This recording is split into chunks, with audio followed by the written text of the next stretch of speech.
ಸಡಗರ ನಮಿತ ಸಂಭ್ರಮದಿ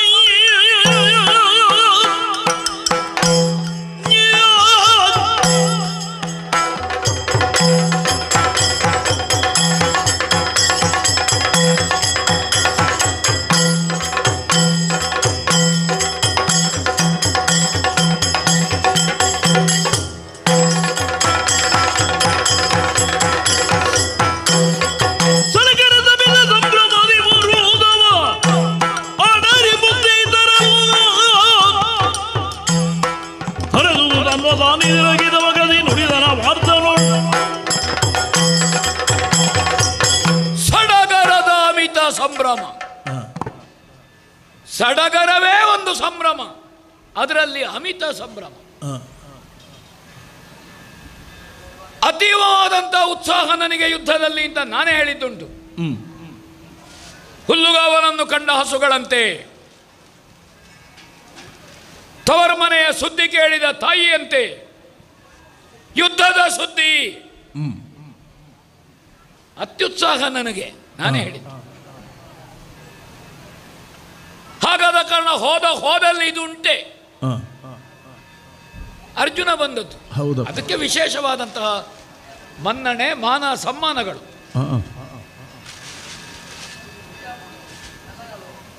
ಕೃಷ್ಣನಿಂದ ರಕ್ಷಿಸಲ್ಪಟ್ಟಂತಹ ಅರ್ಜುನ ಅಥವಾ ಪಾರ್ಥ ಸಾರಥಿ ಎನ್ನುವುದು ಕೃಷ್ಣನಿಗೆ ಬಿರುದು.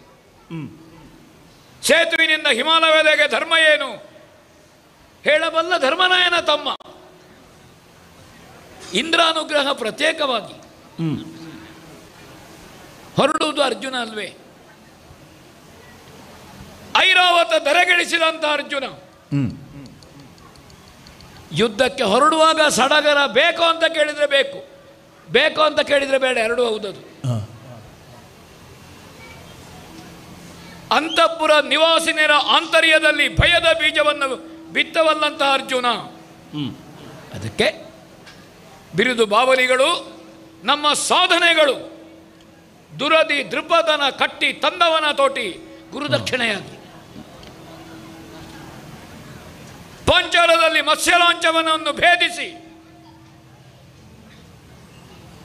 ದ್ರೌಪದಿಯನ್ನು ವಿವಾಹವಾದಂಥ ಅರ್ಜುನನ ತೋಟಿ. ತಾಯಿಯ ಅಪೇಕ್ಷೆಯನ್ನು ಈಡೇರಿಸುವುದಕ್ಕೆ ಸುರಗಜವನ್ನು ಭುವಿಗಿಳಿಸಿದವನ ತೋಟಿ. ಖಂಡವನ ದಹನದಲ್ಲಿ ಇಂದ್ರನ ಪ್ರತಾಪವನ್ನೇ ಮೀರಿ ವಿಕ್ರಮವನ್ನು ಮೆರೆದ ಅರ್ಜುನನ ತೋಟಿ. ಇಂದ್ರ ಕಿಲಕದಲ್ಲಿ ಸದಾಶಿವನ ಜೊತೆಗೆ ಹೋರಾಡಿ ಭಕ್ತಿಯ ಶಕ್ತಿಯಿಂದ ಪ್ರಸನ್ನೀಕರಿಸಿದವನ ತೋಟಿ. ನಿವಾತ ಕವಚ ಕಾಲಕೇಯಾದಿಗಳನ್ನು ದೇವಲೋಕದಲ್ಲಿ ಮಡುಹಿದವನ ತೋಟಿ. ಇಡೀ ನನ್ನ ಸಾಧನೆಯನ್ನು, ವಿಕ್ರಮವನ್ನು ಹೇಳ್ತಾ ಹೋದರೆ ಯುದ್ಧ ತೊಡಗಲಿಕ್ಕೆ ಒಂದು 4 ದಿವಸ ಬೇಕಾದೀತು. ನನ್ನ ವಿಶಿಷ್ಟವಾದ ಯೋಗ್ಯತೆಯನ್ನು ಹೇಳಿ, ಧ್ವಜಾಗ್ರದಲ್ಲಿರುವಂತಹ ಆಂಜನೇಯ ಇತಿಹಾಸ ಪುರುಷ, ಸರ್ವ ಸಶಕ್ತವಾದಂತಹ ಕುದುರೆಗಳು, ವಿಶಿಷ್ಟವಾದಂತಹ ಹೊಂದೇರು, ಗಾಂಡೀವ ನಾಮಕ ಧನುಸು, ದೇವದತ್ತ ನಾಮಕವಾದಂತಹ ಶಂಖ, ಇದನ್ನೆಲ್ಲ ಧರಿಸಿ ಎಷ್ಟು ಬೇಕು ಚತುರಂಗ ಸೇನೆ ಹೊಂದಿಕೊಂಡು ಸಾಗುವುದಲ್ವ ನಮ್ಮ ಸೇನೆ ಮುಂದೆ? ಸಾಗಲಿ ಹಾಗಾದ್ರೆ.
ನಿನ್ನ ಶ್ರಮ ತಟ್ಟಿ ಕೊಂಡಿಗನು ಬಿತನು ನಿನ್ನ ಶ್ರಮ ಕಟ್ಟಿ ಕೊಂಡಿಗನು ಬಿತನು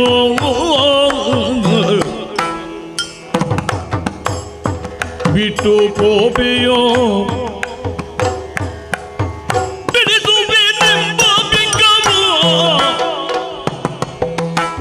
ಬಿಟ್ಟು ಪೋಪೆಯೋ ಬೆಳೆಸುವೆನೆಂಬ ಬಿಕ್ಕನು ಹಟ್ಟರೆ ಬೇಳೆಂದನು ಬಿಟ್ಟು ಪೋಪೆಯೋ ಬಿಡಿಸುವೆನೆಂಬ ಬಿಕ್ಕಮ ತಟ್ಟರೆ ಬೇಳೆಂದನು ಬೇಳೆಂದನು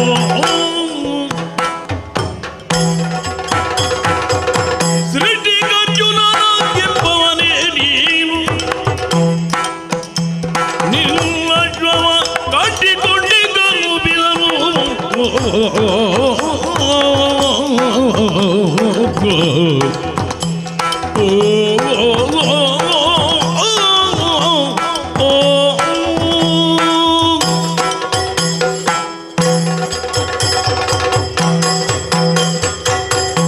ಅಯ್ಯ ಅಯ್ಯ ಸಾಗಿ ಬರುತ್ತಿರುವಂತಹ ರಥವನ್ನು ಓ ಪಥದಲ್ಲೇ ಅಡ್ಡಬಿಸಿ ನಿತ್ತು ನಿನ್ನೊಂದಿಗೆ ಸಂಗರ ಕೊಡುವುದಕ್ಕೆ ಸಿದ್ಧನಾಗಿ ನಿತ್ತ ಮಾಸುಧನ್ನು ಆ ಬಹಳ ನಿರೀಕ್ಷೆಯಿಂದಲೇ ಇದ್ದೆ ನಾನು. ಆ ಸಮರ ಕ್ಷೇತ್ರದಲ್ಲಿ ನಿನ್ನ ರಥ ಯಾವಾಗ ನನ್ನ ಸಮ್ಮುಖಕ್ಕೆ ಬರ್ತದೆ? ಕಪಿಕೇತನ ಉಳ್ಳ ಆ ಅಗ್ನಿದತ್ತವಾದ ದಿವ್ಯಾಶ್ವಗಳನ್ನು ಹೊಂದಿದ ಆ ಆ ವಿಶಿಷ್ಟವಾದಂತಹ ರಥ, ಆ ನರನೇರಿದ ರಥ ನನ್ನ ಕಣ್ಣ ಮುಂಭಾಗಕ್ಕೆ ಬರಬೇಕು. ಈ ನಿರೀಕ್ಷೆ ಪ್ರತೀಕ್ಷೆಗಳಿಂದಲೇ ರಣಕ್ಷೇತ್ರಕ್ಕೆ ನಾನು ಪ್ರವೇಶಿಸಿದ. ಆ ಯಾಕಂದ್ರೆ ಯಾವನೇ ಒಬ್ಬ ಕ್ಷತ್ರಿಯ ಯೋಧ ಸಂಭ್ರಮಿಸಬಹುದಾದಂತಹ ಸದವಕಾಶ ಅರ್ಜುನನೊಂದಿಗಿನ ಮುಖಾಮುಖಿ ಅಂದರೆ, ಓ ಯಾವನೇ ಕ್ಷತ್ರಿಯನಿಗೆ ಆಗಲಿ ತನ್ನ ಬಲಾಧಿಕ್ಯದ ಮೂಲಕವಾಗಿ ಪ್ರಪಂಚದಲ್ಲಿ ತಾನು ಉದ್ಘಾಟಿಸಿಕೊಳ್ಳಬೇಕು ಅನ್ನುವಂತಹ ಉದ್ದೇಶ ಇದ್ರೆ ಅದನ್ನು ಅಪರಾಧ ಅಂತ ಹೇಳುವುದಕ್ಕೆ, ಹಾಗೆಂದು ವಿನಾಕಾರಣ ದ್ವೇಷ ಅಂತಲೂ ಅರ್ಥ ಅಲ್ಲ. ಸಕಾರಣದಲ್ಲಿ ಸಕಾಲದಲ್ಲಿ ಸರಿಯಾದಂತಹ ಒಂದು ಸಂಘರ್ಷ ಒದಗುತ್ತದೆ ಅಂತಾದರೆ ಅದನ್ನು ಹಾರ್ದಿಕವಾಗಿ ಸ್ವಾಗತಿಸುವುದಕ್ಕೆ ಕ್ಷತ್ರಿಯರಾದವರು ಸಿದ್ಧರಾಗಿರ್ತಾರೆ. ಯಾವನು ಹಂಬಲಿಸಲಿಕ್ಕಿಲ್ಲ. ಬರುತ್ತಿರುವಂತಹ ನಿನ್ನ ರಥದ ಎಡಬಲಗಳಲ್ಲಿ ನಿಂತು ಸ್ತುತಿಪಾಠಕರು ಮಾಡುತ್ತಿರುವಂತಹ ಹೊಗಳಿಕೆಯನ್ನು ಕೇಳಿದ ಕಾಲಕ್ಕೆ ಉತ್ಸಾಹ ಅನ್ನುವುದು ವೃದ್ಧಿಯಾಗುತ್ತಾ ಹೋಯಿತು. ಎಳೆಯ ಹರೆಯದಲ್ಲೇ ನೀನು ಕೈಗೊಂಡಂತಹ ಮಹಾ ಸಾಧನೆಯ ಕೆಲಸಗಳನ್ನೆಲ್ಲ ಅವರು ಕೊಂಡಾಡುತ್ತಾ ಮುಂದಕ್ಕೆ ಬಂದು ಬರ್ತಿದ್ದಾನೆ ಅರ್ಜುನ ಅನ್ನುವುದನ್ನು ಶ್ರುತಪಡಿಸುವುದಕ್ಕೆ ಇಷ್ಟೆಲ್ಲದರ ಅಗತ್ಯ ಉಂಟೋ? ಒಂದು ದೃಷ್ಟಿಯಿಂದ ಇಲ್ಲ. ಯಾಕೆ ಕಪಿಕೇತನ ಉಳ್ಳಂತಹ ರಥ ಬಂದರೆ ಗೊತ್ತಾಗ್ತದೆ ವರ್ತಮಾನ ಕಾಲದಲ್ಲಿ ಬೇರೆ ಯಾವನಲ್ಲಿಯೂ ಇಲ್ಲ ಅಂತಹ ರಥ ಕಪಿಕೇತನ ಉಳ್ಳದ್ದು. ಅದರಲ್ಲಿಯೂ ಸಜೀವನಾದಂತಹ ಕಪಿ ಕುಳಿತ ರಥ. ಆ ರಥ ಬರುವ ಕಾಲಕ್ಕೆ ಅರ್ಜುನ ಬಂದಿದ್ದಾನೆ ಅನ್ನುವುದು ಸ್ಫುಟವಾಗುತ್ತದೆ. ಆದರೆ ಬರುವಂತಹ ಅರ್ಜುನನಿಗೋ ಅಥವಾ ವಿರೋಧಿಸುವಂತಹ ಯಾವನೇ ಒಬ್ಬ ವೀರನಿಗೋ ಅರ್ಜುನನು ಯಾವ ವಿಧದಿಂದ ಬರ್ತಿದ್ದಾನೆ ಅನ್ನುವಂತಹ ಒಂದು ಸ್ಪಷ್ಟತೆ ಸಿದ್ಧವಾಗುವಲ್ಲಿ ಆ ಹೊಗಳಿಕೆಯು ಬಹಳ ಪರಿಣಾಮವನ್ನು ಕೊಡ್ತದೆ ಅಂತ ನಾನು ಭಾವಿಸ್ತೇನೆ. ಲೋಕರೂಢಿಯಲ್ಲೊಂದು ಮಾತುಂಟು, ಆನೆಯ ಕೊರಳಿಗೆ ಗಂಟೆ ಯಾಕೆ ಅಂತ. ಹಾಗೆಂತ ಇನ್ನೊಂದು ಮಾತುಂಟು, ಆನೆಯ ಕೊರಳಿಗೆ ಅಲ್ಲದೆ ಮತ್ತೆ ಯಾರ ಕೊರಳಿಗೆ ಗಂಟೆ ಅಂತ. ಯಾಕೆಂದ್ರೆ ಗಂಟೆಯನ್ನು ಹೊತ್ತುಕೊಳ್ಳುವ ತ್ರಾಣ ಆದರೂ ಬೇಡ.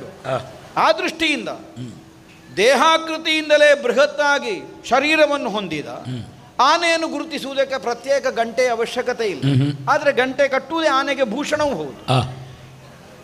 ಬರುತ್ತಿರುವಂತಹ ಅರ್ಜುನನ ಹೆಗ್ಗಳಿಕೆಯನ್ನು ಸಾರುವುದಕ್ಕೆ ಈ ಪ್ರಪಂಚದಲ್ಲಿ ಅವ ಮೊದಲೆಸಗಿದಂತಹ ಯಾವುದೇ ಒಂದು ಕರ್ಮಗಳ ಕುರಿತಾಗಿ ಸ್ತುತಿ ಮಾಡಬೇಕಾದ ಅವಶ್ಯಕತೆ ಇಲ್ಲ. ಹಾಗೆಂದು ಬದುಕಿನಲ್ಲಿ ಮಾಡಿದಂತಹ ಸಾಧನೆಯನ್ನು ಅರ್ಜುನನದ್ದನ್ನು ಹೊಗಳದೇ ಇದ್ರೆ ಮತ್ತೆ ಪ್ರಪಂಚದಲ್ಲಿ ಯಾವುದನ್ನು ಹೊಗಳೋದು? ಆದ್ದರಿಂದಲೇ ನಮಗದು ಇಷ್ಟವಾಗಿ ಹೋಯಿತು. ಪಾರ್ಥ, ಈ ಸೃಷ್ಟಿಯಲ್ಲಿಯೇ ವಿಶಿಷ್ಟವಾದಂತಹ ಒಂದು ಅನ್ವರ್ಥವಾಗಬಹುದಾದಂತಹ ಅಂಕಿತವನ್ನು ಹೊಂದಿಯೇ ನೀನು ಬದುಕಿನ. ಹುಟ್ಟಿದಾಕ್ಷಣ ತಂದೆ ತಾಯಿಗಳು ಗುರುತಿಸುವುದಕ್ಕೊಂದು ಹೆಸರಿಡುತ್ತಾರೆ. ಆದರೆ ಅದನ್ನು ಆ ಅಂಕಿತವನ್ನು ಅನ್ವರ್ಥವಾಗಿಸಿಕೊಂಡು ಬದುಕಿನಲ್ಲಿ ಸಾಗಬೇಕು ಅಂತಾದರೆ ಎಲ್ಲರಿಂದಲೂ ಸಾಧ್ಯ ಆಗುವುದಿಲ್ಲ. ಕೇವಲ ಗುರುತಿಸಲಿಕ್ಕೆ ಒಂದು ಹೆಸರು ಅಂತ ಮಾತ್ರ ಆಗ್ತದೆ. ಅಷ್ಟೊಂದು ಒಪ್ಪುವ ಹೆಸರಾಗಿ ಅದು ಬದುಕಿನಲ್ಲಿ ಒದಗಿ ಬರಬೇಕು ಅಂತಾದರೆ ಅದಕ್ಕನುಗುಣವಾದಂತಹ ಸಾಧನೆಗಳು ಬೇಕು. ಭಲೆ ಯಾವನೇ ಒಬ್ಬ ಕ್ಷತ್ರಿಯ ವೀರ ಕೈಯಲ್ಲಿ ಧನುಸ್ಸನ್ನು ಧರಿಸುವುದಕ್ಕಿಂತ ಮುನ್ನ ಅರ್ಜುನನ ದಶನಾಮಗಳಲ್ಲಿ 10 ಹೆಸರನ್ನು ಹೇಳಬೇಕಾಗಿ ಬಂತು. ಅಷ್ಟು ಸಾಧನೆಯನ್ನು ನೀನು ಮಾಡಿ ತೋರಿಸಿದ್ದಿ. ಅಂತಹ ನಿನ್ನಲ್ಲಿ ಇಂದಿನ ದಿನ ಒಂದು ಕಾಳಗದ ಸಂದರ್ಭ ತಾನಾಗಿ ಒದಗಿ ಬಂದಿದೆ. ನಾವು ಹಂಬಲಿಸಿದ್ದೇವೆ ಅಂತ ಅರ್ಥ ಅಲ್ಲ, ದೈವಾಯತ್ತವಾಗಿ ತಾನಾಗಿ ಬಂದಿದೆ. ಯಾಕೆಂದರೆ ನೀವು ಪೂಜಿಸಿ ಬಿಟ್ಟಂತಹ ತುರಗ ಚಂಪಕಾವತಿಯನ್ನು ಪ್ರವೇಶಿಸಿತು. ಅದನ್ನು ನಿರ್ದೇಶಿಸುವುದಕ್ಕಿಲ್ಲ, ನಿಯಮಿಸುವುದಕ್ಕಿಲ್ಲ. ಯಾಕೆಂದರೆ ಅದು ಯಜ್ಞಾಶ್ವ, ಸ್ವತಂತ್ರವಾಗಿ ಹರಿಯ ಬಿಡಬೇಕು. ಅದು ಎಲ್ಲಿ ಹೋಗುತ್ತದೆಯೋ ಅದನ್ನು ಅನುಸರಿಸಿಕೊಂಡು ಹೋಗುವುದಷ್ಟೇ ಯಜ್ಞದೀಕ್ಷಾಬದ್ಧರಾದವರ ಕಡೆಯಿಂದ ಕಳುಹಲ್ಪಟ್ಟವರ ಕೆಲಸ. ಅದಕ್ಕನುಸರಿಸಿಯೇ ನೀವು ಬರಬೇಕು. ಅಂದರೆ ಅರ್ಥ ಏನು? ಕೇವಲ ಒಂದು ಸಾಮಾನ್ಯ ಪ್ರಾಣಿ ಅನ್ನುವ ಭಾವದಿಂದ ಅದನ್ನು ಅನುಸರಿಸುವುದಲ್ಲ, ಸರ್ವದೇವತಾಂಶವನ್ನು ಅದರಲ್ಲಿ ಗುರುತಿಸಿ ಅದು ತೋರಿಸಿದಂತಹ ಪಥದಿಂದಲೇ ಅನುಸರಿಸಿ ಎಲ್ಲಿಯೂ ಅದಕ್ಕೆ ಒಂದು ದಿಗ್ಬಂಧನ ಒದಗದೇ ಇದ್ದಂತಹ ಸ್ಥಿತಿಯನ್ನು ಸಿದ್ಧವಾಗಿಸಿಕೊಂಡು ಅವಧಿಗೆ ಸರಿಯಾಗಿ ಮರಳಿಸಿ ಊರಿಗೆ ಸೇರಿಸುವಂತಹ ಹೊಣೆ ಹೊತ್ತೇ ಬರಬೇಕಾದದ್ದು. ಹೌದೌದು. ಅಂತಹ ವಿಧಿಯುಳ್ಳ ಆ ತುರಗವನ್ನು ನೋಡಿ ನಾವು ಬಂಧಿಸಿದ್ದೇವೆ. ಅರ್ಜುನ ಅಂದ್ರೆ ಯಾರು, ಅರ್ಜುನನದ್ದಾದ ಹೆಗ್ಗಳಿಕೆ ಏನು, ಇದನ್ನು ತಿಳಿಯದೇ ನಾವು ತುರಗವನ್ನು ಬಂಧಿಸಿದ್ದೇವೆ ಅಂತ ಅರ್ಥ ಅಲ್ಲ. ಇಷ್ಟೆಲ್ಲವನ್ನು ತಿಳಿದು ತುರಗವನ್ನು ಬಂಧಿಸಿದರೆ ಏನಾಗುತ್ತದೆ, ಅರ್ಜುನನೊಂದಿಗೆ ಮುಖಾಮುಖಿ ಹೋರಾಟ ಸಿಗುತ್ತದೆ. ಇದನ್ನು ತಿಳಿದೇ ಆ ತುರಗವನ್ನು ನಾವು ಬಂಧಿಸಿದ್ದೇವೆ. ನಾವು ಅಂದರೆ ನನ್ನ ಅಪ್ಪಯ್ಯ ಹಿಡಿದು ಕಟ್ಟಲಿಕ್ಕೆ ಹೇಳಿದ್ದಾರೆ, ಅವರ ಪ್ರಾತಿನಿಧ್ಯವನ್ನು ಹೊಂದಿಕೊಂಡು ಸಮರ ಕ್ಷೇತ್ರವನ್ನು ನಾನು ಪ್ರವೇಶಿಸಿದ್ದೇವೆ. ಈಗಾಗಲೇ ಆಗಿ ಹೋದಂತಹ ಸಂಗರದಲ್ಲಿ ಆದಂತಹ ಪರಿಣಾಮವನ್ನು ನೀನು ಕಂಡಿದ್ದಿ. ಅನೇಕರು ಹೋರಾಟಕ್ಕಾಗಿ ಮುಂದೆ ಬಂದರು, ಯಾರಿಗೂ ಗೆಲುವನ್ನು ಕಾಣುವುದಕ್ಕೆ ಸಾಧ್ಯ ಆಗಲಿಲ್ಲ. ಅದರರ್ಥ ನಿಮ್ಮ ಪಕ್ಷ ಸೋತಿದೆ ಅಂತ ನಾನು ವ್ಯಾಖ್ಯಾನಿಸಿದ್ದಲ್ಲ. ಯಾಕೆಂದ್ರೆ ಪಕ್ಷ ನಾಯಕ ನೀನೆಷ್ಟರ ತನಕ ಯುದ್ಧದಲ್ಲಿ ಸೋಲು ಕಾಣುವುದಿಲ್ಲೋ ಅಷ್ಟರ ತನಕ ಅವರೆಲ್ಲ ಸೋಲು ಅನುಭವಿಸಿದ್ದರಿಂದ ಪಕ್ಷ ಸೋತಿದೆ ಅಂತ ಹೇಳಲಿಕ್ಕಿಲ್ಲ. ಬಂದವರು ಮಾತ್ರ ಸೋತಿದ್ದಾರೆ ಅಷ್ಟೇ. ಈಗ ನೀನು ಬಂದಿದ್ದಿ. ಇಷ್ಟೆಲ್ಲವನ್ನು ನೋಡಿದ ಮೇಲೆ ನನ್ನ ಸಮ್ಮುಖ ಹರಿದು ಬಂದಂತಹ ನಿನ್ನ ರಥದಲ್ಲಿ ಹೋರಾಟದ ಕಾರಣದಿಂದಲೇ ನೀನು ಬಂದೆಯ, ಬಿಟ್ಟು ಪೋಪೆಯೋ ಬಿಡಿಸುವೇನೆಂಬ ಬಿಂಕವೋ? ಯಾಕೆಂದ್ರೆ ತುರಗವನ್ನು ಬಿಟ್ಟಿದ್ದೀರಿ, ಇಷ್ಟರ ತನಕ ಕಾಳಗವೂ ಆಗಿದೆ. ಇಷ್ಟೆಲ್ಲ ಆದ ಮೇಲೆ ನಮಗಿನ್ನು ಕುದುರೆ ಬೇಡ ಅನ್ನುವಂತಹ ಮನಸ್ಸಿನ ಭಾವಕ್ಕೇನಾದರೂ ಒಂದು ಬಿಟ್ಟು ಹೋಗುವ ಯೋಚನೆಯೋ ಅಲ್ಲ, ಕಟ್ಟಿದಂತಹ ತುರಗವನ್ನು ಬಿಡಿಸಿಕೊಳ್ಳುವುದೇ ತನ್ನ ಕ್ಷಾತ್ರ ಸಹಜವಾದಂತಹ ಪ್ರವೃತ್ತಿ ಅನ್ನುವಂತಹ ಕಾರಣದಿಂದ ಹೋರಾಟಕ್ಕಾಗಿಯೇ ಮುಂದೆ ಬಂದವನು. ಏನು ನಿನ್ನ ಅಭಿಪ್ರಾಯ? ತಟ್ಟನೆ ಬೇಡ. ಉತ್ಸಾಹ ಬಹಳ ಇದೆ, ಅನುಭವ ವಿಸ್ತಾರ ಇದೆ, ಆದರೆ ಮಾತಿನಲ್ಲಿ ಎಳಸುತನ ಇದೆ. ಮಗು ಹುಡುಗ ನೀನು ನಿನ್ನ ಬೆಡಗಿನ ನುಡಿಯ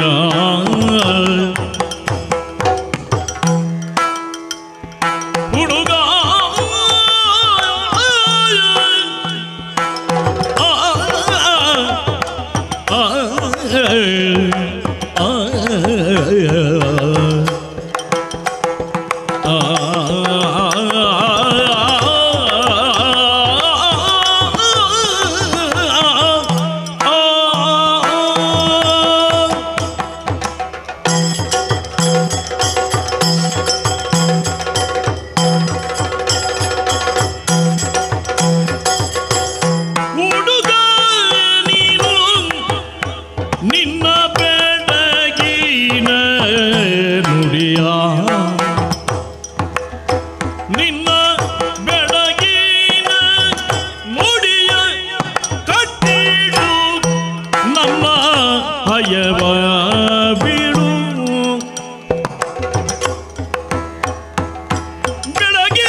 ಬೆಳಗಿನ ನುಡಿಯ ಕಟ್ಟಿಡು ನಮ್ಮ ಹಯವ ಬೀಳು ಪಡೆ ಸಾಹಿತಿಗ ನಮ್ಮೊಡನೆ ತೆರಳು ಪಡೆ ತಗಿದೀಗ ನಮ್ಮೊಡನೆ ತೆರಳು ನಿನ್ನ ಒಡಗೊಂಬೆ ಧನವ ಕೊಡು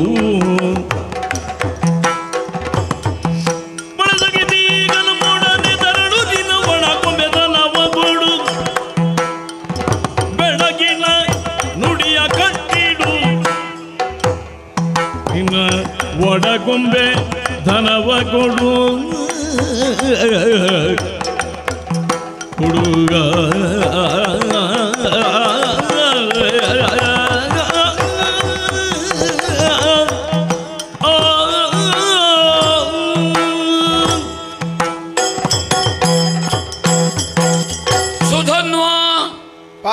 ಆಕರ್ಷಣೀಯವಾದಂತಹ ಮಾತು, ಬೆರಗು ಹುಟ್ಟಿಸುವಂತಹ ಉತ್ಸಾಹ ನಿನ್ನಲ್ಲಿ. ಕ್ಷಾತ್ರಕ್ಕೆ ಭೂಷಣ, ಅದು ಸಹಜ. ಕ್ಷತ್ರಿಯರಲ್ಲಿ ವರಿಷ್ಠತೆಯನ್ನು ಸಾಮರ್ಥ್ಯದಿಂದ ತಿಳಿಯುವುದು, ವಯಸ್ಸಿನಿಂದ ಅಲ್ಲ. ಆದರೆ ಅರ್ಜುನನ ಸಾಮರ್ಥ್ಯ, ಅರ್ಜುನನ ಸಾಧನೆ, ಲೋಕೋತ್ತರವಾದಂತಹ ಕೀರ್ತಿಯ ಬಗೆಗೆ ಸ್ಪಷ್ಟ ತಿಳುವಳಿಕೆ ಇದೆ ನಿನಗೆ. ಅಂತ ಅರ್ಜುನನಲ್ಲಿ ಹೋರಾಡುವಂತಹ ಅತಿಯಾದ ಉತ್ಸಾಹ ಇದೆ. ಒಳ್ಳೆ ಬೆಳವಣಿಗೆ ಇದು. ಕ್ಷಾತ್ರ ನಮ್ಮ ಕಾಲಕ್ಕೆ ನಿಂತು ಹೋಯಿತಾ, ಮುಗೀತಾ ಅಂತ ನಾನು ತಿಳ್ಕೊಂಡೆ. ಇಲ್ಲ, ಚಂಪಕಾವತಿಯಲ್ಲಿ ಕ್ಷಾತ್ರ ಬೆಳೀತಾ ಉಂಟು, ಕ್ಷಾತ್ರ ಜಿಗುತ್ತಾ ಉಂಟು. ಆದರೆ ಪಾಂಡವರ ಇತಿಹಾಸ, ಅರ್ಜುನನ ಯುದ್ಧದ ವೈಖರಿ, ನನ್ನ ಗಾಂಡೀವ ನಾಮಕವಾದಂತಹ ಧನುಸ್ಸಿನ ಒಂದು ತುದಿ ಪಾತಾಳದಲ್ಲಿದ್ದರೆ ಇನ್ನೊಂದು ತುದಿ ದೇವಲೋಕದಲ್ಲಿ ಉಂಟು. ವ್ಯಾಪ್ತಿ, ಅದರ ಕೀರ್ತಿ, ಅದರ ಝೇಂಕಾರ, ಅದರ ಠೇಂಕಾರ. ಆ ಕಾರಣದಿಂದಲೇ ಮೂರು ಲೋಕದ ಗಂಡ ಕ್ಷಾತ್ರದಿಂದ ನನ್ನನ್ನು ಗುರುತಿಸಿದರು. ಸಶರೀರಿಯಾಗಿ ದೇವಲೋಕಕ್ಕೆ ನನ್ನನ್ನು ಕರೆಯಿಸಿಕೊಳ್ಳುವಟ್ಟು ನನ್ನ ಹಿರಿಮೆ, ಗರಿಮೆ. ಕಾಲಕೇಯಾದಿಗಳ ವಧೆಗೆ ಶಿವದೇವರು ನನ್ನನ್ನು ಪರೀಕ್ಷಿಸಿ ಅಸ್ತ್ರದ ಉಪದೇಶ ಮಾಡಿದರು. ಮೈಗೆ ಮೈ, ದೃಷ್ಟಿಗೆ ದೃಷ್ಟಿ. ಇದು ಅರ್ಜುನನ ಉಪಕ್ರಮ. ಕೃಷ್ಣನಲ್ಲೂ, ಕೃಷ್ಣ ನನ್ನಲ್ಲಿ ಸಖ್ಯವನ್ನು ಪ್ರಾರ್ಥಿಸಿದ. ಇಂದ್ರ ಕೇಳುವಾಗ ಏನು ಬೇಕು? ಅರ್ಜುನನಲ್ಲಿ ಶಾಶ್ವತವಾದಂತಹ ಸಖ್ಯ. ಇಂಥ ಅರ್ಜುನನಲ್ಲಿ ನೀ ಹೇಳ್ತಿ ಬಿಟ್ಟು ಬೋಬೆಯೋ? ನಿನ್ನ ಆತ್ಮವಿಶ್ವಾಸ ನಮಗೆ ಸಂತೋಷವನ್ನುಂಟು ಮಾಡಿತು. ಆದರೆ ಬಿಟ್ಟು ಬೋಬೆಯೋ ಎಂಬ ನಿನ್ನ ಧ್ವನಿಯಲ್ಲಿ ವಯೋಸಹಜವಾದಂಥ ಒಂದು ಬೆಡಗು, ಅತಿಯಾದಂಥ ಉತ್ಸಾಹದಿಂದ ನಾವಿಷ್ಟನ್ನು ಸಾಧಿಸ್ತೇನೆ ಅಂತ ಒಂದು ಎಣಿಕೆಯಿಂದ ಕಲ್ಪಿಸಿಕೊಂಡು, ಕಲ್ಪನಾತೀತವಾದದ್ದು, ಸಾಧನಾತೀತವಾದದ್ದು, ಸಾಧಿಸುವುದಕ್ಕೆ ದುಸ್ಸಾಧ್ಯವಾದದ್ದನ್ನು ಕಲ್ಪಿಸಿ ಹೇಳುವುದು ಒಂದು ಬೆರಗು ಹುಟ್ಟಿಸುವುದನ್ನು. ಆ ಬೆಡಗಿನ ನುಡಿ ಅರ್ಜುನನಲ್ಲಿ ಬೇಡ, ಆದರೆ ಮುಂದೆ ಬೇಕಾದೀತು. ನಮ್ಮ ದಿಗ್ವಿಜಯ ಬಹಳ ಮುಂದೆ ಸಾಗುವುದಕ್ಕುಂಟು. ಪಾಂಡವರ ಸೇನೆ ವಿಶೇಷತೆಯ ಹಾಗೆ ಸೇನಾಧಿಪತಿಯ ಗೆಲುವೋ ಸೋಲೋ ಮುಖ್ಯ ಅಲ್ಲ. ಕುರುಕ್ಷೇತ್ರದಲ್ಲಿ ಹಾಗೆ ಸೇನಾಧಿಪತಿ ದೃಷ್ಟದ್ಯುಮ್ನ, ಪ್ರಧಾನ ಭಟ ಅರ್ಜುನ. ಇಲ್ಲಿಯೂ ಹಾಗೆ ಸೇನಾಧಿಪತಿ ಪ್ರದ್ಯುಮ್ನ, ಹೋರಾಟಗಾರರಲ್ಲಿ ಮುಖ್ಯ ವೃಷಕೇತು, ಪ್ರಧಾನ ಭಟ ಅರ್ಜುನ, ನಾಯಕ ಅರ್ಜುನ. ಅದಕ್ಕಾಗಿ ನಾ ಹೇಳುದು, ಆ ಬೆಡಗಿನ ನುಡಿ ಮುಂದಿನ ಯುದ್ಧಕ್ಕೆ ಮುಂದೆ ಹೋಗುವಾಗ ಬೇಕಾದೀತು. ಕಟ್ಟಿಡು ಸುಧನ್ವ, ಬಿಟ್ಟು ಪೋಪೆಯ ಅಂತ ನೀ ಕೇಳಿದಿ. ನನಗೆ ಕಾಣುತ್ತದೆ ಇಲ್ಲಿಂದ ನಿನ್ನನ್ನೇ ಮುಂದೆ ಬಿಟ್ಟರೆ ಹೇಗೆ? ನಿನ್ನನ್ನು ಮುಂದೆ ಬಿಟ್ಟು ನಾನು ನಿನ್ನನ್ನು ಅನುಸರಿಸಿಕೊಂಡು ಹೋಗುವುದು, ನಿನ್ನನ್ನು ಮುಂದೆ ಬಿಟ್ಟು ಪೋಪೆ. ಹಾಗೆಂತ ನೀನು ನಮ್ಮ ಸೇನೆಯನ್ನು ಒಡಗೊಳ್ಳಬೇಕು ಅಂತಾದರೆ ಬಹಳ ಸರಳವಾಗಿ ಉಂಟದು. ಹಣೆಯ ಲಿಖಿತದಲ್ಲೇ ಉಂಟು. ಕಪ್ಪವನ್ನಿತ್ತು ಅರ್ಜುನನನ್ನು ಮನ್ನಿಸುವುದು ಯಥಾಸಾಧ್ಯ, ಯಥಾನುಶಕ್ತಿ, ಅಷ್ಟು ಇಷ್ಟು ಅಂತ ಇಲ್ಲ. ಇದು ಯಜ್ಞದ ನಿಮಿತ್ತ ಬಂದಂತಹ ದಿಗ್ವಿಜಯ. ನೀವು ಏನು ಕೊಡದೆ ನಾವು ಮುಂದೆ ಹೋಗ್ತೇವೆ ಅಂತ ಹೇಳಲಿಕ್ಕೆ ಆಗೋದಿಲ್ಲ. ಇದು ಯಜ್ಞದ ಉಪಕ್ರಮದ ಒಂದು ಅಂಗ. ಅದು ದಿಗ್ವಿಜಯ. ಕಟ್ಟಿದ್ದರಕ್ಕೆ ಬೇಕಾಗಿ ಒಂದು ಸಣ್ಣ ಮೊತ್ತವನ್ನು ಕೊಡುವಂತಹದ್ದು, ಗೌರವದಿಂದ ಕುದುರೆಯನ್ನು ನಮಗೆ ಒಪ್ಪಿಸುವುದು, ಜೊತೆಗೆ ಸಾಂಕೇತಿಕವಾಗಿ ಒಂದು 4 ಮಂದಿ ನಮ್ಮ ಪಡೆಯನ್ನು ಸೇರಿ ಹೊರಡುವುದು ಈ ಪುಣ್ಯ ಕಾರ್ಯದಲ್ಲಿ. ನಿನ್ನನ್ನು ಒಡಗೊಂಬೆ, ಯಾಕೆಂದರೆ ತಿರಸ್ಕರಿಸಬೇಕಾದ ವ್ಯಕ್ತಿತ್ವವೇ ಅಲ್ಲ ಇದು. ಇಷ್ಟವರೆಗೆ ನಿನ್ನ ಸಾಧನೆ, ನಮ್ಮಲ್ಲಿ ಸೇನಾಧಿಪತಿಯ ವೃಷಕೇತು ಅನುಸಾಲ್ವಾದಿಗಳು ಬಿದ್ದದ್ದು, ಇದನ್ನೆಲ್ಲ ಕಂಡು ಬಹುಶಃ ನಿನ್ನನ್ನು ಮುಂದೆ ನಿಂತು ನಿನಗೆ ಯುದ್ಧದ ಉತ್ಸಾಹ ಕಾಣ್ತದೆ. ಆ ಯುದ್ಧದ ಉತ್ಸಾಹಕ್ಕೂ ಅವಕಾಶ ಉಂಟು. ಆಮೇಲೆ ನಿಮ್ಮ ಏನೇನು ಉದ್ದೇಶ ಉಂಟು ಅಂತ ನನಗೆ ಗೊತ್ತಿಲ್ಲ, ಆ ಉದ್ದೇಶಕ್ಕೂ ಅವಕಾಶ ಉಂಟು. ರಾಮಾಶ್ವಮೇಧದ ಅನುಭವವೂ ನಮಗುಂಟು. ಹಿಂದೆ ಕುದುರೆ ಕಟ್ಟಿದವರೆಲ್ಲ ಯುದ್ಧ ಮಾಡಲಿಕ್ಕೆ ಅಂತ ಅಲ್ಲ, ಯುದ್ಧದ ಹಿನ್ನೆಲೆ ಅರ್ಥವೂ ಬೇರುಂಟು ಅಂತ ನಮಗೆ ಹಿಂದಿನ ಇತಿಹಾಸ ಹೇಳುತ್ತದೆ.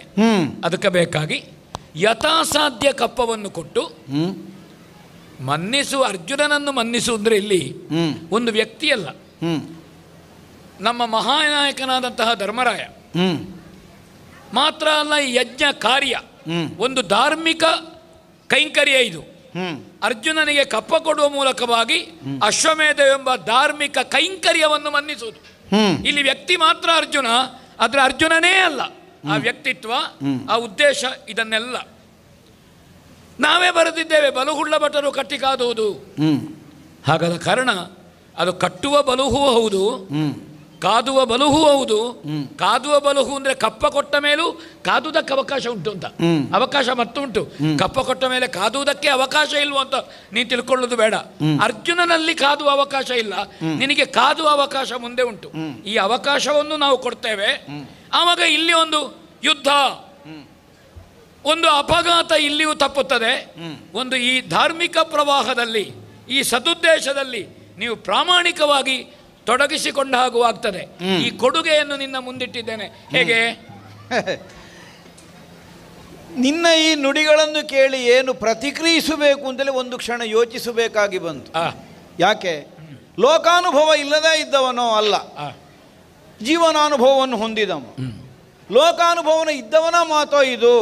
ಆ ಅನುಭವದ ಪಕ್ವತೆ ಮಾತಿನಲ್ಲಿ ಕಾಣಲಿಲ್ಲ. ಏನು ಮೂಢ ಅಂತ ಹೇಳುವುದ ನಿನ್ನನ್ನು? ಮೂಢ ನಿಂಬೇನಿಲ್ಲ ರೂಢಿಯ ಬಡದಿರುವುದು.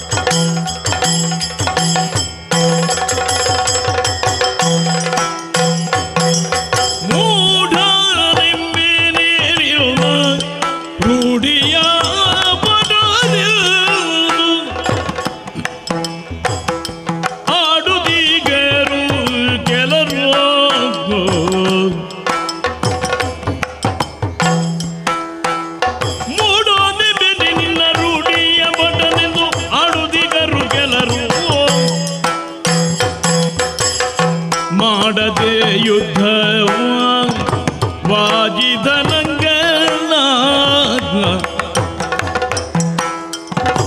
ಮಾಡದೆ ಯುದ್ಧವ ವಾಜಿದನಂಗನ, ಬೇಡದು ದ್ವಿಜನೇ ನೀನು. ಮಾಡದೆ ಯುದ್ಧವ ವಾಜಿದನಂಗನ, ಬೇಡಲು ದ್ವಿಜನೇ ನೀನು. ಮೂಢನೆಂಬೇನೆ ನಿಲ್ಲ ರೂಢಿಯ ಬಡನಿಲ್ದು, ಆಡುದಿಗರು ಕೆಲರು.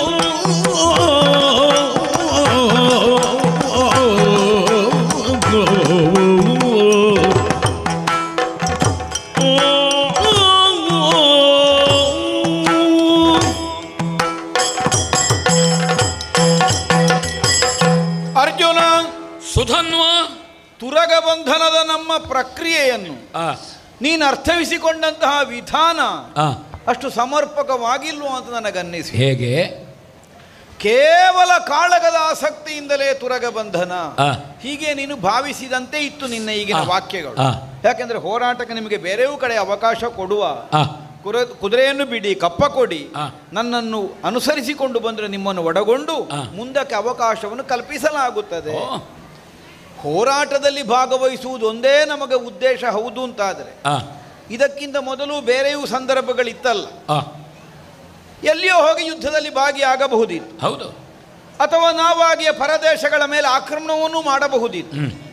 ಕೇವಲ ಕಲಿತ ವಿದ್ಯೆ ಉಂಟು, ಹೋರಾಡುವ ಮನಸ್ಸುಂಟು ಅನ್ನುವುದಕ್ಕಾಗಿ, ಒಟ್ಟು ಕಾಳಗಕ್ಕಾಗಿ ಬದುಕುವನ್ನುವಂತೆ ಬದುಕಿದವರಲ್ಲ ಈ ಚಂಪಕಾವತಿಯವರು. ಈ ಕ್ಷಣದಲ್ಲಿ ತುರಗಬಂಧನ ಯಾಕೆ, ಕಾಳಗ ಯಾಕೆ? ಇದರ ಹಿನ್ನೆಲೆಯ ಉದ್ದೇಶವೇ ಬೇರೆ ಉಂಟು. ನಿಮಗೆ ಪ್ರತಿರೋಧ ಮಾಡಬೇಕು ಅಂತಲ್ವಲ್ಲ, ಅಥವಾ ನಮ್ಮ ಕ್ಷಾತ್ರ ಮೆರೆಸಲಿಕ್ಕೆ ಇದನ್ನು ಬಿಟ್ಟರೆ ಬೇರೊಂದು ಉಪಾಧಿಯೇ ಇಲ್ಲ ಅನ್ನುವಂತಹ ಕಾರಣಕ್ಕೂ ಅಲ್ಲ. ಇದು ನಮಗೆ ಒದಗಿದ ಸಂದರ್ಭ. ಎಲ್ಲರ ಬದುಕಿನಲ್ಲೂ ಎಲ್ಲ ದಿನವೂ ಒಳ್ಳೆಯ ಫಲವೇ ಸಿಗ್ತದೆ ಅನ್ನುವುದಕ್ಕೆ ಯಾವ ನಿರೀಕ್ಷೆಯೂ ಇಲ್ಲ. ಎಂತಹ ಒಬ್ಬ ಸಾಧಕನಿಗಾದರೂ ಸಿದ್ಧಿ ಒದಗಬೇಕು ಅಂತಾದರೆ ಅದಕ್ಕೆ ತಕ್ಕುದಾದ ಯೋಗ ಪ್ರಾಪ್ತಿಯಾಗಬೇಕು. ಯೋಗ ಪ್ರಾಪ್ತಿಯಾದ ಕಾಲಕ್ಕೆ ಸಿದ್ಧಿ ಆಗ್ತದೆ. ಆದ್ದರಿಂದ ನಮಗಿದು ಬಂದ ಬದುಕಿನ ಯೋಗ. ಯಾವುದೋ ಒಂದು ಮಹತ್ತರವಾದ ಉದ್ದೇಶವನ್ನು ಇರಿಸಿಕೊಂಡಿದ್ದೇವೆ, ಅದನ್ನು ಕೈಗೂಡಿಸಿಕೊಳ್ಳುವಲ್ಲಿ ಯೋಗ ಕಾರಣವಾಗಿಯೇ ನಮಗಿಂದಿನ ದಿನ ನಿಮ್ಮ ತುರಗ ಮೇಧದ ಕುದುರೆ ಬಂದಿದೆ. ಈ ಭಾವದಿಂದಲೇ ತುರಗ ಬಂಧನವನ್ನು ನಡೆಸಿದ್ದು. ಹಾಗಿದ್ರೆ ಬಿಡಿಸಿಕೊಳ್ಳುವುದಕ್ಕಾಗಿ ಹೋರಾಟ.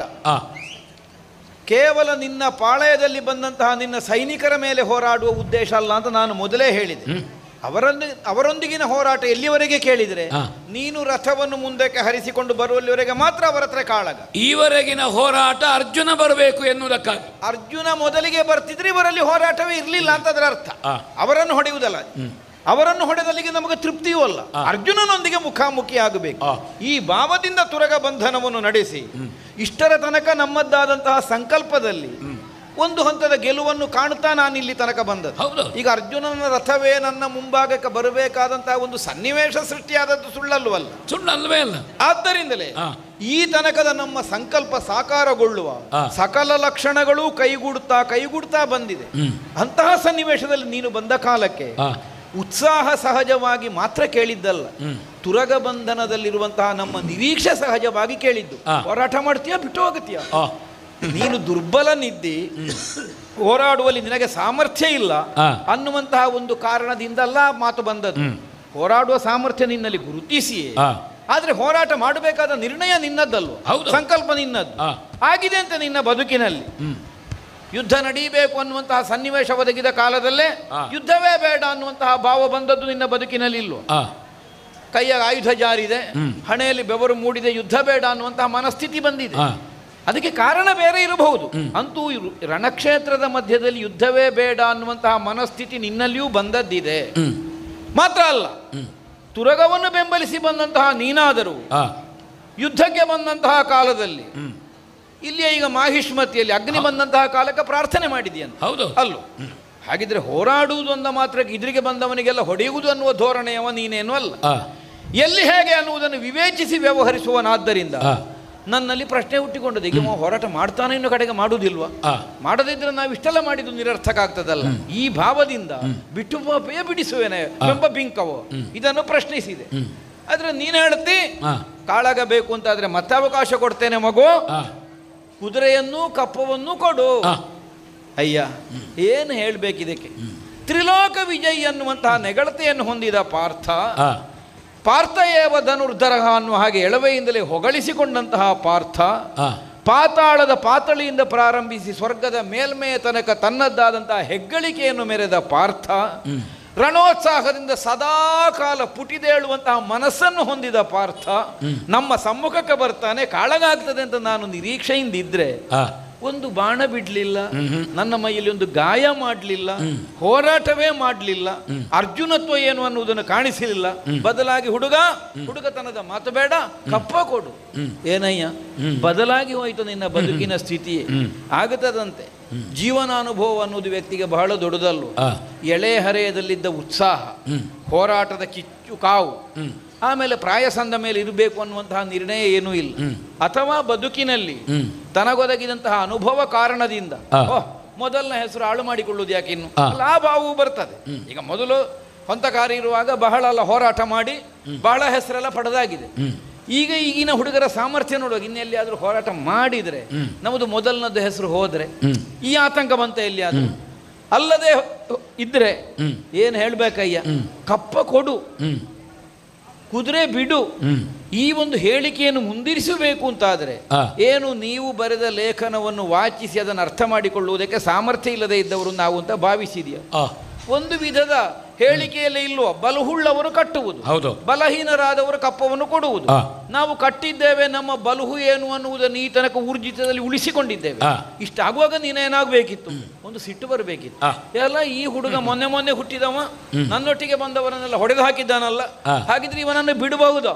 ಮಾತಿಗೆ ಅವಕಾಶ ಕೊಡದೆ ಹೊಡೆಯಬೇಕಿತ್ತು ನೀನು ಬಂದು ಕೇಳುವುದಕ್ಕೆ ಪ್ರಾರಂಭಿಸಿದೆ. ಹಾಗಿದ್ರೇನು ನಿನ್ನ ಬದುಕಿನಲ್ಲಿ ದ್ವಿಜತ್ವವ ಇದು? ದ್ವಿಜತ್ವ ಅಂದರೆ ಬ್ರಾಹ್ಮಣ ಅನ್ನುವ ಅರ್ಥದಿಂದ ಕೇಳಿದ್ದಲ್ಲ ನಾನು. ಬೇಡಲು ದ್ವಿಜನೆ, ಮತ್ತೊಂದು ಹೊಸತಾದ ಜನ್ಮ ಬಂತು ನಿನಗೆ ಎಲ್ಲಿಯಾದರೂ? ಈ ತನಕ ಹೇಗೆ ನಿನ್ನ ಕ್ಷಾತ್ರ ಸಹಜವಾದಂತಹ ಪಂಥದಿಂದ ಪೌರುಷದಿಂದ ಹೋದಲ್ಲೆಲ್ಲ ನಿನ್ನ ವಿಕ್ರಮಾತಿಶಯದಿಂದ ಅಪಾರವಾದ ಸಂಪದವನ್ನು ಸಂಗ್ರಹಿಸಿಕೊಂಡು ಬಂದವನಂತೆ. ಅದಕ್ಕೆ ಅಲ್ಲೋ ನಿನಗೆ ಧನಂಜಯ ಅನ್ನುವ ಹೆಸರು ಬಂದದ್ದು. ಹೋದಡೆಯಲ್ಲ ಅಪಾರವಾದ ಸಂಪತ್ತನ್ನು ಸಂಗ್ರಹಿಸಿಕೊಂಡು ಬಂದಿದ್ದಿ. ಕೀರ್ತಿಯ ಸಂಪತ್ತು ಹೌದು, ಆರ್ಥಿಕವಾದಂತಹ ಸಂಪತ್ತು ಹೌದು. ಅದನ್ನು ಆರ್ಜಿಸಿ ಧನಂಜಯ ಅನ್ನುವಂತಹ ಹೆಸರನ್ನೇ ಗಳಿಸಿಕೊಂಡಂತಹ ನೀನು ಈಗ ಹೊಸತಾದ ಒಂದು ಜನ್ಮ ಏನಾದ್ರೂ ಬಂತೋ, ಮೊದಲನ ಹೆಸರು ಉಳಿಸಿಕೊಳ್ಳುವುದಕ್ಕೆ ಬೇಕಾಗಿ ಅಲ್ಲಿಂದಲಿಗೆ ಹೇಗಾದ್ರೂ ಮಾಡಿ ಅರ್ಜುನ ಅಂತೆ ಬಂದನಂತೆ. ಬಂದ ಕಾಲಕ್ಕೆ ಮತ್ತೆ ಚಂಪಕಾವತಿಯವರು ಕಪ್ಪ ಕೊಟ್ರಂತೆ, ಕುದುರೆಯೂ ಸಿಕ್ಕಿತಂತೆ.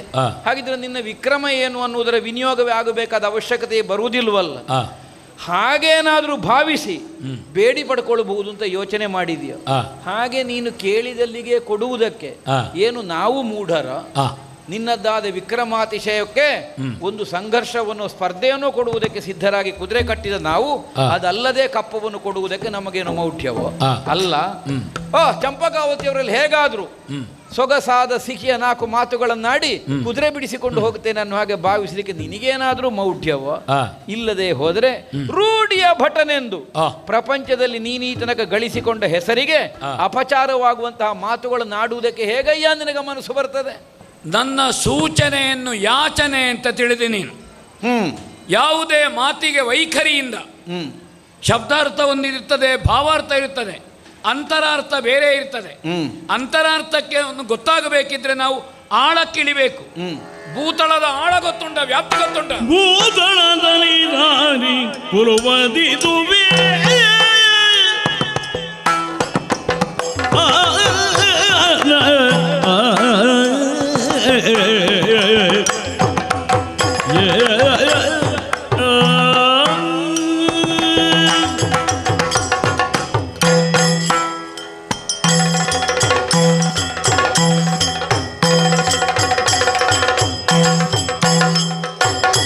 ಭೂತಳದಲ್ಲಿ ದಾರಿ ಕೊಲುವದಿದುವೆಗೆ ರಾಜನೀತಿಯ ಧರ್ಮ ಹೀಗೆ ನೀ ತರಳನು ನಿನ್ನೊಳ್ಳೆ ರಣವ, ನೀ ತರಳನು ನಿನ್ನೊಳ್ಳೆ ರಣವ, ನಿನ್ನ ತಾತನ ಕರೆತಿಲ್ಲಿಗೆ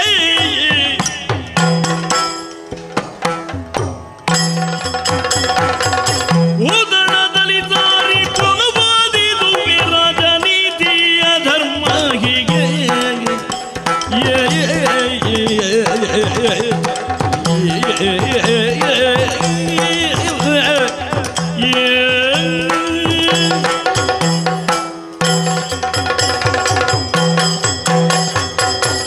ಸುಧನ್ವ ವಯೋವೃದ್ಧನಾಗಿ ಒಂದು ರೀತಿಯ ಆತಂಕದಿಂದ ಆಡಿದೆ ಅಂತ ನೀ ತಿಳ್ಕೊಂಡಿ. ಶತಶೃಂಗದಿಂದ ಇಂದ್ರಪ್ರಸ್ಥಕ್ಕೆ ಬಂದ ಆ ಕಾಲದಲ್ಲಿ ಶಾಸ್ತ್ರದ ಅಭ್ಯಾಸ ಮಾಡಿದ ಆ ಸಂದರ್ಭದಲ್ಲಿ ಮ್ಲೇಂಚ ಖಂಡದಲ್ಲಿದ್ದಂತಹ ಕಿರಾತ ವರ್ಗವನ್ನು ಹಸ್ತಿನಾವತಿಯ ಭಂಡಾರಕ್ಕೆ ಮಣಿಸಿದವ ನಾನು. ನನ್ನ ಬಾಲ್ಯ ಒಂದು ತೀರ್ಥಯಾತ್ರೆಯನ್ನು ಮಾಡಿದ್ದೆ ನಾನು.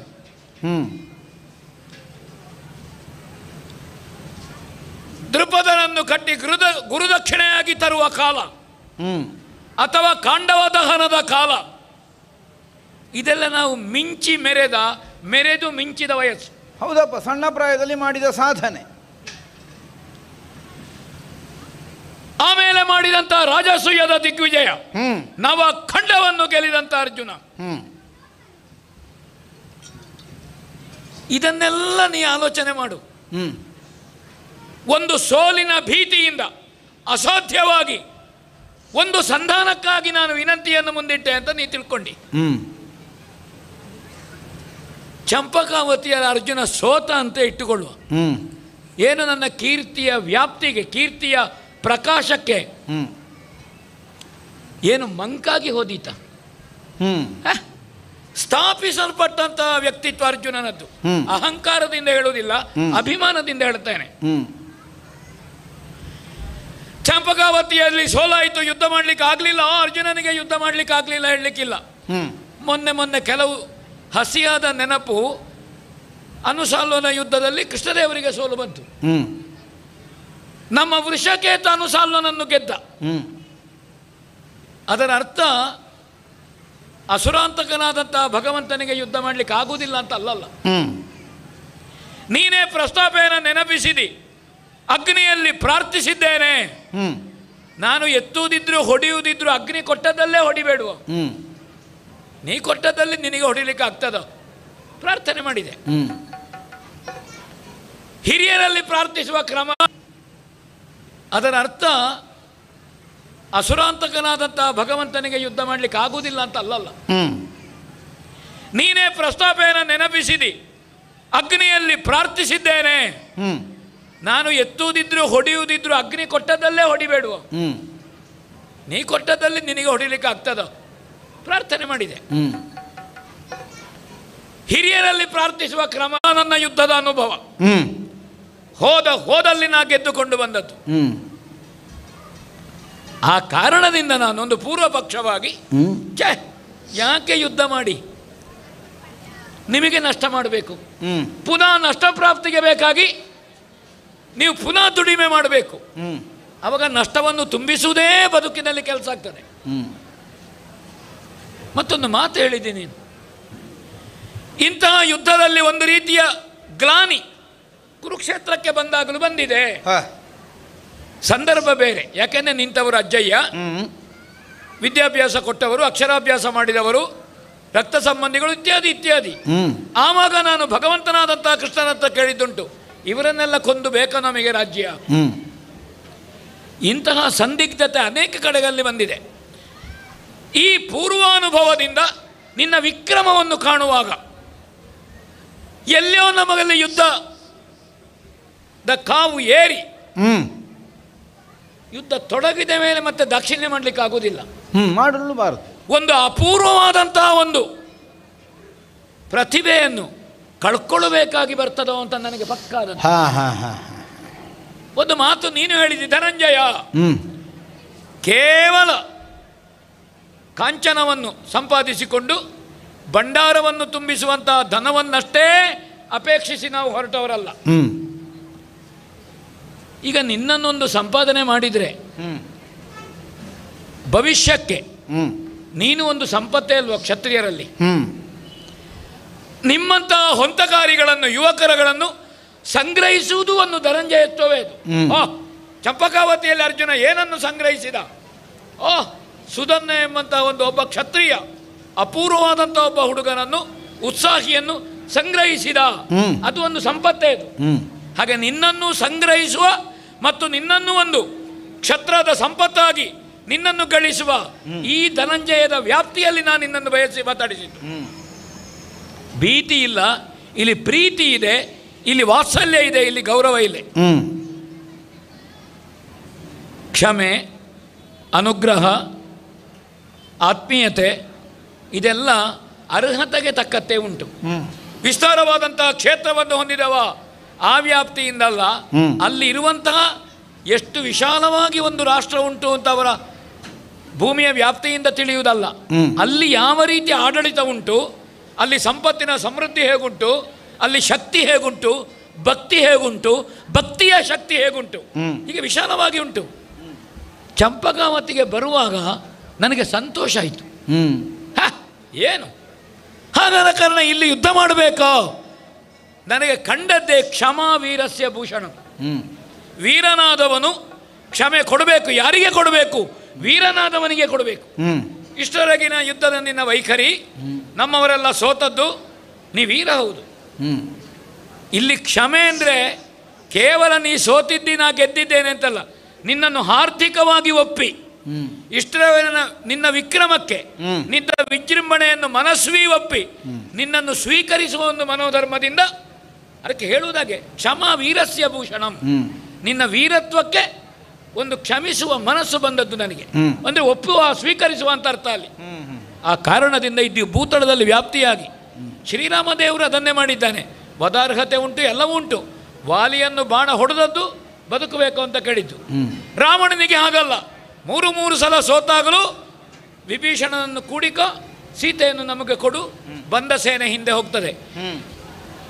ರಾಮಾಶ್ವಮೇಧದಲ್ಲಿ ಸಂಧಾನದ ಪ್ರಕ್ರಿಯೆ ನಡೆದಿದೆ, ಆಂಜನೇಯ ಇತ್ಯಾದಿ. ಅಲ್ಲಿ ವೀರಮಣಿಯ ಶೈವ ಭಕ್ತಿಯನ್ನು ಕಂಡು, ಇಲ್ಲಿ ಭಾಗವತ ಪರಂಪರೆಯನ್ನು ಕಂಡು, ನಿಮ್ಮಲ್ಲಿರುವಂತಹ ಭಕ್ತಿಯನ್ನು ಕಂಡು, ಏಕಾದಶಿ ವೃತ್ತವೋ ಇತ್ಯಾದಿ ಇತ್ಯಾದಿ ಎಲ್ಲ ನಿಮ್ಮಲ್ಲಿ ಉಂಟಂತೆ. ಹಾಗಾದ ಕಾರಣ ಯಾಕೆ ಇಲ್ಲಿ ಅನಗತ್ಯವಾದಂತಹ ಒಂದು ನಷ್ಟಪ್ರಾಪ್ತಿಯ ಯುದ್ಧ ಮಾಡಬೇಕು? ಆ ನಷ್ಟವನ್ನು ತುಂಬಿಸುವುದಕ್ಕೆ ಯಾಕೆ ನೀವು ದುಡಿಮೆ ಮಾಡಬೇಕು? ಅದಕ್ಕೆ ಬೇಕಾಗಿ ನಿನ್ನನ್ನೊಂದು ಸ್ವೀಕರಿಸೋಣ. ಯುದ್ಧದ ಉತ್ಸಾಹ ನಿನಗುಂಟು.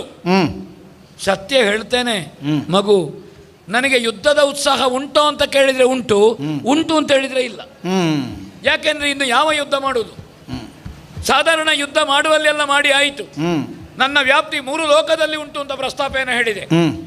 ಇನ್ನು ಯುದ್ಧ ಮಾಡುತ್ತಲೇ ಹೋಗುವುದೋ, ರಕ್ತ ಹರಿಸುತ್ತಲೇ ಹೋಗುವುದೋ? ಕುರುಕ್ಷೇತ್ರದಲ್ಲಿ ರಕ್ತ ಹರಿಸಿದ್ದಕ್ಕೆ ಬೇಕಾಗಿ, ಆ ಪಾಪ ಶಂಕೆಗೆ ಬೇಕಾಗಿ ತೊಡಗುವಂಥದ್ದು. ಬಲುಹುಳ್ಳ ಭಟರು ಅಂತ ಒಂದು ಮಾತನ್ನು ಹೇಳಿದಿ, ನಮ್ಮ ಉಲ್ಲೇಖ ಅದು. ಅಂದರೆ ನಮಗಿರುವಂತಹ ಕೃಷ್ಣಾನುಗ್ರಹ, ನಮಗಿರುವಂತಹ ವ್ಯಾಸಾನುಗ್ರಹ, ನಮ್ಮ ಸಂಕಲ್ಪ, ಧರ್ಮರಾಯನ ಧಾರ್ಮಿಕತೆ, ಇದನ್ನೆಲ್ಲ ನೋಡಿಕೊಂಡು ಶ್ರೀಕೃಷ್ಣ ಪರಮಾತ್ಮನಿಂದ ಭಗವದ್ಗೀತೆಯ ಉಪದೇಶವನ್ನೇ ಪಡೆದ ಅರ್ಜುನ, ಧ್ವಜಾಗ್ರದಲ್ಲಿರುವಂತಹ ಇತಿಹಾಸದ ಕಳೆದ ಯುಗದ ಮಹಾಪುರುಷನಾದಂಥ ಆಂಜನೇಯ, ಈ ದಿವ್ಯತೆ ಭವ್ಯತೆಯನ್ನೆಲ್ಲ ಕಂಡು, ನಾವು ಮಾಡುವಂಥ ಯಜ್ಞದ ಉದ್ದೇಶವನ್ನು ಕಂಡು, ಇಷ್ಟನ್ನೆಲ್ಲ ಶಕ್ತಿಯ ಭಕ್ತಿ, ಭಕ್ತಿಯ ಶಕ್ತಿ, ಇದರನ್ನು ಕಟ್ಟಿ ಇದಿರಿಸುವ ಬಲುಹು ನಿಮಗುಂಟ. ಇಲ್ಲಿ ಬಲುಹು ಅಂದ್ರೆ ಆ ಬಲುಹು, ಭಕ್ತಿಯ ಬಲುಹು, ಆ ಭಕ್ತಿಯ ಶಕ್ತಿಯ ಬಲುಹು, ಆ ಧಾರ್ಮಿಕ ಬಲುಹು ನಿಮ್ಮಲ್ಲಿ ಉಂಟು ಅಂತ ಇದರ ಆಶಯ. ಅಂತಹ ಬಲುಹು ನಿಮ್ಮಲ್ಲಿ ಉಂಟು ಅಂತ ಆದರೆ ನೀವು ಕಾದಾಟ ಮಾಡಬಹುದು. ನೇರವಾಗಿ ಕೃಷ್ಣಾನುಗ್ರಹ ಉಂಟು, ನಮ್ಮ ಜೊತೆಗೆ ಕೃಷ್ಣನಿದ್ದಾನೆ ಭಾವನಾತ್ಮಕವಾಗಿ. ಅದಕ್ಕೆ ಬೇಕಾಗಿ ಇದನ್ನೆಲ್ಲ ಅರ್ಥ ಮಾಡಿಕೊಂಡು ಒಂದು ಹೇಳಿ ಸಾರಿ ಇದನ್ನು ತಿಳಿಯಪಡಿಸಿ, ನೀನು ಯುದ್ಧದಿಂದ ಸ್ವಲ್ಪ ಹಿಂದೆ ಸರಿದ್ರೆ ಅದು ನಿನಗೆ ಅವಮಾನ ಅಲ್ಲ, ಅಥವಾ ನನಗೆ ದೊಡ್ಡ ಹೆಗ್ಗಳಿಕೆಯಲ್ಲ. ಪಾಂಡವರನ್ನು ಅರ್ಥ ಮಾಡಿಕೊಂಡ. ಅರ್ಜುನ ಹೇಳಿದ್ದನ್ನು ಕೇಳಿದರು ಚಂಪಕಾವತಿಯರು. ಹಾಗಣ ಯುದ್ಧವನ್ನು ಚಂಪಕಾವತಿಯವರು ಸೇರಿಕೊಂಡು ದಿಗ್ವಿಜಯನ್ನು ಮುಂದುವರಿಸಿದರು. ನೀವು ಸೇರಿಕೊಂಡು, ನಿಮ್ಮನ್ನು ಸೇರಿಸಿಕೊಂಡು ದಿಗ್ವಿಜಯ ಮುಂದೆ ಹೋಗುವುದು. ಗಂಗಾ ನದಿಯ ಪ್ರವಾಹಕ್ಕೆ ಅನೇಕ ಉಪನದಿಗಳು ಬರ್ತದೆ, ಬೋರ್ಗರತ ಇರ್ತದೆ, ಕೆನ್ನೀರು ಇರ್ತದೆ. ಗಂಗೆಯ ಮಡಿಲನ್ನು ಪ್ರವೇಶಿಸಿದ ಮೇಲೆ ಅದು ಗಂಗೆ ಆಗ್ತದೆ ಅಂತ.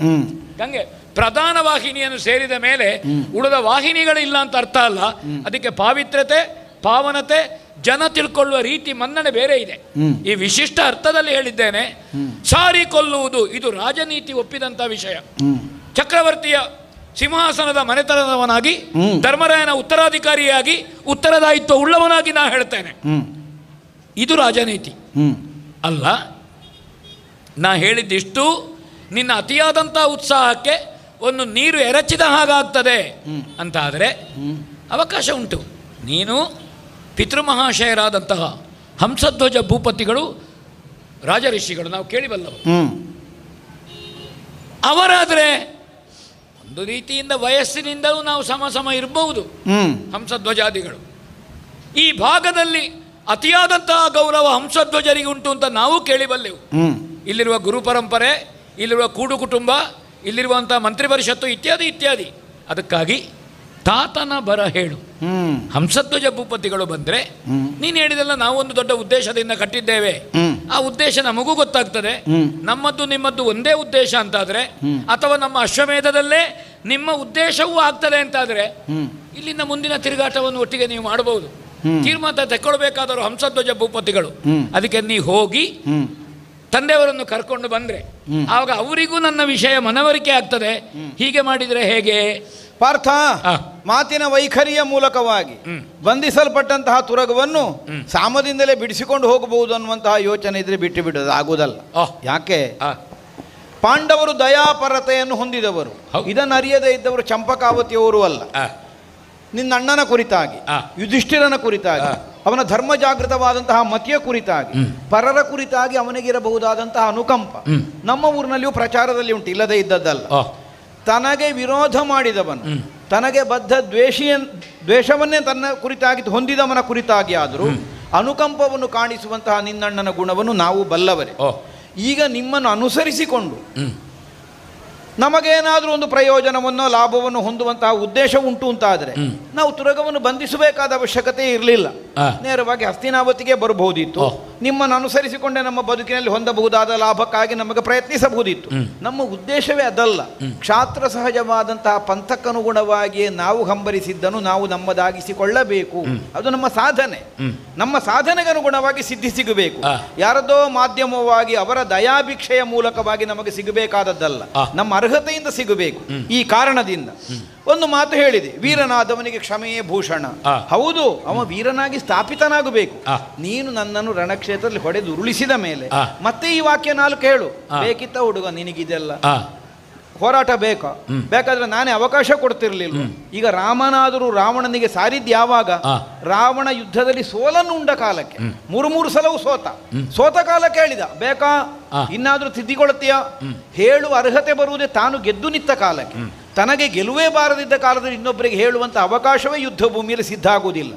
ನಿನ್ನವರು ಈಗ ಗೆದ್ದು ನಿಂತ ಸನ್ನಿವೇಶ ಆದರೆ ನೀನೀಗ ಬಂದವನೇ ಹೀಗೆ ಹೇಳಿದ್ದಕ್ಕೊಂದು ಮೌಲ್ಯ ಹುಟ್ಟುತ್ತಿತ್ತು.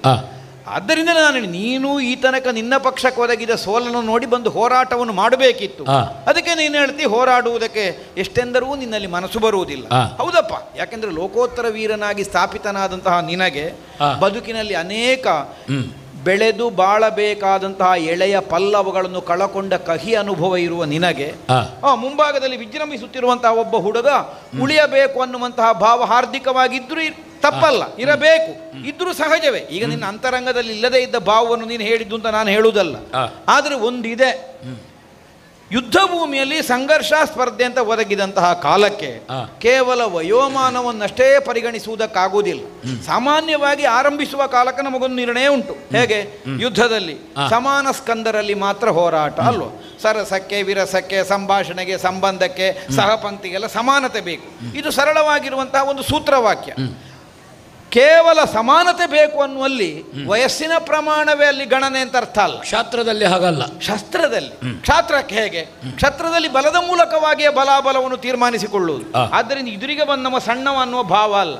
ಈಗ ನನಗಿಂತಲೂ ಸಣ್ಣ ವಯಸ್ಸಿನಲ್ಲಿ ನೀನು ದೊಡ್ಡ ಕೆಲಸ ಮಾಡಲಿಲ್ಲ, ನನಗಿಂತಲೂ ಸಣ್ಣ ವಯಸ್ಸಿನಲ್ಲಿ ನಿನಗೆ ವಿವಾಹ ಆಗುವುದಕ್ಕಿಂತ ಮೊದಲೇ ಏಕರಥಾರೂಢನಾಗಿ ಮಹಾರಥಿಯಾದಂತಹ ದ್ರುಪದನನ್ನು ಕಟ್ಟಿಕೊಂಡು ನೀನು ಬಂದಿದ್ದೇನೆ. ಅವ ಅಲ್ಪಬಲನಲ್ಲ.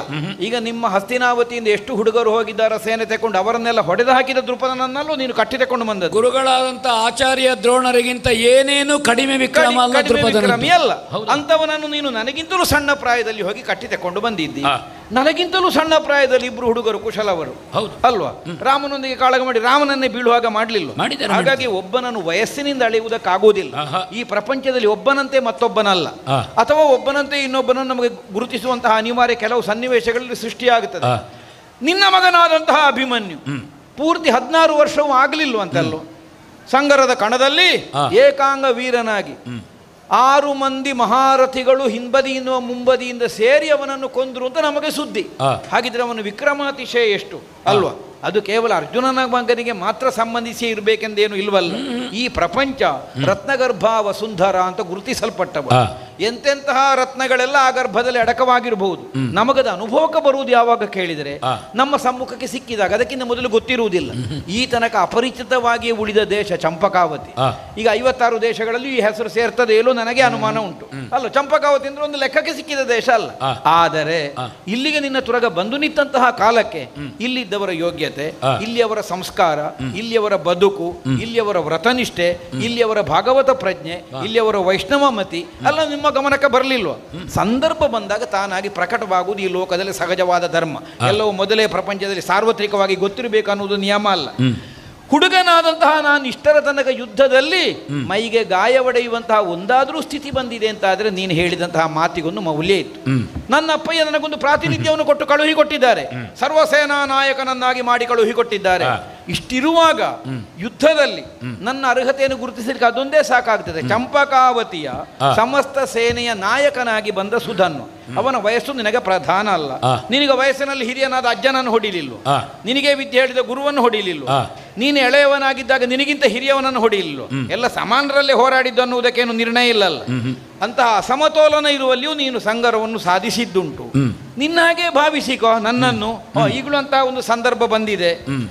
ನನ್ನ ಅಪ್ಪಯ್ಯ ಬರಬೇಕು ಅಂತಾದ್ರೆ ನನ್ನಿಂದ ಸಾಧಿಸುವುದಕ್ಕಾಗುವುದಿಲ್ಲ ಅಂತ ಆಗಬೇಕು. ಮೊದಲು ನನ್ನನ್ನು ಗೆದ್ದು, ಸಾಮಾನ್ಯವಾಗಿ ಕ್ರಮ ಹೇಗೆ, ಉಪ್ಪರಿಗೆ ಹೋಗಬೇಕು ಅಂತಾದ್ರೆ ಒಮ್ಮೆಲೆ ಹಾರುವುದಲ್ಲ, ಮೆಟ್ಟಿಲಲ್ಲಿ ಹೋಗೋದು. ಇದೀಗ ಮೊದಲನ ಮೆಟ್ಟಿಲು ನಾನು ಬಂದಿದ್ದೇನೆ. ನನ್ನನ್ನು ಮೆಟ್ಟಿ ನನ್ನನ್ನು ಉತ್ತರಿಸಿ ಆಮೇಲೆ ನೀನು ಎತ್ತರಕ್ಕೆ ಹೋಗಬೇಕೇ ಹೊರತು ಅದಕ್ಕಿಂತ ಮೊದಲೇ ಅಪ್ಪಯ್ಯ ಬರಬೇಕು ಅಂತ ಹೇಳುದು ಎಷ್ಟು ಸಾಧು ಆಗ್ತದೆ ಹೇಳು ಸುಧನ್ವ. ನೀನೇ ನೆನಪಿಸಿದಿ, ನೀನು ಎಳೆಯವನು, ಕೊಲ್ಲಲು ಅನುಚಿತ. ರಾಮಾಯಣದ ಉದಾಹರಣೆ ಹೇಳಿದೆ ನೀನು, ಅಥವಾ ಕುರುಕ್ಷೇತ್ರದ ಉದಾಹರಣೆ ಹೇಳಿದಿ. ರಾಮಾಯಣದ ಉದಾಹರಣೆಯಲ್ಲಿ ಸೀತಾಪ್ರಾಪ್ತಿ ಮತ್ತು ರಾವಣಾದಿಗಳ ವಧೆ ಲಕ್ಷ್ಯ. ಇಲ್ಲಿರುವಂತಹ ಕ್ಷತ್ರಿಯ ಹುಡುಗರನ್ನೆಲ್ಲ ಕೊಲ್ಲುವುದು ಆ ಪ್ರಾಪ್ತಿಯ ಲಕ್ಷ್ಯವೂ ಇಲ್ಲ. ಈ ಅಶ್ವಮೇಧದ ಉದ್ದೇಶವೇ ಬೇರೆ, ಲಕ್ಷ್ಯವೇ ಬೇರೆ. ಅಥವಾ ಕುರುಕ್ಷೇತ್ರದ ಯುದ್ಧದ ಲಕ್ಷ್ಯವೇ ಬೇರೆ, ಅಲ್ಲಿ ಧರ್ಮ ಸಂಸ್ಥಾಪನೆಯ ಲಕ್ಷ್ಯ ಬೇರೆ ಇತ್ತು. ಮಾತ್ರ ಅಲ್ಲ, ಇಲ್ಲಿ ಹಾಗಲ್ಲ. ಇಲ್ಲಿ ನೀವು ಬಂಧಿಸಿದ ಉದ್ದೇಶ ಯಜ್ಞ ವಿರೋಧಿಗಳಾಗಿ ಅಲ್ಲ, ಅಲ್ವೇ ಅಲ್ಲ, ಉದ್ದೇಶ ಬೇರೆ ಉಂಟು ನಿಮ್ಮದ್ದು. ಹಾಗಾದ್ರೆ ವಿರೋಧಕ್ಕಾಗಿ ವಿರೋಧವು ನಿಮ್ಮದ್ದಲ್ಲ. ನಿಮ್ಮ ಉದ್ದೇಶ ಏನುಂಟೋ ಆ ಉದ್ದೇಶ ಅರ್ಜುನನಿಗೆ ಕಪ್ಪ ಕೊಟ್ಟು ಕುದುರೆಯನ್ನು ನೀವು ಬಿಟ್ಟುಕೊಟ್ರೆ ಆ ನಿಮ್ಮ ಉದ್ದೇಶ ಈಡೇರಿತು. ಯಾಕಂದ್ರೆ ನಮ್ಮದು ಕೇವಲ ಬಂಧು ಹತ್ಯೆಯ ದೋಷ ಅಷ್ಟೇ ಅಲ್ಲ, ಇದರಲ್ಲಿ ಲೋಕ ಕಲ್ಯಾಣವೂ ಇದೆ. ರಾಮಾಶ್ವಮೇಧದಲ್ಲಿ ಇದ್ದ ಹಾಗೆ ಈಗ ಊರಿಗೆ ಒಳ್ಳೆದಾಗುದು ಬೇಡ ಅಂತ ನಮ್ಮದು ಹರಕೆ. ಹೌದೌದು. ಆ ಕಾರಣದಿಂದ ಚಕ್ರವರ್ತಿ ಮನೆತನ ಮಾಡುವಂತಹ ಈ ಒಂದು ಅಶ್ವಮೇಧದಲ್ಲಿ ಕೇವಲ ನಮ್ಮ ಮನೆ ಮಾತ್ರ ಅಲ್ಲ, ನಮ್ಮ ವ್ಯಾಪ್ತಿ ವಿಸ್ತಾರವಾಗಿ. ಇಲ್ಲದೇ ಇದ್ರೆ ಕುದುರೆ ಇಲ್ಲಿಗೆ ಯಾಕೆ ಬಂತು? ಚಪ್ಪನ್ನ ದೇಶಗಳಲ್ಲಿ ಸಾಮಂತರು ಯಾರಿದ್ದ ಅದರಲ್ಲಿ ಚಂಪಕಾವತಿ ಉಂಟು ಅಂತ ಕೇಳಿದರೆ ಉಂಟು ಅಂತ ಹೇಳಲಿಕ್ಕೆ ನನಗೂ ವಿಶ್ವಾಸದಾರದು. ಆದರೂ ಆವಾಹಿಸಲ್ಪಟ್ಟ ದೇವತೆಗಳ ಸಂಕಲ್ಪದಂತೆ ಕುದುರೆ ಬಂದಿದೆ ಅಂತಾದ್ರೆ ಇದೆಲ್ಲ ದಿವ್ಯ ಕ್ಷೇತ್ರಗಳು, ಪುಣ್ಯಕ್ಷೇತ್ರಗಳು, ಭಗವಂತನನ್ನು ಆರಾಧಿಸುವ ಕ್ಷೇತ್ರಗಳು. ಇದು ಸನಾತನಿಕೆ ಉಳ್ಳಂತಹ ಆಸ್ತಿಕ್ಯ ಉಳ್ಳಂತಹ ಕ್ಷೇತ್ರಗಳು ಅಂತ ಬಂದಿದೆ. ಈ ಆಸ್ತಿಕ್ಯ ಉಳಿಲಿ, ಅದರ ಮೇಲೆ ಒಂದು ಹಲ್ಲೆ ಆಗುವುದು ಬೇಡ. ಈ ಉದ್ದೇಶದಿಂದ ನೀನು ಎಳೆಯವ, ಇಲ್ಲಿರುವಂತಹ ಈ ಧಾರ್ಮಿಕತೆಯನ್ನು ಕೊಲ್ಲುವುದು, ಇದನ್ನು ನಷ್ಟಗೊಳಿಸುವುದು ಅನುಚಿತ ಅಂತ ತಿಳ್ಕೊಂಡು ನಾ ಹೇಳಿದ್ದು. ನಮ್ಮ ಅಪ್ಪಯ್ಯ ಮಾಡಿದಂತಹ ತೀರ್ಮಾನದಲ್ಲಿ ಯಾವನೂ ಶಂಕೆ ಪಡಬೇಕಾದದ್ದಿಲ್ಲ. ನೀನೇ ಹೇಳಿದಿ, ರಾಜರ್ಷಿಯಾದಂತಹ ಹಂಸಧ್ವಜ. ಹೌದೌದು. ಆ ನೆಗಳತೆಯನ್ನು ಹೊಂದಿ ಅವರು ಬದುಕನ್ನು ಸಾಗಿಸಿದವರು.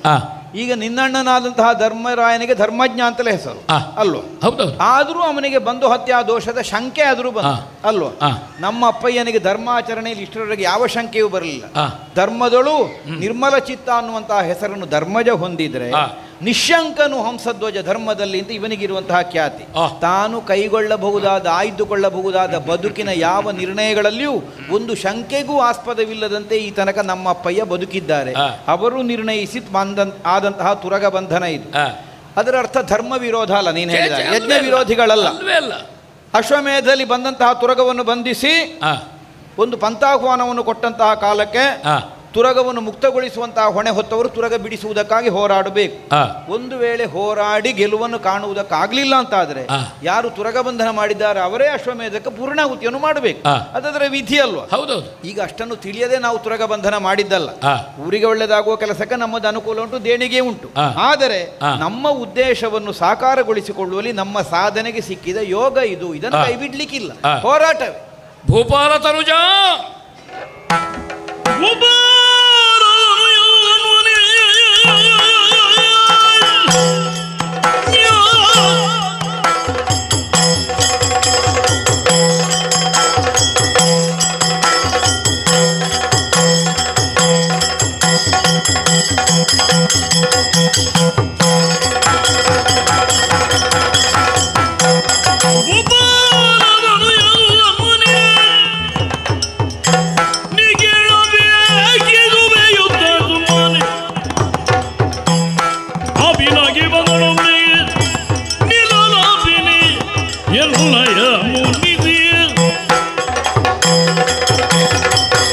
ಯಜ್ಞಾದಿ ಕರ್ಮಗಳಿಗೆ ತಾವು ಸಹಕಾರವನ್ನು ಕೊಡುವವರು ಅಂತ ಒಂದು ಮಾತು ಹೇಳಿದಿ.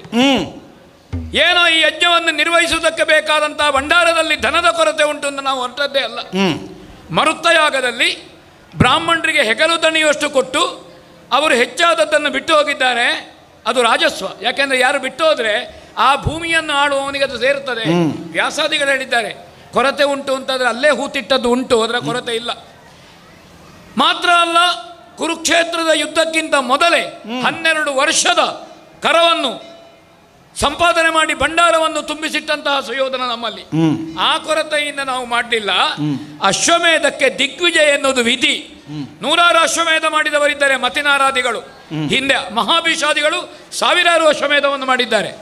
ಪ್ರತಿ ಅಶ್ವಮೇಧವು ದಿಗ್ವಿಜಯ ಅಂತ ಏನಿಲ್ಲ.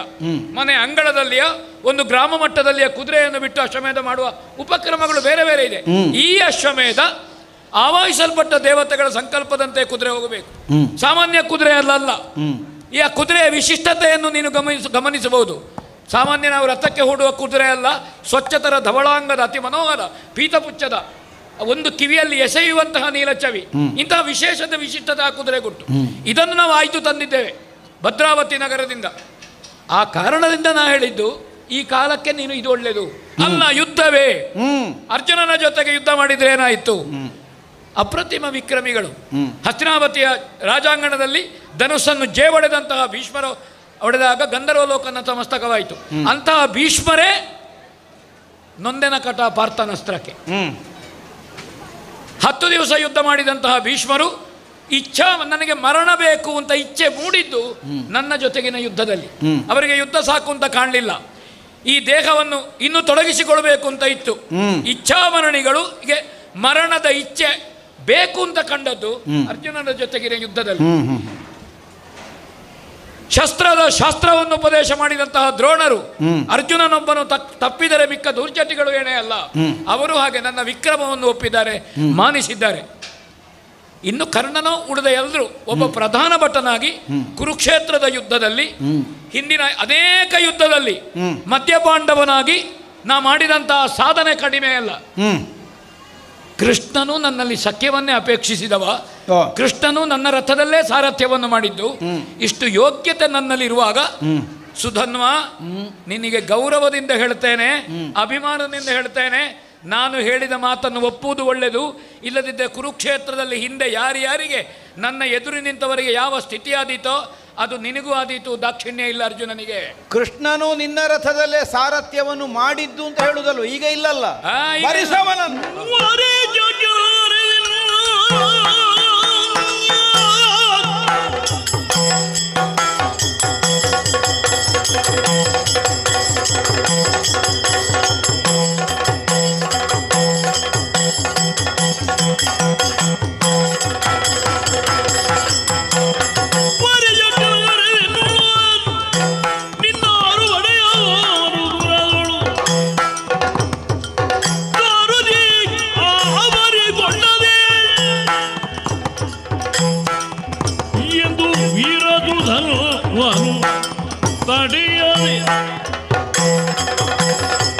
ಪಾರ್ಥ, ಕಾಳಗದ ಕಣದಲ್ಲಿ ಅಲ್ಪಬಲನು ನೀನನ್ನುವಂತಹ ಭಾವದಿಂದಲ್ಲ ನಾವು ತುರಗಬಂಧನ ಮಾಡಿದ್ದು ಅಂತ ಮೊದಲೇ ನಾನು ಹೇಳಿದೆ. ನಿನ್ನದ್ದಾದಂತಹ ವಿಕ್ರಮಾತಿಶಯವನ್ನು ಒಪ್ಪಿಯೇ ಅದಕ್ಕೊಂದು ಸ್ಪರ್ಧೆಯನ್ನು ಒದಗಿಸಿಕೊಡಬಲ್ಲೆವು ಅನ್ನುವಂತಹ ಆತ್ಮವಿಶ್ವಾಸದಿಂದಲೇ ನಾವು ಈ ತನಕ ಮುಂದೆ ಸಾಗಿದ್ದೇವೆ. ನಮ್ಮ ವಿಶ್ವಾಸ ಸುಳ್ಳಾಗಲಿಲ್ಲ, ನಮಗೀ ತನಕ ಸೋಲಡಸಲಿಲ್ಲ. ನಿನ್ನ ಪಾಳೆಯದವರೆಲ್ಲ ಕೈ ಸೋಲುವಂತಹ ಸ್ಥಿತಿ ಬಂದಿದೆ. ಬಂದವರೇನು ಅಲ್ಪಬಲರಲ್ವಲ್ಲ. ಅನುಸಾಲ್ವನಿರಬಹುದು, ಅಥವಾ ವೃಷಕೇತನಿರಬಹುದು, ಅಥವಾ ಪ್ರದ್ಯುಮ್ನಾದಿ ನಿನ್ನ ಸೇನಾ ನಾಯಕರಿರಬಹುದು. ಹೋರಾಟದ ಕಣದಲ್ಲಿ ಪ್ರಬಲವಾದಂತಹ ಸ್ಪರ್ಧೆಯನ್ನು ಒದಗಿಸಿಕೊಡಬಲ್ಲಂತಹ ಸಾಮರ್ಥ್ಯವನ್ನು ಹೊಂದಿದವರೇ. ಅಂಥವರೆಲ್ಲರನ್ನೂ ಸಮರ ಕ್ಷೇತ್ರದಲ್ಲಿ ಕೆಳಗುರುಳಿಸುವಂತಹ ಒಂದು ಸಾಮರ್ಥ್ಯವನ್ನು ಚಂಪಕಾವತಿಯ ಎಳೆಯ ಹುಡುಗನಾದಂತಹ ಸುಧನ್ವ ಕಾಣಿಸ್ತಾನೆ ಅಂತಾದ್ರೆ, ವಿಕ್ರಮ ಅನ್ನುವುದು ಕೇವಲ ಹಸ್ತಿನಾವತಿಯವರಿಗೆ ಮಾತ್ರ ಸಂಬಂಧಿಸಿದಂತ ಅರ್ಥ ಅಲ್ಲ. ಅನೇಕ ಅಪೂರ್ವ ಕೆಲಸಗಳನ್ನು, ಸಾಧನೆಗಳನ್ನೆಲ್ಲ ನೀನು ಮಾಡಿದ್ದಿ. ಪರಶಿವನಲ್ಲಿ ಹೋರಾಡಿದ್ದಿ, ನಿವಾತಗೋಚಾದಿಗಳನ್ನು ಕೊಂದಿದ್ದಿ, ದೇವ ಸಹಾಯ ಮಾಡಿದ್ದಿ, ಅಥವಾ ಮೊನ್ನೆ ನಡೆದಂತಹ ಕುರುಕ್ಷೇತ್ರ ಯುದ್ಧದಲ್ಲಿ ಪಿತಾಮಹರಾದಂತಹ ಭೀಷ್ಮರು, ಆಚಾರ್ಯರಾದ ದ್ರೋಣರು, ಶಾಸ್ತ್ರವೇತ್ತರಾದ ಕೃಪರು, ಪ್ರಬಲ ಸ್ಪರ್ಧಿಯಾದ ಕರ್ಣ, ಅಂಥವರಲ್ಲೆಲ್ಲ ಹೋರಾಟವನ್ನು ಮಾಡಿ ಗೆಲುವನ್ನು ಕಂಡುಕೊಂಡಿದ್ದಿ. ಕೇವಲ ನಿನ್ನ ಸಾಮರ್ಥ್ಯ ವಿಷಯದಿಂದಷ್ಟೇ ಕಂಡುಕೊಂಡಿದ್ದಿ ಅಂತ ಅದಕ್ಕೆ ಧ್ವನಿ ಅಲ್ಲವಲ್ಲ. 10 ದಿವಸಗಳ ಕಾಲ ಎಡಬಿಡದ ಹೋರಾಟವನ್ನು ಭೀಷ್ಮಾಚಾರ್ಯರು ಒದಗಿಸಿದ್ರಂತೆ. ಯಾಕೆ ನಿನಗೆ ಅದಕ್ಕಿಂತ ಮೊದಲೇ ಅವರನ್ನು ದರೆಗೆ ಹೊರಗಿಸುವುದಕ್ಕೆ ಸಾಧ್ಯ ಆಗಲಿಲ್ಲ? 9 ದಿನಗಳಲ್ಲಿಯೂ ಜಯ ಬಾರದೇ ಇದ್ದ ಕಾಲಕ್ಕೆ ರಾತ್ರಿ ಕಾಲದಲ್ಲಿ ಅಜ್ಜನ ಶಿಬಿರವನ್ನು ಸೇರಿ ಅವರಲ್ಲಿ ಕಣ್ಣೀರನ್ನು ಇಳಿಸಿ ಕಾಡಿಗೆ ಹೋಗ್ಲಿಕ್ಕೆ ನಮಗೆ ಅನುಮತಿ ಕೊಡಿ ಅಜ್ಜಯ್ಯ ಅಂತ ನಿನ್ನ ಅಣ್ಣ ಕೇಳಿದ್ದಕ್ಕೆ ನಾಳೆಗೆ ಅವನನ್ನು ಮುಂದಕ್ಕೆ ತಂದು ನಿಲ್ಲಿಸು, ನಾನಾಗ ಆಯುಧ ಕಳಗ ಆಗ್ತೇನೆ, ಅರ್ಜುನ ನನಗೆ ಬಾಣ ಹೊಡೆಯಲಿ, ನಿನಗವರು ಒಪ್ಪಿಗೆ ಸೂಚಿಸಿದರು. ಅವರ ಕೈಯಲ್ಲಿ ಆಯುಧ ಇರುವಾಗ ನೀನು ಹೊಡೆದ ಬಾಣಕ್ಕಲ್ಲ ಅವರ ಮೈಗೆ ತಾಗಿದ್ದು, ಅದನ್ನು ನಿವಾರಿಸುವುದಕ್ಕೆ ಸಾಧ್ಯ ಆಗಿದೆ. ಅದಕ್ಕಿಂತ ಮೊದಲು ಪ್ರತಿಜ್ಞಾಬದ್ಧರಾಗಿ ನೀವುಗಳಿರೋರು ದ್ವೈರೋತ ಯುದ್ಧಕ್ಕೆ ಸಜ್ಜಾದಂತಹ ದಿವಸದಲ್ಲಿ ಅವರೆಸೆದಂತಹ ಶರ ನಿನ್ನ ಮೇಲೆ ಪರಿಣಾಮವನ್ನು ಮಾಡದ ಹಾಗೆ ಸೂತನಾದಂತಹ ಕೃಷ್ಣನೇ ರಥವನ್ನು ಅತ್ತಿತ್ತ ಚಲಿಸಿ ನಿನಗೆ ಅನುಕೂಲವನ್ನು ಕಲ್ಪಿಸಿಕೊಟ್ಟನಂತೆ. ಅವರೇ ಹೇಳಿದ್ರಂತೆ, ಸೂತನ ಬಲಮೆಯಿಂದ ಸಾರಥಿಯ ಬಲಮೆಯಿಂದ ಗೆಲ್ಲುತ್ತಾ ಇದ್ದಾರೆ. ಹಾಗಿದ್ರೆ ನಿನಗೆ ಗೆಲುವಿಗೆ ಕಾರಣವಾದದ್ದು ಹೇಗೆ? ದ್ರೋಣಾಚಾರ್ಯರಲ್ಲಿ ಆದರು 5 ದಿವಸಗಳ ಹೋರಾಟವನ್ನು ಅವರು ನಡೆಸಿದರು. ಅವರಾಡಿರಬಹುದು ಕೌರವನಲ್ಲಿ ಅರ್ಜುನನೊಬ್ಬ ತಪ್ಪಿದರೆ, ಆದರೆ ನೀನೇ ಮುಖಾಮುಖಿಯಾಗಿ ಹೋರಾಡುವ ಕಾಲಕ್ಕಾದರೂ ಸೈಂಧವ ವಧ ಪ್ರಕರಣವನ್ನು ಒಂದು ಕ್ಷಣಕ್ಕೆ ನೆನಪು ಮಾಡಿಕೊ. ನಿನಗೆ ದ್ರೋಣಾಚಾರ್ಯರಲ್ಲಿ ಯುದ್ಧದಲ್ಲಿ ಗೆಲುವನ್ನು ಕಂಡು ಮುಂದೆ ಹೋಗುವುದಕ್ಕೆ ಸಾಧ್ಯ ಆಗಲಿಲ್ಲಲ್ಲ. ಕೃಷ್ಣ ಸೂಚನೆ ಕೊಟ್ಟನಂತೆ, ಹೋರಾಡ್ತಾನಿದ್ರೆ ನಿನ್ನ ಪ್ರತಿಜ್ಞೆ ಇವತ್ತು ಪೂರ್ಣ ಆಗುವುದಿಲ್ಲ, ಪ್ರಬಲರಾಗಿ ನಿಂತಿದ್ದಾರೆ, ಆದ್ದರಿಂದ ಗುರುಗಳಿಗೆ ಪ್ರದಕ್ಷಿಣೆ ಬಂದು ಮುಂದಕ್ಕೆ ಹೋಗು. ಹಾಗಿದ್ರೆ ಅವರಲ್ಲಿ ಗುರು ಶಿಷ್ಯ ಅನ್ನುವಂತಹ ಸಂಬಂಧವೇ ಭಾವ ಉದ್ದೀಪನಗೊಳ್ಳುವ ಹಾಗೆ ಮಾಡಿ ಅವರನ್ನು ಕಾಳಗದಲ್ಲಿ ಗೆಲ್ಲದೆ ಅವರಿಂದ ನಿವಾರಿಸಿಕೊಂಡು ನೀನು ಮುಂದಕ್ಕೆ ಸಾಗಬೇಕಾದ ಸ್ಥಿತಿ ಬಂತು. ಅಷ್ಟಕ್ಕೂ ದ್ರೋಣಾಚಾರ್ಯರು ಶರೀರವನ್ನು ಕಳಕೊಳ್ಳುವುದಕ್ಕೆ ಕಾರಣವಾದದ್ದು ಹೇಗೆ? ಬದುಕಿನಲ್ಲಿ ಸುಳ್ಳೇ ಹೇಳದೇ ಇದ್ದಂತಹ ನಿನ್ನಣ್ಣನಾದಂತಹ ಸತ್ಯಶೀಲನಾದಂತಹ ಧರ್ಮಜ ಹೇಳಿದಂತಹ ಒಂದು ಸುಳ್ಳಿನ ಕಾರಣದಿಂದಲೇ ಅವರ ಹಸುವನ್ನು ಕಳಕೊಳ್ಳುವಂತಹ ಸ್ಥಿತಿ ಬಂತು. ಹಾಗಿದ್ರೆ ಇದು ಏನನ್ನು ಸೂಚಿಸ್ತದೆ? ಪಾಂಡವರು ಅನ್ಯಾಯ ಮಾಡಿದ್ದಾರೆ ಅಂತ ಹೇಳುವವಲ್ಲ ಚಂಪಕಾವತಿಯಲ್ಲಿ ಹುಟ್ಟಿದವ. ನಿಮಗೆ ಗೆಲುವನ್ನು ತಂದೊದಗಿಸುವಲ್ಲಿ ಕಾರಣ ಸ್ಥಾನದಲ್ಲಿರುವವನು ಯಾವನು ಅನ್ನುವುದನ್ನು ನೀನು ಮರೆಯಕೂಡದು ಅನ್ನುವುದನ್ನು ನೆನಪಿಸುವುದಕ್ಕಾಗಿ ಮಾತ್ರ ಹೇಳಿದ್ದೇನೆ. ಕೇವಲ ಮುಖಾಮುಖಿಯಾದ ಹೋರಾಟದಲ್ಲೇ ಗೆಲುವನ್ನು ಸಾಧಿಸ್ತೇವೆ, ನಮ್ಮ ರಟ್ಟೆ ತ್ರಾಣದಿಂದ ಗೆಲುವು ಬರ್ತದೆ ಅನ್ನುವ ಭಾವವನ್ನು ನೀವು ಹೊಂದಿದ ಕಾಲಕ್ಕೆ ಉಪಾಯಾಂತರಗಳನ್ನು ಬಳಸಿ ಅವರೇ ನಿಮಗೆ ಮನಸೋಲುವ ಹಾಗೆ ಮಾಡಿ ಅಥವಾ ಇನ್ನಿತರ ವಿಚಾರಗಳಲ್ಲಿ ಅವರು ಸೋಲುವ ಹಾಗೆ ಮಾಡಿ ನಿಮ್ಮ ಗೆಲುವಿಗೆ ಕಾರಣನಾಗಿ ನಿತ್ತವ ನಿನ್ನ ರಥದ ಸಾರಥ್ಯವನ್ನು ವಹಿಸಿದಂತಹ ನಳಿನಾಕ್ಷ. ಇವತ್ತವನನ್ನು ಬಿಟ್ಟು ಬಂದಿದ್ದೀನಿ ನೀನು ಇಲ್ಲಿಗೆ. ನಿನಗೆ ನಾನು ಕೊಡುತ್ತಿರುವಂತಹ ಪಂಥಾಹ್ವಾನ ವಾರಿಜಾಕ್ಷನ ಕರೆಸೆನ್ನೋಳು, ಸಾಮಾನ್ಯ ಯುದ್ಧ ಸುಧನ್ವನದ್ದು ಅಂತ ಭಾವಿಸಬೇಡ. ಅವನನ್ನು ನಿನ್ನ ಸಾರಥಿಯನ್ನಾಗಿ ಕರೆಸು, ನೀನು ಕುಳ್ಳಿರಿಸಿಕೊಂಡೇ ನಿನಗೆ ಚಂಪಕಾವತಿಯಲ್ಲಿ ಗೆಲುವನ್ನು ಕಾಣುವುದಕ್ಕೆ ಸಾಧ್ಯ ಆಗ್ತದೆ. ಸುಧನ್ವ, ನಾ ಕೃಷ್ಣನನ್ನು ಬಿಟ್ಟು ಬಂದದ್ದಲ್ಲ, ನಮ್ಮನ್ನು ಕೃಷ್ಣ ಬಿಟ್ಟದ್ದು. ಹಾಗಿದ್ರೆ ಕೃಷ್ಣ ಬಿಟ್ಟವರಿಗೆ ಏನು ಗತಿ ಅಂತ ನಿನಗೆ ಚಂಪಕಾವತಿಯಲ್ಲಿ ಕೃಷ್ಣ ಬಿಟ್ಟವನಿಗೆ ಅಂದ್ರೆ ಕೃಷ್ಣ ಕೈ ಬಿಟ್ಟಿದ್ದಾನೆ ಅಂತಲ್ಲ, ನಮ್ಮನ್ನು ಮುಂದೋಗಲಿಕ್ಕೆ ಬಿಟ್ಟಿದ್ದಾನೆ ಅಂತ ಅರ್ಥ. ನಮ್ಮನ್ನು ಮುಂದೋಗಲಿಕ್ಕೆ ಬಿಟ್ಟಿದ್ದಾನೆ ಅಂದ್ರೆ ಕೃಷ್ಣ ಇಲ್ಲ ಅಂತ ಅರ್ಥ ಅಲ್ಲ. ನಮ್ಮ ಹಿಂದೆ ಕೃಷ್ಣ ಇದ್ದಾನೆ. ನಾ ಯಾಕೆ ಕೃಷ್ಣನನ್ನು ಕರೆಯುವುದಿಲ್ಲ? ಕೃಷ್ಣನನ್ನು ಕರೆದ್ರೆ ಏನು ಅಂತ ನಿನಗೆ ಗೊತ್ತುಂಟು. ಭೀಷ್ಮನ ಪ್ರಕರಣ ಹೇಳಿದಿ, ದ್ರೋಣರ ಪ್ರಕರಣ ಹೇಳಿದಿ, ಒಂದೊಂದು ನನ್ನ ಗೆಲುವಿನ ಪ್ರಕರಣವನ್ನು ಹೇಳಿದಿ. ಕೃಷ್ಣ ಬಂದ ಅಂತಾದ್ರೆ ನೀನು ಗೆಲುವಿನ ಆಶಯವನ್ನು ವ್ಯಕ್ತಪಡಿಸಲಿಕ್ಕೆ ಇಲ್ಲ. ಅದಕ್ಕೆ ಏನಾದ್ರೂ ನೀನೊಬ್ಬ ವಿಕ್ರಮಿ ಅರ್ಜುನನ ಮುಂದೆ ಅಂತ 4 ಬಾಣ ಬಿಡುವುದಿದ್ರೆ, ಒಂದು ನಿನ್ನನ್ನು ಗುರುತಿಸುವುದಿದ್ರೆ, ಈ ಪಾಂಡವರ ಬದುಕಿನ ಈ ಒಟ್ಟು ಈ ಅಧ್ಯಾಯದಲ್ಲಿ ಈ ಮಹಾಭಾರತದಲ್ಲಿ ಒಬ್ಬ ಸುಧನ್ವ ಇದ್ದಾನೆ ಅಂತ ಗೊತ್ತಾಗಬೇಕಿದ್ರೆ ಕೃಷ್ಣ ಬರುವ ಮೊದಲೇ 2 ಬಾಣ ಬಿಡುವುದು ಒಳ್ಳೆಯದು. ಕೃಷ್ಣ ಬಂದ ಮೇಲೆ ನಿನಗೆ ಬಾಣ ಬಿಡ್ಲಿಕ್ಕೆ ಅವಕಾಶವೇ ಇಲ್ಲ. ಯಾಕಂದ್ರೆ ನಿನಗೂ ಗೊತ್ತುಂಟು ಭೀಷ್ಮನ ಪ್ರಕರಣ, ದ್ರೋಣನ ಪ್ರಕರಣ ಗೊತ್ತುಂಟು. ಅದು ಹೌದು, ನನಗೆ ಕೃಷ್ಣ ಬೇಕು ಅಂತ ಕಾಣುವುದಿಲ್ಲ. ಕೃಷ್ಣ ಬೇಕು ಅಂತ ಕಾಣುವುದಿಲ್ಲ. ಹಾಗೆ ಕೃಷ್ಣ ಬೇಕು ಅಂತ ಕಂಡ್ರೆ ನಾ ಕೃಷ್ಣನನ್ನು ಕರೆಯದೇ ಇರುವವನಲ್ಲ. ದೇವರೊಟ್ಟಿಗಿದ್ದಾನೆ ಅಂತ ಪ್ರತಿನಿತ್ಯ ನಾನು ದೇವರನ್ನು ಕರೀಲಿಕ್ಕಿಲ್ಲ. ಅನಿವಾರ್ಯವಾದ್ರೆ ದೇವರು ಬೇಕೋ, ನಾನು ಕರೆಯದೇ ಇರುವವನು ಅಲ್ಲ. ಹೌದಪ್ಪ, ಅರ್ಥ ಆಯ್ತು ನಿನ್ನ ಮನೋಗತ. ದೇವರಿದ್ದಾನೆ ಅಂತ ದುರ್ಬಳಕೆ ಮಾಡ್ಲಿಕ್ಕಿಲ್ಲ. ಯಾಕೆಂದ್ರೆ ನಿನಗೀಗ ಸುಧನ್ವನ ಕಾಳಗಕ್ಕೋ ಚಂಪಕಾವತಿಯ ಕಾಳಗಕ್ಕೋ ಕೃಷ್ಣನ ಅವಶ್ಯಕತೆ ಇಲ್ಲ ಅನ್ನೋ ನಿರ್ಣಯಕ್ಕೆ ನೀನು ಬಂದಿದ್ದ. ಬೇಕು ಅಂತ ನನಗೆ ಕಾಣುವುದೇ ಇಲ್ಲ ಅಲ್ವಾ? ಗಂಗಾಜಲ ಮನೆಯಲ್ಲಿ ಉಂಟು, ಹಾಗೆ ಅಂತ ಬಾಯಾರಿಕೆ ಆಗ್ತದಂತೆ ಅದನ್ನೇ ಕುಡಿದು ಮುಗಿಸುವುದಲ್ಲ. ಹೌದಪ್ಪ, ಇರುವುದು ಕಡಿಮೆ, ಪುಷ್ಟದಲ್ಲಿ ಇರುವುದು ಕಡಿಮೆ ಆದ್ರೆ ವಿನಿಯೋಗ ಮಾಡುವಾಗ ಆತಂಕ ಬರುವುದು. ನಾರ್ತಿಗೆ ಕೊನೆಗೆ ಇಲ್ಲದಿದ್ರೆ ಅಂತ.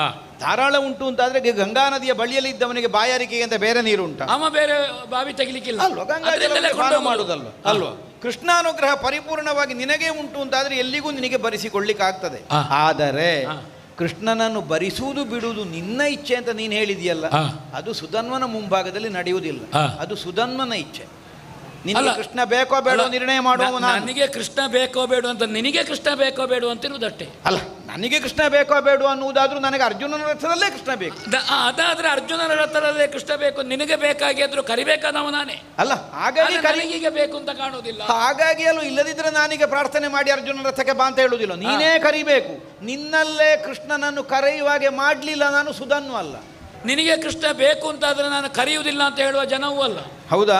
ಮಕ್ಕಳಿಗೆ ದೇವರು ಬೇಕು ಅಂತಾದ್ರೆ ನಾವು ಪ್ರಾಯದವರು ದೇವರನ್ನು ನೋಡುದು ಬೇಡ ಮಗ ಅಂತ ಹೇಳುದು, ದೇವರು ನೋಡಬೇಕು ಅಂತುಂಟ ದೇವರೇ ಬಾ ಅಂತ ಹೇಳಿ ಅಲ್ಲ. ದೇವರನ್ನು ತೋರಿಸುವ ಉದ್ದೇಶ ಆದ್ರೆ ನಿನಗೆ ಈಗಲೇ ಕರೀಬಹುದು, ಅದಲ್ಲಲ್ಲ ನಿನ್ನ. ಈಗ ಯಾಕೆಂದ್ರೆ ಯುದ್ಧಕ್ಕೆ ನಿಂತಿದ್ದೇವೆ, ಸುಮ್ಮನೆ ನೀನಾಗ ಯುದ್ಧ ಇಲ್ಲ, ನನಗೆ ಕೃಷ್ಣನನ್ನು ತೋರಿಸಬೇಕು ಅರ್ಜುನ ಹೇಳಿದ್ರೆ ಈಗಲ್ಲ, ನೀನು ಯುದ್ಧಕ್ಕೆ ಸೆಟೆದು ನಿಂತಿದ್ದ. ಪಾಂಡವರ ಕೃಪಾಭಿಕ್ಷೆಯಿಂದ ಕೃಷ್ಣ ದರ್ಶನ ಅಲ್ಲ ಚಂಪಕಾವತಿಗೆ, ನಮ್ಮ ಸಾಮರ್ಥ್ಯದಿಂದ. ಹೌದಾ? ಕೃಷ್ಣನನ್ನು ಕಾಣುವ ಸಾಮರ್ಥ್ಯವನ್ನು ತೋರಿಸಿದ್ರೆ ಕೃಷ್ಣ ಕಾಣುವುದಿಲ್ಲ ಅಂತ ನಾ ಹೇಳುವುದಿಲ್ಲ. ಸಾಮರ್ಥ್ಯ ತೋರಿಸಿದ್ರೆ ಕೃಷ್ಣನನ್ನು ಭರಿಸುವುದಿಲ್ಲ ಅಂತಂದ್ರೆ ಸಾಮರ್ಥ್ಯ ನೋಡುವ ಹಾಗಾದ್ರೆ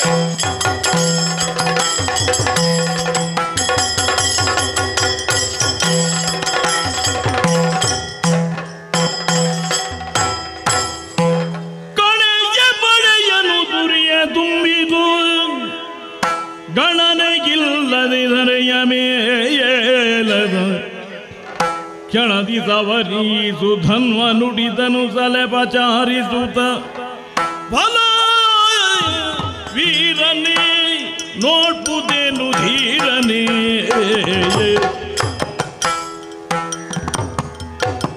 ಫಲ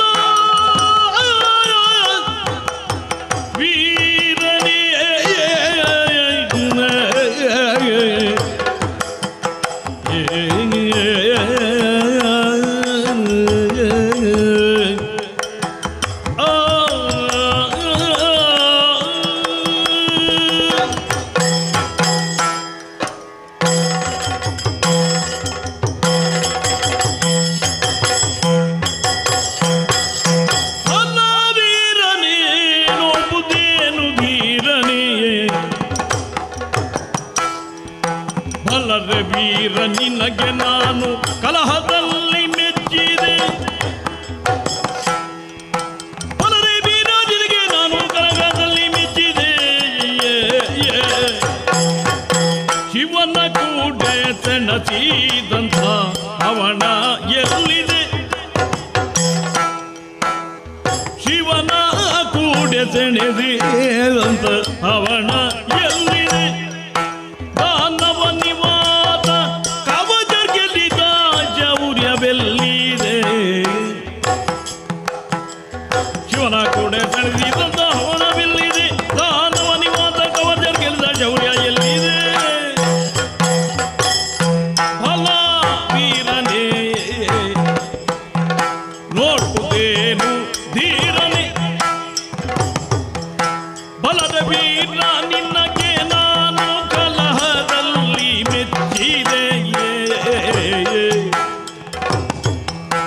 ಬಲದ ವೀರ ನಿನಗೆ ನಾನು ಕಲಹದಲ್ಲಿ ಮೆಚ್ಚಿದೆ. ಬಲ ವೀರನೇ ನೋಡುತ್ತೇನು ಧೀರನೇ.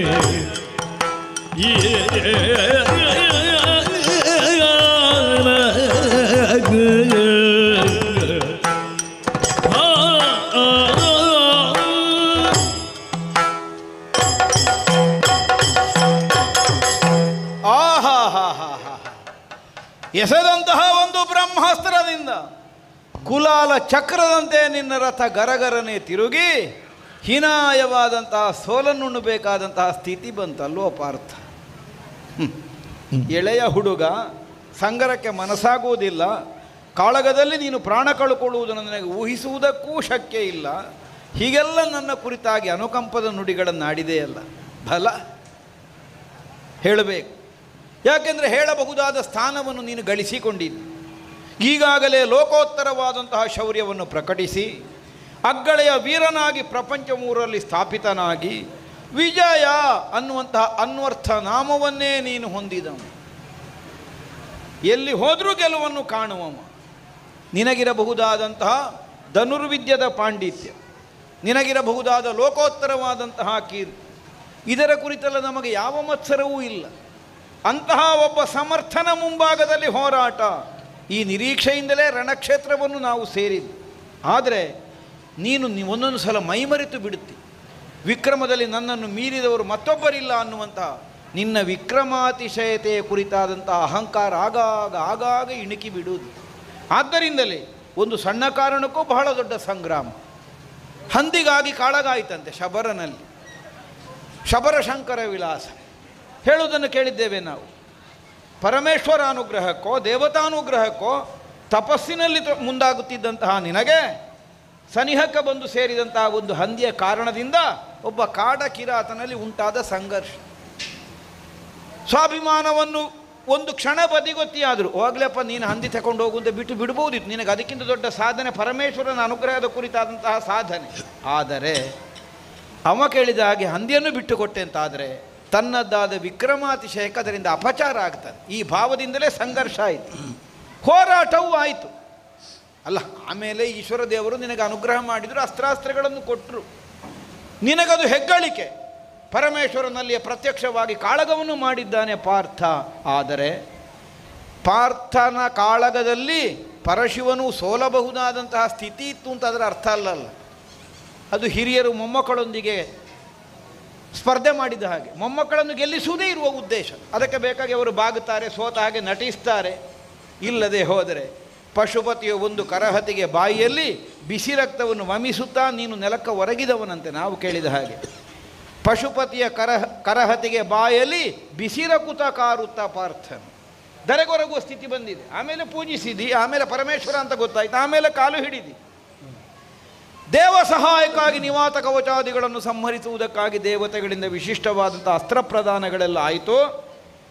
ದೇವತೆಗಳಿಂದ ಸೋಲಿಲ್ಲದ ಸಾವಿಲ್ಲದೆ ಇದ್ದಂತಹ ನಿವಾತ ಕವಚರು ನರಶ್ರೇಷ್ಠನಾಗಿ ನಿನಗಿರಬಹುದಾದ ಅರ್ಹತೆ. ಈ ಕಾರಣದಿಂದ ಅವರ ಸಂಹಾರಕ್ಕೆ ಸಾಧ್ಯ ಆಯಿತು. ಮೊನ್ನೆ ನಡೆದಂತಹ ಕುರುಕ್ಷೇತ್ರ ಯುದ್ಧದಲ್ಲಿ ಭೀಷ್ಮ ದ್ರೋಣ ಕರ್ಣಾದಿ ವೀರಭಟರನ್ನೆಲ್ಲ ಸಂಗರದಲ್ಲಿ ಗೆಲ್ಲುವಂತಹ ಒಂದು ಅವಕಾಶ ಒದಗಿ ಬಂತು. ಇದೆಲ್ಲ ನಿನ್ನ ತೋಳ ವಿಕ್ರಮದಿಂದ ಸಾಧ್ಯವಾದದ್ದು ಅಂತ ಭಾವಿಸಿದೆಯೋ? ಅದೇ ಹೌದಾದರೆ ಇಂದಿಗೂ ಮುಖದ ಮೀಸೆಯ ಬಣ್ಣ ಸರಿಯಾಗಿ ಕಪ್ಪು ವರ್ಣಕ್ಕೆ ತಿರುಗದೇ ಇದ್ದ ಸುಧನ್ವನ ಮುಂಭಾಗದಲ್ಲಿ ಸೋತು ನೆಲನೋಟಕನಾಗಿ ಉಳಿಯಬೇಕಾದ ಸ್ಥಿತಿ ಯಾಕೆ ಬರ್ತದೆ ನಿನಗೆ? ಎಲ್ಲ ದೈವಾನುಗ್ರಹದ ಮೂಲಕವಾಗಿ ಸಾಧ್ಯವಾಗಿದೆ ಅನ್ನುವುದನ್ನು ಒಂದು ಕ್ಷಣಕ್ಕೆ ಮರೆತು ಬಿಟ್ಟೆ. ಪಾಂಡವರೇ ನನ್ನ ಕೈ ಆಯುಧಗಳನ್ನು ಹಾಗೆ ಘೋಷಿಸಿದನಂತೆ ಆ ಸ್ವಾಮಿ. ಹಾಗಿದ್ರೆ ಏನು? ಆಯುಧ ಎಷ್ಟೇ ಹರಿತ ಇದ್ದರೂ ವಿನಿಯೋಗಿಸುವವನ ಪರಿಣತಿಗೆ ಅನುಗುಣವಾಗಿ ಅದರ ಪ್ರಯೋಜನವನ್ನು ಹೊಂದುವುದಕ್ಕೆ ಸಾಧ್ಯವಾಗುತ್ತದೆ. ಲೋಕಕ್ಕೆ ಗೊತ್ತಾಗಲಿಕ್ಕೆ ಮಾತ್ರ ಅಲ್ಲಲ್ಲ ದೇವರ ವಾಕ್ಯ ಇರುವುದು. ನಿಮಗಾಗಾಗ ಅಹಂಕಾರ ವಿಜೃಂಭಿಸದೇ ಇರಲಿ ಅನ್ನುವುದಕ್ಕಾಗಿಯೂ ದೇವರ ವಾಕ್ಯವೇ ಅಲ್ಲೋ. ಪಾಂಡವರು ನನ್ನ ಕೈ ಆಯುಧಗಳು ಅಂದರೆ ಅರ್ಥ ಏನು? ನನ್ನ ನಿಯಂತ್ರಣದಲ್ಲಿ ಇರುವವರು ಪಾಂಡವರು, ನನ್ನ ಹಿಡಿತದಲ್ಲಿದ್ದಾರೆ, ನಾನು ಹೇಳಿದಾಗ ವಿನಿಯೋಗ ಆಗುವವರು. ಅದಕ್ಕೆ ಬದಲಾಗಿ ತಾನೇ ಪ್ರಯೋಗವಾಗಬಹುದಾದಂಥ ಅವಕಾಶವನ್ನು ಅರ್ಹತೆಯನ್ನು ಹೊಂದಿದವ ಅಂತ ಭಾವಿಸಿದರೆ ಆಗಾಗ ದೇವರು ಗರ್ವ ಇಳಿಸುವುದಕ್ಕಾಗಿ ಇಷ್ಟನ್ನು ಮಾಡಲೇಬೇಕಾಗುತ್ತದೆ. ನನ್ನ ವಿಕ್ರಮದಿಂದ ನಾನು ಗೆದ್ದಿದ್ದೇನೆ ಅಂತ ಹೇಳುವುದಲ್ಲ, ದೈವ ಸಹಾಯದಿಂದ ಬಂದ ಗೆಲುವನ್ನು, ತನ್ನ ಸ್ವಂತ ಸಾಮರ್ಥ್ಯದ ಗೆಲುವು ಅನ್ನುವಂತಹ ಭಾವವನ್ನು ನೀನು ಹೊಂದಿದ್ದರಿಂದಲೇ ಇಂದಿನ ದಿನ ಚಂಪಕಾವತಿಯಲ್ಲಿ ಸೋಲು ಕಾಣುವಂತಹ ಸ್ಥಿತಿಯಾಯಿತು. ಇನ್ನೂ ಹೇಳ್ತೇನೆ, ನಿನಗೆ ಈ ಮಣ್ಣಿನಲ್ಲಿ ಗೆಲ್ಲಬೇಕೋ ಕೃಷ್ಣನನ್ನು ನೀನು ಭರಿಸಬೇಕು. ನಾವು ಹೇಳಿದ್ರೆ ನಮ್ಮ ಭರಿಸುವುದಿಲ್ಲ, ನಮಗೆ ಗೊತ್ತುಂಟು. ಭರಿಸಬೇಕಾದ್ರೆ ಏನಾಗಬೇಕು ಅಂತ ನನಗೆ ಗೊತ್ತುಂಟು. ಅದಕ್ಕಾಗಿ ಕೃಷ್ಣ ಕುಳಿತುಕೊಳ್ಳುವ ಸ್ಥಾನದಲ್ಲಿ ಕುಳಿತುಕೊಂಡು ಸೂತತ್ವವನ್ನು ತಾನು ನಿರ್ವಹಿಸ್ತೇನೆ ಅನ್ನೋ ಹಾಗೆ ಕುಳಿತಿದ್ದಾನಲ್ಲ. ನೋಡುವ, ಸಾಧ್ಯ ಆದರೆ ಅವನನ್ನು ರಕ್ಷಣೆ ಮಾಡು, ಪ್ರಯೋಗಿಸ್ತೇನೆ. ಕಾಲು ಗಂಭೀರಿ ಕುದುರೆ ನಡೆಯಲು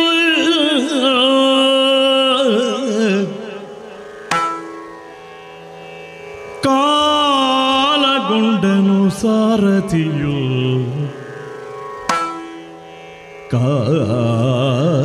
ಕಾಲಗೊಂಡನು ಸಾರಥಿಯು.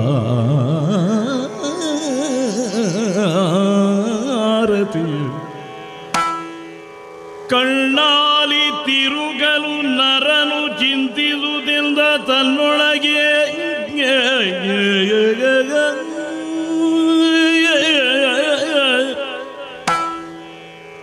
ವ್ಯತಿಸಿ ಸೂತನಡಿಯೇ ಸಾರಥಿಗೆ ಗೆಲ್ಲುತ್ತಾನೆ.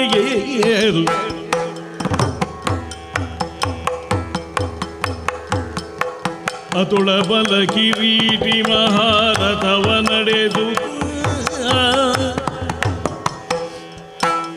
ಅತುಳ ಬಲ ಕಿರೀಟಿ ಮಹಾರಥವ ನಡೆಸುತ್ತಿಲ್ಲ ನಿವನ ಮತಿಸದಿದ್ದಲು ವ್ಯರ್ಥವೆಲ್ಲ ಪ್ರಥೆಯು ಪಡೆಯುವುದು, ಪ್ರಥೆಯು ಪಡೆಯುವುದು. ವ್ಯತಿಸುತ್ತನಳಿಯೇ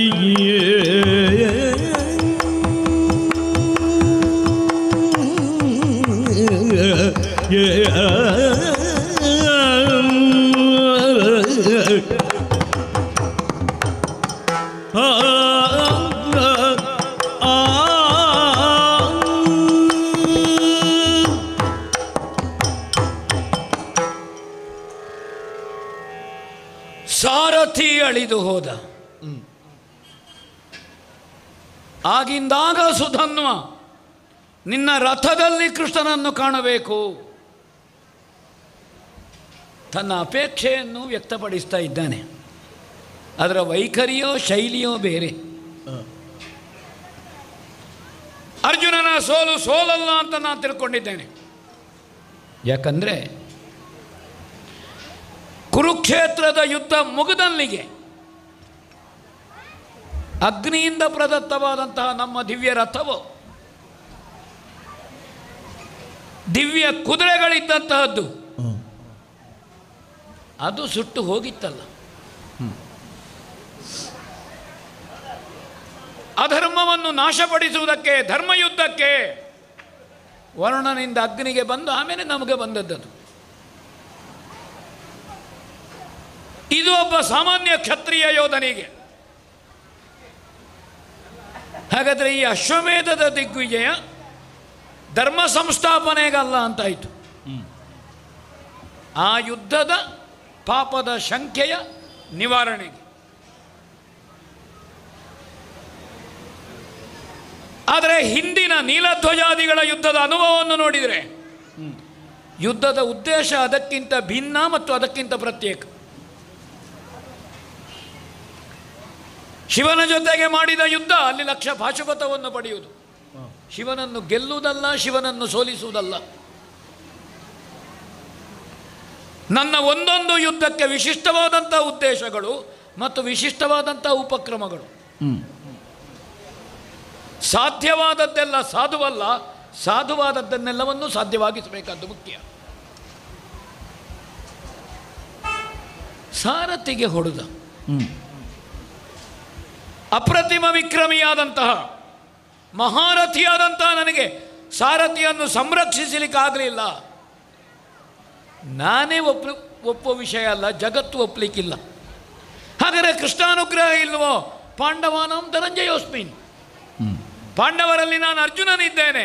ಕೃಷ್ಣನೇ ಹೇಳಿಯಾಗಿದೆ. ಅಹಂಕಾರದಿಂದ ಹೇಳುವುದಿಲ್ಲ, ಅಭಿಮಾನದಿಂದ ಹೇಳುತ್ತೇನೆ. ಹಾಗಾದರೆ ಯಾಕೆ? ಹಾಗಾದರೆ ಭಾಗವತ ಪರಂಪರೆಯನ್ನು ಪರಮ ಭಾಗವತೋತ್ತಮರಾದ ಈ ಚಂಪಕಾವತಿಯಲ್ಲಿ ಭಗವಂತನ ಸಂಕಲ್ಪ ಬೇರೆಯೇ ಇದೆ. ನಾನೇ ಸಾರಥ್ಯವನ್ನು ಮಾಡುತ್ತಾ ಯುದ್ಧ ಮಾಡಬಹುದು, ಆದರೆ ಇದು ಅಗತ್ಯ ಇಲ್ಲ ಇಲ್ಲಿ ಹಾಗೆ ಯುದ್ಧ ಮಾಡುವುದು. ಇವರು ಕೃಷ್ಣನ ನಿರೀಕ್ಷೆಯಲ್ಲಿದ್ದಾರೆ. ಒಂದೇ ಕೃಷ್ಣ ಬೇಕು. ಅರ್ಜುನನಲ್ಲಿ ಕೃಷ್ಣನನ್ನು ಕಾಣಬೇಕಾದ್ದಲ್ಲ, ಅರ್ಜುನನ ಮೂಲಕವಾಗಿ ಅರ್ಜುನನಿಂದ ಕೃಷ್ಣನನ್ನು ಕಾಣಬೇಕು. ಒಳ್ಳೆಯದು. ಸುಮ್ಮನೆ ನಾವು ಯುದ್ಧವನ್ನು ಮುಂದುವರಿಸುತ್ತಾ ಸಾರಥ್ಯವನ್ನು ಮಾಡಿ ಯುದ್ಧ ಮಾಡಬಹುದು. ಸಾವಿನ ಭೀತಿ ನನಗಿಲ್ಲ. ಸೋಲಿನಲ್ಲೇ ಪರ್ಯಾವಸಾನ ಅಲ್ಲವಲ್ಲ. ತುರಗವನ್ನು ಪಡಿಬೇಕು, ಕಪ್ಪವನ್ನು ತಗೊಳ್ಳಬೇಕು, ಇದು ಉಂಟು. ಮಾತ್ರ ಅಲ್ಲ, ಯಾರ್ಯಾರು ಕುದುರೆಯನ್ನು ಕಟ್ಟಿದ್ದಾರೆ, ಇಲ್ಲಿ ಕುದುರೆಯನ್ನು ಕಟ್ಟಿದವರು ಆಸ್ತಿಕತೆಯಿಂದ, ಅವರ ಮಾತಿನಲ್ಲೇ ಸ್ಪಷ್ಟವಾಯಿತು. ಕೃಷ್ಣ ದರ್ಶನದ ಉದ್ದೇಶದಿಂದ ಕುದುರೆಯನ್ನು ಕಟ್ಟಿದ್ದಾರೆ ಅಂತ ಅವರ ಮಾತಿನ ಧ್ವನಿಯಿಂದ ನಾನು ತಿಳ್ಕೊಳ್ಳಬಲ್ಲೆ. ಕೃಷ್ಣನನ್ನು ಕಾಣಬೇಕು ಅಂತ ಅವರಿಗೆ ಉದ್ದೇಶ ಇದ್ದರೆ ಯಾಕೆ ನಾನು ಕೃಷ್ಣನನ್ನು ಕರೀಲಿಕ್ಕೆ ತಡ ಮಾಡೋದು? ಯಾಕೆ? ದೇವರನ್ನು ಕಾಣಬೇಕು ಅಂತ ಒಬ್ಬರಿಗೆ ಉಂಟು ಅಂತಾದರೆ ದೇವರನ್ನು ನಾವು ಕತ್ತಲೆ ಕೋಣೆಯಲ್ಲಿಡುವುದು, ನೀನು ನೋಡೋದು ಬೇಡ ಅಂತ. ಬೆಳಕಿಗೆ ತರುವುದು ಒಳ್ಳೆಯದು, ಬೆಳಕು ಚೆಲ್ಲುವುದು ಒಳ್ಳೆಯದು, ಗರ್ಭಗುಡಿಯ ಬಾಗಿಲು ತೆಗೆಯುವುದು ಒಳ್ಳೆಯದು. ನಮ್ಮದು ನಂದಾದೀಪ, ಹದವಾದ ಬೆಳಕು, ಅದು ಪ್ರಖರವಾದ ಬೆಳಕು, ಅದು ಕರ್ಪೂರ ದೀಪ. ಹೆಚ್ಚು ಬೆಳಗುತ್ತದೋ ಬೇಗ ನಂದಿ ಹೋಗ್ತದೆ, ಮಂದವಾದ ಬೆಳಕು ಅದು ನಂದಾದೀಪವಾಗಿರ್ತದೆ. ಕೃಷ್ಣನನ್ನು ಕಾಣುವ ಉದ್ದೇಶ ಅಂತ ಆದರೆ ದೇವಾ ದೇವ ಕೃಷ್ಣ ನೀನು ನಮ್ಮ ಭಾವನೆಯದು ನಂಬಿ ರಣದಿಯೇ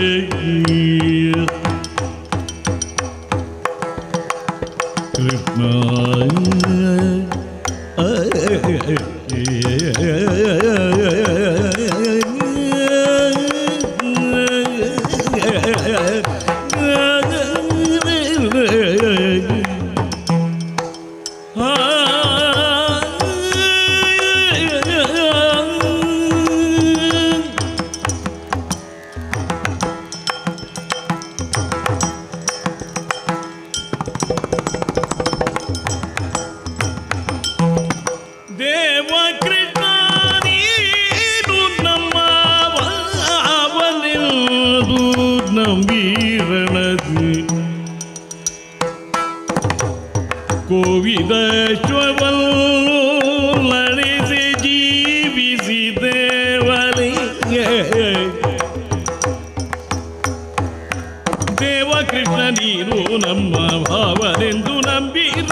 ಕೋವಿದಶ್ವವನ್ನು ನಡೆಸಿ ಜೀವಿಸಿದೆ ಮಲಯ್ಯ.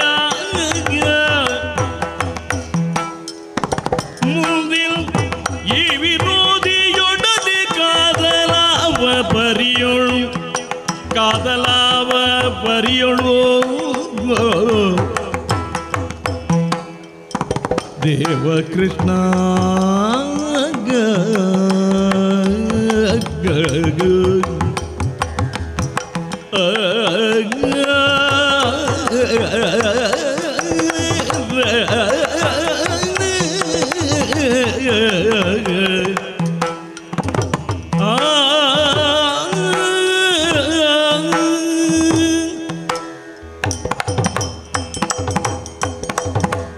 ವಾಸುದೇವ, ನಿನ್ನ ತಂಗಿಯನ್ನು ಕೊಟ್ಟು ಸಂಬಂಧಿಕನಾಗಿ ನೀನು ಭಾವ ಹಾಗೆ ತಿಳ್ಕೊಂಡವನೇ ಅಲ್ಲ ನಾನು. ದೇವಕೃಷ್ಣನೆಂಬ ಭಾವ, ಕೃಷ್ಣ ಭಾವ ಎಂಬ ಅಲ್ಲ, ದೇವಭಾವ. ನಮ್ಮ ಭಕ್ತಿಯೇ ನಮ್ಮ ಶಕ್ತಿ, ನಮ್ಮ ಭಾವವೇ ಕೃಷ್ಣ ಭಕ್ತಿ. ಹೀಗೆ ನಂಬಿ ನಾ ಹೊರಟವ. ಯಜ್ಞಾಶ್ವವನ್ನು 4 ಕಾಲಿನ ಹರಿಯನ್ನು ಮುಂದಿಟ್ಟುಕೊಂಡು 4 ಕೈಯ ಹರಿ ಬೆಂಗಾವಲಿಗಿದ್ದಾನೆ ಅಂತ ನಾವು ತಿಳ್ಕೊಂಡವರು. ವಿಶಿಷ್ಟವಾದಂತಹ ಅನುಭವ ಕೃಷ್ಣ ಇದು. ಮಗನನ್ನು ಕಳ್ಕೊಂಡ ಅಪ್ಪ, ಹೆಂಡತಿಯು ವಿಚ್ಛೇದನ ಪಡೆದು ಪ್ರತಿಜ್ಞೆ ಮಾಡಿ ಹೊರಟು ಹೋದರು. ನೀಲಧ್ವಜನ ಊರಿನ ಅನುಭವ ಹೇಳುವುದು ನಾನು. ಆದರೂ ನಮ್ಮನ್ನು ಅನುಸರಿಸಿಕೊಂಡು ನೀಲಧ್ವಜ ಬಂದಿದ್ದಾನೆ. ಮಗ ಸತ್ತಿದ್ದಾನೆ ಎಂಬಂತಹ ದ್ವೇಷವೂ ಇಲ್ಲ, ಹೆಂಡತಿ ವಿಚ್ಛೇದನ ಪಡೆದು ಹೋದಳು ಎಂಬಂತಹ ದುಃಖವೂ ಇಲ್ಲ. ಭಗವತ್ ಪ್ರೇರಣೆ ನಾವು ಅಷ್ಟೇ ತಿಳ್ಕೊಂಡದ್ದು. ಇಲ್ಲಿಯೂ ಹಾಗೆ ಕುದಿಯುವ ಎಣ್ಣೆ ಕೊಪ್ಪರೆಗೆಯಲ್ಲಿ ಎಸೆಯಲ್ಪಟ್ಟಂತಹ ಸುಧನ್ವ ಭಕ್ತಿಯ ಶಕ್ತಿಯಿಂದ ಬಂದಿದ್ದಾನೆ ಅಂತ ನಮಗೊತ್ತುಂಟು. ಅವನ ಭಕ್ತಿಯ ಪರೀಕ್ಷೆಯೋ, ಆ ಪರೀಕ್ಷೆಗೆ ಅರ್ಜುನನ ಶ್ರದ್ಧೆಯೋ ಭಕ್ತಿಯೋ ಮಾನದಂಡವೋ ಹೇಳು. ಈ ಯಾವ ಗೆಲುವನ್ನು ನಾನು ಗೆಲುವು ಅಂತ ಒಪ್ಪುವುದಿಲ್ಲ, ಈ ಸೋಲನ್ನು ಸೋಲು ಅಂತ ಒಪ್ಪಲಿಕ್ಕಾಗುವುದಿಲ್ಲ. ನನ್ನ ವಯೋವರಿಷ್ಠತೆ, ಈ ಕ್ಷೇತ್ರದ ಅನುಭವ ಮತ್ತು ನಿನ್ನ ಸುದೀರ್ಘವಾದಂತಹ ಸಹವಾಸ, ರಣಹೇಡಿಯಾದ,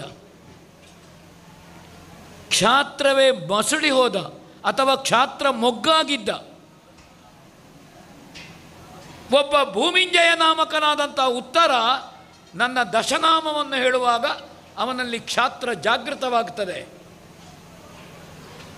ಹಾಗಾದರೆ ನನ್ನನ್ನು ಯಾವ ನೆಲೆಗೆ ತಂದು ನಿಲ್ಲಿಸಿದೆ ಕೃಷ್ಣ ನೀನು ಅಂತ ಆಲೋಚನೆ ಮಾಡು. ದೇವತೆಗಳು ಅನುಗ್ರಹಿಸಿದ ಅಸ್ತ್ರ ಸಂಪತ್ತು ಎಷ್ಟಿತ್ತು ಅಂತ ಕೇಳಿದರೆ, ಗಂಧಮಾದನ ಪರ್ವತದಲ್ಲಿ ನಮ್ಮ ಅಣ್ಣ ಕೇಳಿದ, ಎಷ್ಟು ಸಂಪಾದನೆ ಮಾಡಿದೆಯಾ ಅರ್ಜುನ? ನಾ ಪ್ರಯೋಗಕ್ಕೆ ಮನಸ್ಸು ಮಾಡಿದರೆ ನಾರದರು ಹೇಳ್ತಾರೆ, ಜಗತ್ತು ಸುಟ್ಟು ಹೋದೀತು ಅರ್ಜುನ, ಈಗ ಪ್ರದರ್ಶನ ಮಾಡಬೇಡ. ಹಾಗಾದರೆ ಯಾಕೆ ಇಲ್ಲಿ ಪ್ರದರ್ಶನ ಆಗಬೇಕಾದ್ದಲ್ಲ, ಇಲ್ಲಿ ನಿಜ ದರ್ಶನ ಆಗಬೇಕಾದ್ದು ಕೃಷ್ಣ. ಯಾವುದು ದರ್ಶನ ಆಗಬೇಕಾದ್ದು? ಕೃಷ್ಣ ದರ್ಶನ ಆಗಬೇಕಾದ್ದು ಮುಖ್ಯ ಇಲ್ಲಿ. ಅದಕ್ಕಾಗಿ ಕರು ಅಂಬ ಹೇಳಿದಾಗ ಹಸು ಓಡಿ ಬರ್ತದೆ. ನನಗೆ ಗೀತಾಮೃತವನ್ನು ಗೋವತ್ಸನ್ಯಾಯದಿಂದ ನೀನು ಅನುಗ್ರಹ ಮಾಡಿದವ ಕುರುಕ್ಷೇತ್ರ ಯುದ್ಧದಲ್ಲಿ. ಅದನ್ನು ಉಣ್ಣುವ, ಅದನ್ನು ಅನುಭವಿಸುವ, ಅದನ್ನು ಗ್ರಹಿಸುವ ಅಪೂರ್ವವಾದಂತಹ ಭಾಗ್ಯವನ್ನು ನನಗೆ ಕೊಟ್ಟಿದ್ದಿ ಯೋಗೇಶ್ವರನಾಗಿ. ನೀನು ಹೃಷಿಕೇಶನಾಗಿ, ನಾನು ಗುಡಾಕೇಶನಾಗಿ. ಕೃಷ್ಣ, ಅದಕ್ಕಾಗಿ ಈ ಭಕ್ತಿಯ ಸತ್ವವು ಉಳ್ಳಂತಹ ಚಂಪಕಾವತಿ, ಸಂಪಿಗೆ ಹೂವು ಹಾಗೆ ಅಲ್ವ, ಇಲ್ಲಿ ಬಂದರೆ ಉಳಿದು ಹೋಗಬೇಕು. ಅದಕ್ಕಾಗಿ ಇವರೆಲ್ಲರೂ ಪಾರ್ಥಸಾರಥಿಯ ನಿರೀಕ್ಷೆಯಲ್ಲಿದ್ದಂತೆ ಕಾಣುತ್ತದೆ. ನನಗೂ ಹಾಗೆ. ಕಿಂ ಕರ್ತವ್ಯಂ ಮೂಢಮ, ಒಂದು ಮೌಢ್ಯ, ಮುಂದೇನು ಮಾಡುವುದು? ಈ ಮೌಢ್ಯವನ್ನು ಹೋಗಲಾಡಿಸಬೇಕಿದ್ರೆ, ಇದನ್ನು ಸರಿಸುವಂತೆ ಮಾಡಬೇಕಾಗಿದ್ದರೆ, ಈ ಚಂದ್ರವಂಶೀಯ ಹುಣ್ಣಿಮೆಯ ಚಂದ್ರನಂತೆ ಇಲ್ಲಿ ವಿಜೃಂಭಿಸಬೇಕಿದ್ರೆ ನೀನು ಬರಲೇಬೇಕು ಕೃಷ್ಣ. ಅದಕ್ಕಾಗಿ ಅನ್ಯತಾ ಶರಣಂ ನಾಸ್ತಿ ತ್ವಮೇವ ಶರಣಂ ಮಮ, ಮತ್ತೊಮ್ಮೆ ಶರಣನಾಗಿ, ಭಾವನಾಗಿ ಅಲ್ಲ ಭಕ್ತನಾಗಿ ಕೃಷ್ಣ ಚಂಪಕಾವತಿಯಲ್ಲಿ ಮೈ ತೋರಬೇಕು, ಯುದ್ಧವನ್ನು ಮುಂದೆ ಹೇಗೆ ತೊಡಗಬೇಕು, ಆ ಕಾರಣದಿಂದ ಮತ್ತೊಮ್ಮೆ ಪ್ರಾರ್ಥಿಸ್ತೇನೆ. ಜಯ ಜಯ ಜಯ ಜಯ ಜಯ ಜಯ.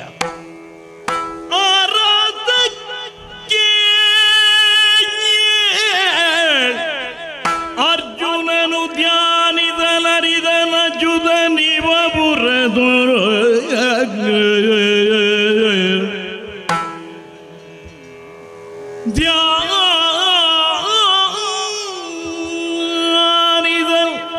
ಅರಿದನ ಜುತ ನಿವ ಬುರದೊಳೆಚ್ಚರಿಸಿದನು ಹಂಸಧ್ವಜನ ವರದುರವ ಧರ್ಮಜ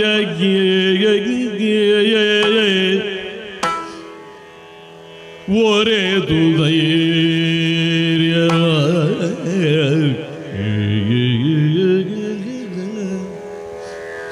ಒರೆದು ಧೈರ್ಯವ ತವಕದಿಲ್ದಲಿ ಗರುಡವ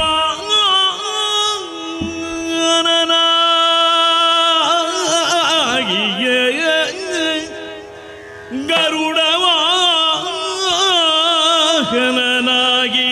ಭಕ್ತೋದ್ಧರಣ ನೀದೊದಗಿದನು ಪಾರ್ಥಗತಿ ಜವದೀಯ ಭಕ್ತೋದ್ಧರಣ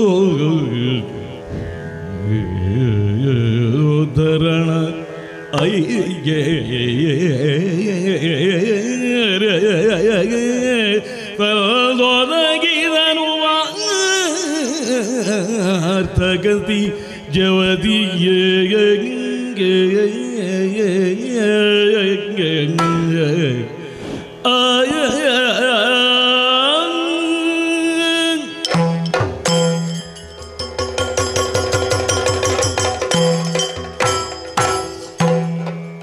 ಹಸ್ತಿನಾವತಿಯಲ್ಲಿ ಧರ್ಮಜ ಯಾಗದೀಕ್ಷಿತನಾಗಿದ್ದಾನೆ.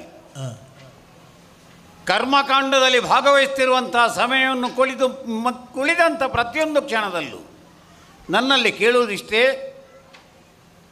ಯಾಗದ ಹಯದ ರಕ್ಷಣೆಗಾಗಿ ಹೋದಂಥ ನನ್ನ ತಮ್ಮ ಅರ್ಜುನ ಏನು ಮಾಡ್ತಾನೆ ಅಂತ ದಿನದ ವೃತ್ತಾಂತವನ್ನು ಅವನಿಗೆ ಹೇಳ್ತಾ ಇದ್ದರೆ ಇಂದಿನದ್ದನ್ನು ಹೇಳುವುದಾದರೂ ಹೇಗೆ ಎಂಬಂತಹ ಸಂಶಯಕ್ಕೆ ನಾನು ಬಂದಿದ್ದೇನೆ.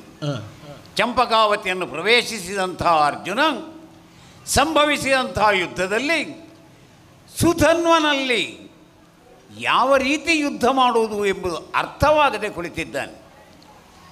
ಅವನ ಮಾತಿನ ಮರ್ಮವೇ ಅಷ್ಟೇ, ಈ ವಿರೋಧಿಯೊಡನೆ ಕಾದಲಿನ್ನಾವ ಪರಿಯಳು ಅಂತ. ಯುದ್ಧ ಮಾಡುವುದು ಯಾವ ರೀತಿ ಎಂಬಂತಹ ಆ ಹಾದಿಯನ್ನು ತಿಳಿಯದೆ ಸುಮ್ಮನಾಗಿದ್ದಾನೆ. ಇದರ ಕುರಿತಾಗಿ ನಾನು ಧರ್ಮಜನಿಗೂ ಹೇಳಿದೆ. ಹೆದರಿದಂಥ ಧರ್ಮರಾಯನಿಗೆ ಅಭಯವನ್ನು ಕೊಟ್ಟು ಹೇಳಿದೆ, ಇಲ್ಲ, ಅರ್ಜುನನನ್ನು ಸುಕ್ಷೇಮಿಯನ್ನಾಗಿ ನಾನು ಮಾಡ್ತೇನೆ ಅಂತ. ಹಾಗೆ ಗರುಡವಾಹನಾಗಿಯೇ ಹೊರಡುವುದಕ್ಕೆ ಸಿದ್ಧನಾಗಿದ್ದೇನೆ. ಆದರೆ ಇಬ್ಬರೂ ಭಕ್ತರು. ಆದರೆ ಇಬ್ಬರ ಭಕ್ತರಿಗೆ ಇರುವಂತಹ ಹಾದಿ, ಅವರ ದೃಷ್ಟಿಕೋನ ಅದು ಮಾತ್ರ ಬೇರೆ ಬೇರೆ. ಆದ್ದರಿಂದ ಕೃಷ್ಣನೂ ವ್ಯವಹರಿಸಬೇಕಾದಂತಹ ಹಾದಿ ಬೇರೆ ಬೇರೆ ಆಗ್ತದೆ. ನ್ಯಾಯಶಾಸ್ತ್ರವನ್ನು ಅಥವಾ ಅದನ್ನು ನಿರೂಪಿಸುವವರು ನ್ಯಾಯಗಳು ಎಂಬುದಾಗಿ ಹೇಳ್ತಾರೆ. ಮರ್ಕಟಾರ್ಭಕ ನ್ಯಾಯ, ಮಾರ್ಜಾಲಾರ್ಭಕ ನ್ಯಾಯ. ತಾಯಿ ಬೆಕ್ಕು ಮರಿಬೆಕ್ಕುವಿನೊಂದಿಗೆ ವ್ಯವಹರಿಸುವುದು, ತಾಯಿ ಮಂಗ ಮತ್ತು ಮರಿಮಂಗದೊಂದಿಗೆ ವ್ಯವಹರಿಸುವುದು, ಇದರಲ್ಲಿ ಸಂಪೂರ್ಣ ಭಿನ್ನತೆಯನ್ನು ನಾವು ಕಾಣಬಹುದು. ಎರಡೂ ತಾಯಿ ಮಗುವಿನ ಸಂಬಂಧವೇ. ಇವರಿಬ್ಬರಿಗೂ ನಾನು ತಾಯಿಯ ಸ್ಥಾನದಲ್ಲೇ ಇದ್ದೇನೆ. ಯಾಕಂದರೆ ಭಗವಂತನ ಸ್ಥಾನ ತಾಯಿಯ ಸ್ಥಾನ. ಬೆಕ್ಕಿನ ಮರಿಯನ್ನು ಬೆಕ್ಕು ಕಚ್ಚಿಕೊಂಡು ತನಗೆ ಬೇಕಾದ ಅಲ್ಲಿಗೆ ಕೊಂಡು ಹೋಗ್ತದೆ. ಅಂದರೆ ತಾಯಿಯ ಇಚ್ಛೆ, ಅದು ಇಲ್ಲಿರಬೇಕು ಅಲ್ಲಿರಬೇಕು ಅಂತ. ಆದರೆ ಮಂಗನ ಮರಿ ಹಾಗಲ್ಲ, ತಾಯಿಯನ್ನು ಅವಕ್ಕೆ ಹಿಡಿಯುತ್ತದೆ, ನೀನು ಎಲ್ಲಿಗೆ ಬೇಕಾದರೂ ಕೊಂಡು ಹೋಗು, ನಾನು ನಿನ್ನ ಜೊತೆಯಲ್ಲಿರ್ತೇನೆ. ನಮ್ಮ ಅರ್ಜುನ ಮಾರ್ಜಾಲಾರ್ಭಕ ನ್ಯಾಯಕ್ಕೆ ಹೊಂದಿದವನು. ಇವನನ್ನು ಎಲ್ಲಿರಬೇಕು ಅಲ್ಲಿಗೆ ನಾನು ಕೊಂಡು ಹೋಗಬೇಕು. ಸುಧನ್ವ ಹಾಗಲ್ಲ, ಅವಂದು ಮರ್ಕಟಾರ್ಭಕ ನ್ಯಾಯ. ಮಂಗನ ಮರಿ ತಾಯಿಯನ್ನು ಅಪ್ಪಿಕೊಂಡಾಗ ಭಗವಂತ ನೀನೇ ಸರ್ವಸ್ವ, ಮತ್ತೇನಿಲ್ಲ. ಇವರಿಬ್ಬರಿಗೂ ಸಮಾನವಾದಂತಹ ನ್ಯಾಯವನ್ನು ನಾನು ದೊರಕಿಸಿಕೊಡಬೇಕು. ಅರ್ಥಾತ್ ಅವರಿಬ್ಬರ ಮನಸ್ಸಿನಲ್ಲಿರುವಂಥ ಆಶಯಗಳನ್ನು ನಾನು ಪೂರೈಸಬೇಕು. ಆ ರೀತಿ ಇಬ್ಬರೂ ಭಕ್ತರು ವೈರಿಗಳಾಗಿದ್ದಾಗಲೂ ಇಬ್ಬರನ್ನೂ ಉದ್ಧರಿಸಿದೆ ಅಂತೇಳಿ ಆದರೆ ಮಾತ್ರ ಭಕ್ತೋದ್ಧರಣ ಎಂಬಂತಹ ನನ್ನ ಮಾತು ಸಾರ್ಥಕವಾಗ್ತದೆ. ಗರುಡನನ್ನು ಏರ್ತಾ ಬರ್ತಾ ಬರ್ತಾ ಬರ್ತಾ ಚಂಪಕಾವತಿಯ ರಣರಂಗದಲ್ಲಿ ಅರ್ಜುನ ರಥದ ಎದುರಿನಲ್ಲಿ ಇಳೀತೇನೆ.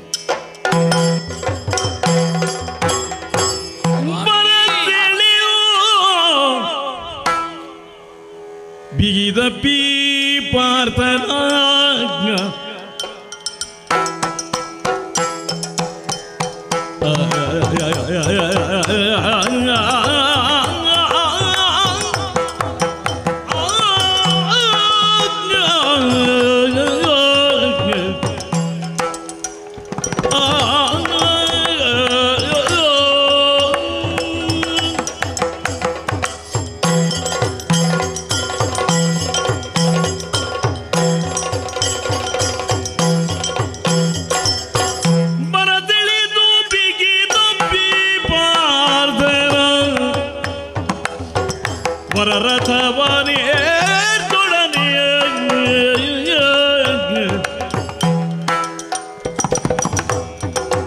ವಾಗೆಯ ಧರಿಸಿ ಸಾರಥಿ ಆದಲಾಜಿ ಹರಿಯು ನರಗೆ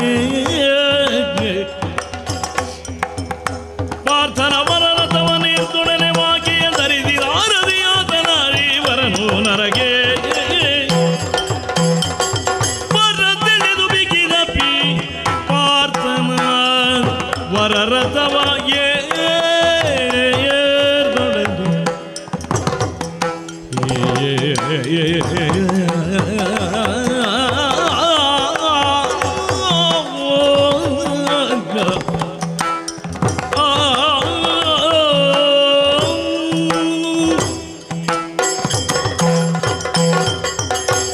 ಶ್ರೀಚರಣಗಳಿಗೆ ಸಾಷ್ಟಾಂಗ ಪ್ರಣಾಮ ಮಾಡಿದ್ದೇನೆ.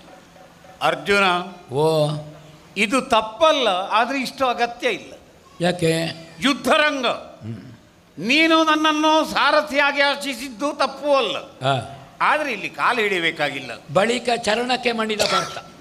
ಆದರೆ ನಾನು ಆಶೀರ್ವಾದ ಮಾಡಬೇಕಾದ್ದು ನನ್ನ ಕರ್ತವ್ಯವೇ ಹೌದಾದರೂ ಅದಕ್ಕಿಂತ ಹೆಚ್ಚಾಗಿ ಇದು ಬರಸೆಳೆದು ಅಪ್ಪುವುದಕ್ಕೆ ಬೇಕಾಗಿ ಕೈಗಳನ್ನು ನೀಡಿದ್ದೇನೆ. ನೀ ಕೈ ನೀಡಿದಿ ಅಂತಾರೆ ನಾ ಹಿಡ್ಕೊಳ್ಳುದೆ, ಗಟ್ಟಿ ಹಿಡ್ಕೊಳ್ಳುದೆ. ನೀನು ಯಾವತ್ತೂ ನನ್ನ ಬಂಧನದಲ್ಲಿರುವವ. ಖಂಡಿತ ಇದನ್ನು ಜಗತ್ತು ಆ ಬಂಧನವನ್ನು ಸಡಿಲ ಮಾಡಿದೆಯೋ ಅಂತ ಒಮ್ಮೆ ಕಂಡದ್ದು.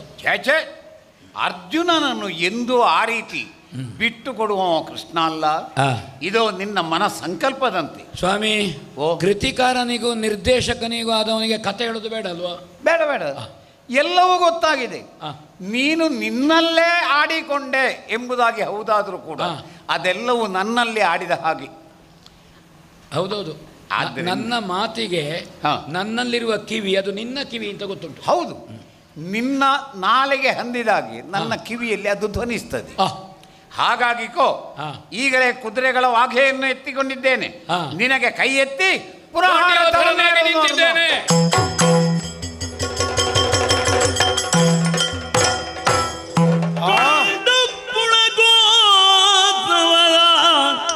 ಹರುಷದಿ ದಿಂಡುಗೆಂಡ ದೂರೆ ನಮಿರಿ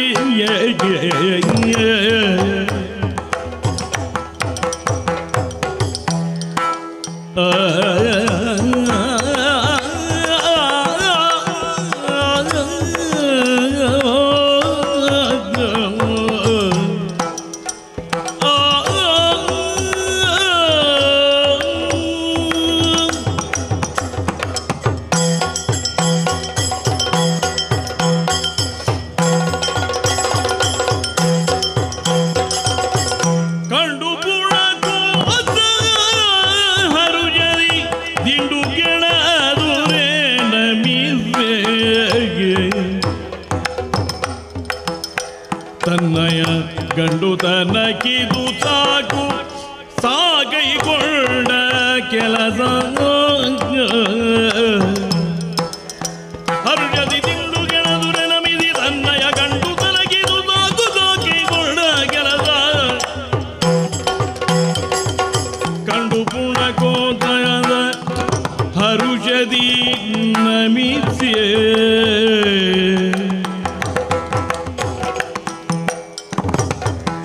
ತನ್ನಯ ಗಂಡು ತನಗಿದು ನಾಕು ಸಾಗೈಕೊಂಡ ಕೆಲಸ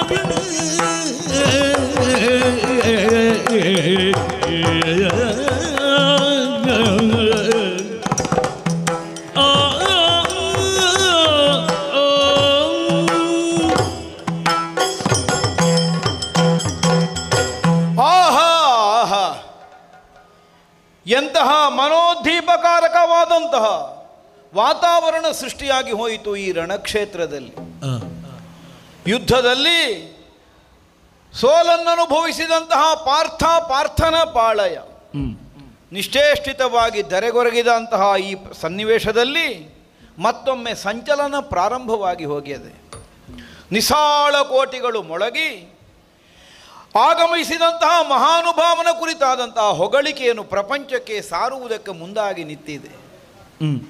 ಯಾಕೆ ಒಮ್ಮೆಗೆ ಇಂತಹ ಒಂದು ಬದಲಾವಣೆ ಈ ರಣಕ್ಷೇತ್ರದಲ್ಲಿ ಉಂಟಾಯಿತು ಅನ್ನೋ ಹಾಗೆ ಕಣ್ಣೋಟವನ್ನು ಹರಿಯಗೊಟ್ಟರೆ ನನ್ನ ಅಂತರಂಗದಲ್ಲಿ ಯಾವ ಭಾವವಿತ್ತೋ ಅದರ ಸಾಕಾರ ಸಾರ್ಥಕ್ಯ ಕಣ್ಣ ಮುಂಭಾಗದಲ್ಲಿ ಕಾಣಿಸುವಂತಹ ಅವಕಾಶ ತಾನಾಗಿ ಒದಗಿ ಬಂದಿದೆ. ಏನು ಕಾಣ್ತಾ ಇದ್ದೇನೆ ನಾನು?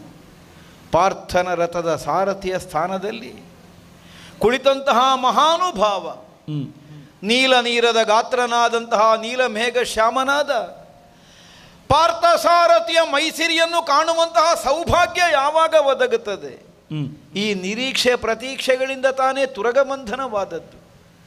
ಪಾಂಡವರು ಧರ್ಮಾತ್ಮರಿದ್ದಾರೆ, ಅವರು ಕೈಗೊಂಡಂತಹ ಕರ್ಮ ಧರ್ಮ ಸಮ್ಮತವಾದದ್ದಿದೆ ಅನ್ನುವುದನ್ನು ಅರಿಯದೆ ಅದನ್ನು ವಿರೋಧಿಸುವ ಉದ್ದೇಶದಿಂದೇನು ತುರಗಬಂಧನವನ್ನು ಮಾಡಿದ್ದಲ್ವಲ್ಲ.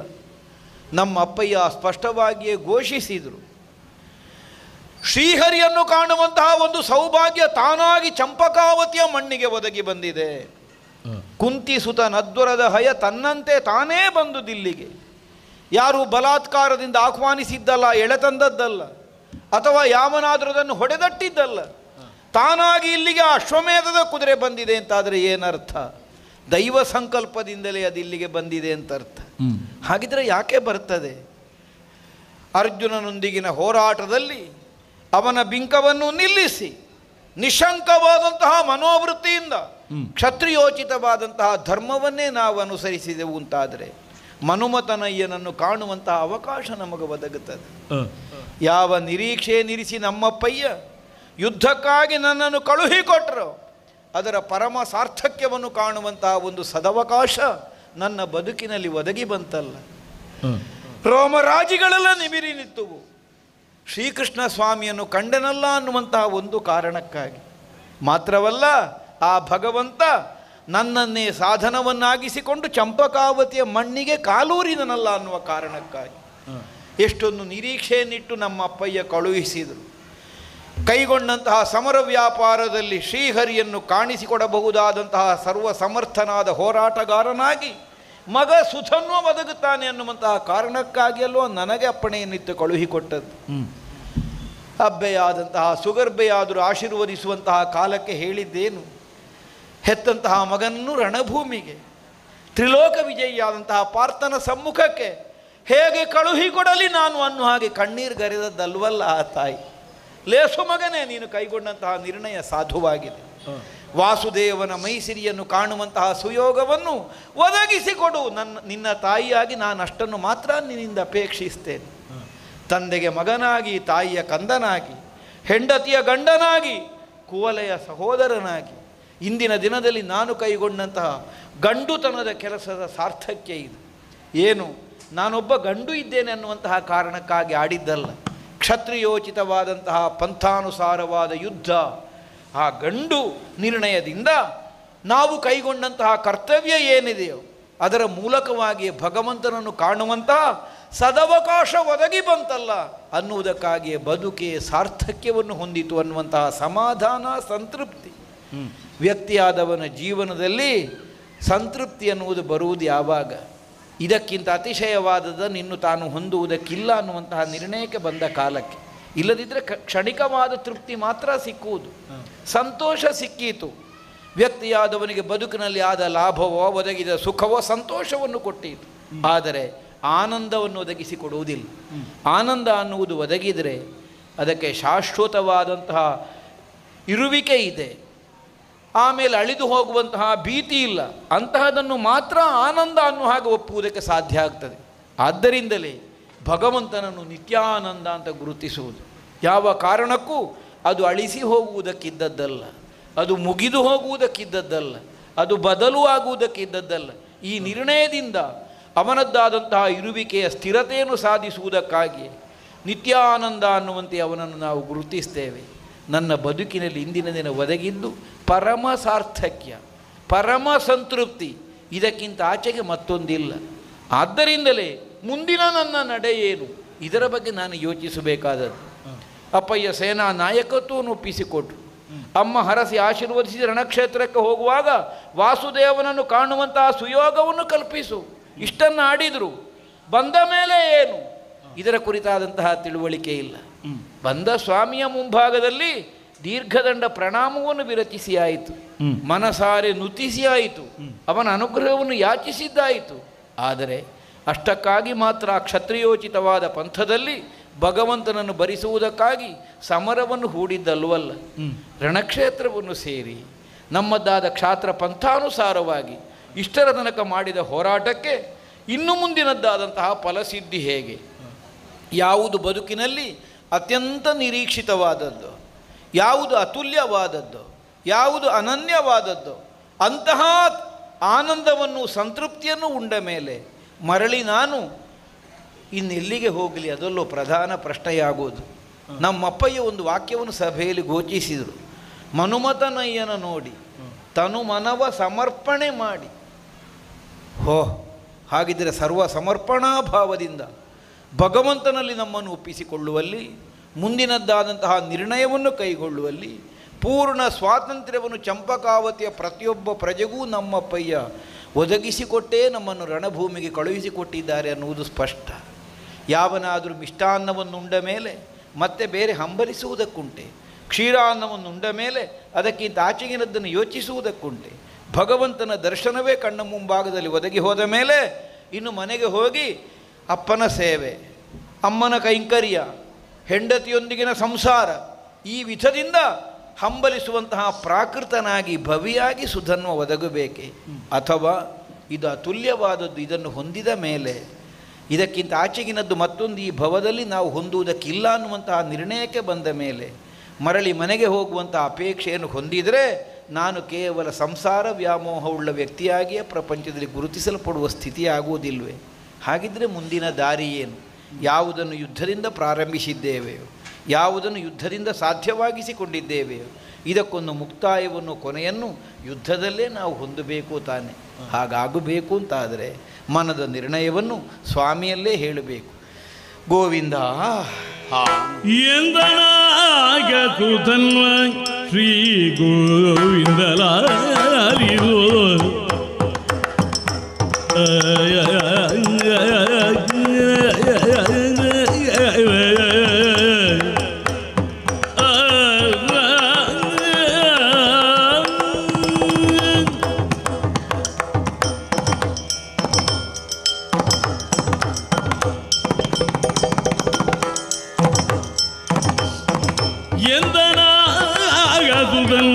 ಶ್ರೀ ಗೋವಿಂದಲಾರಿದು ಸತತ ಕುಂತಿ ನಂದನರ ರಕ್ಷಿಸುವೆ ಅವಜಯ ಹೊಂದಗೊಡದೆ ಶ್ರೀ ಗೋವಿಂದಲಾಲಿದು ಸತತ ಕುಂತಿ ನಂದನರ ರಕ್ಷಿಸುವೆ ಅವಜಯ ಹೊಂದಗೊಡದೆ ಶ್ರೀ ಗೋವಿಂದ ಲಾಲಿಸು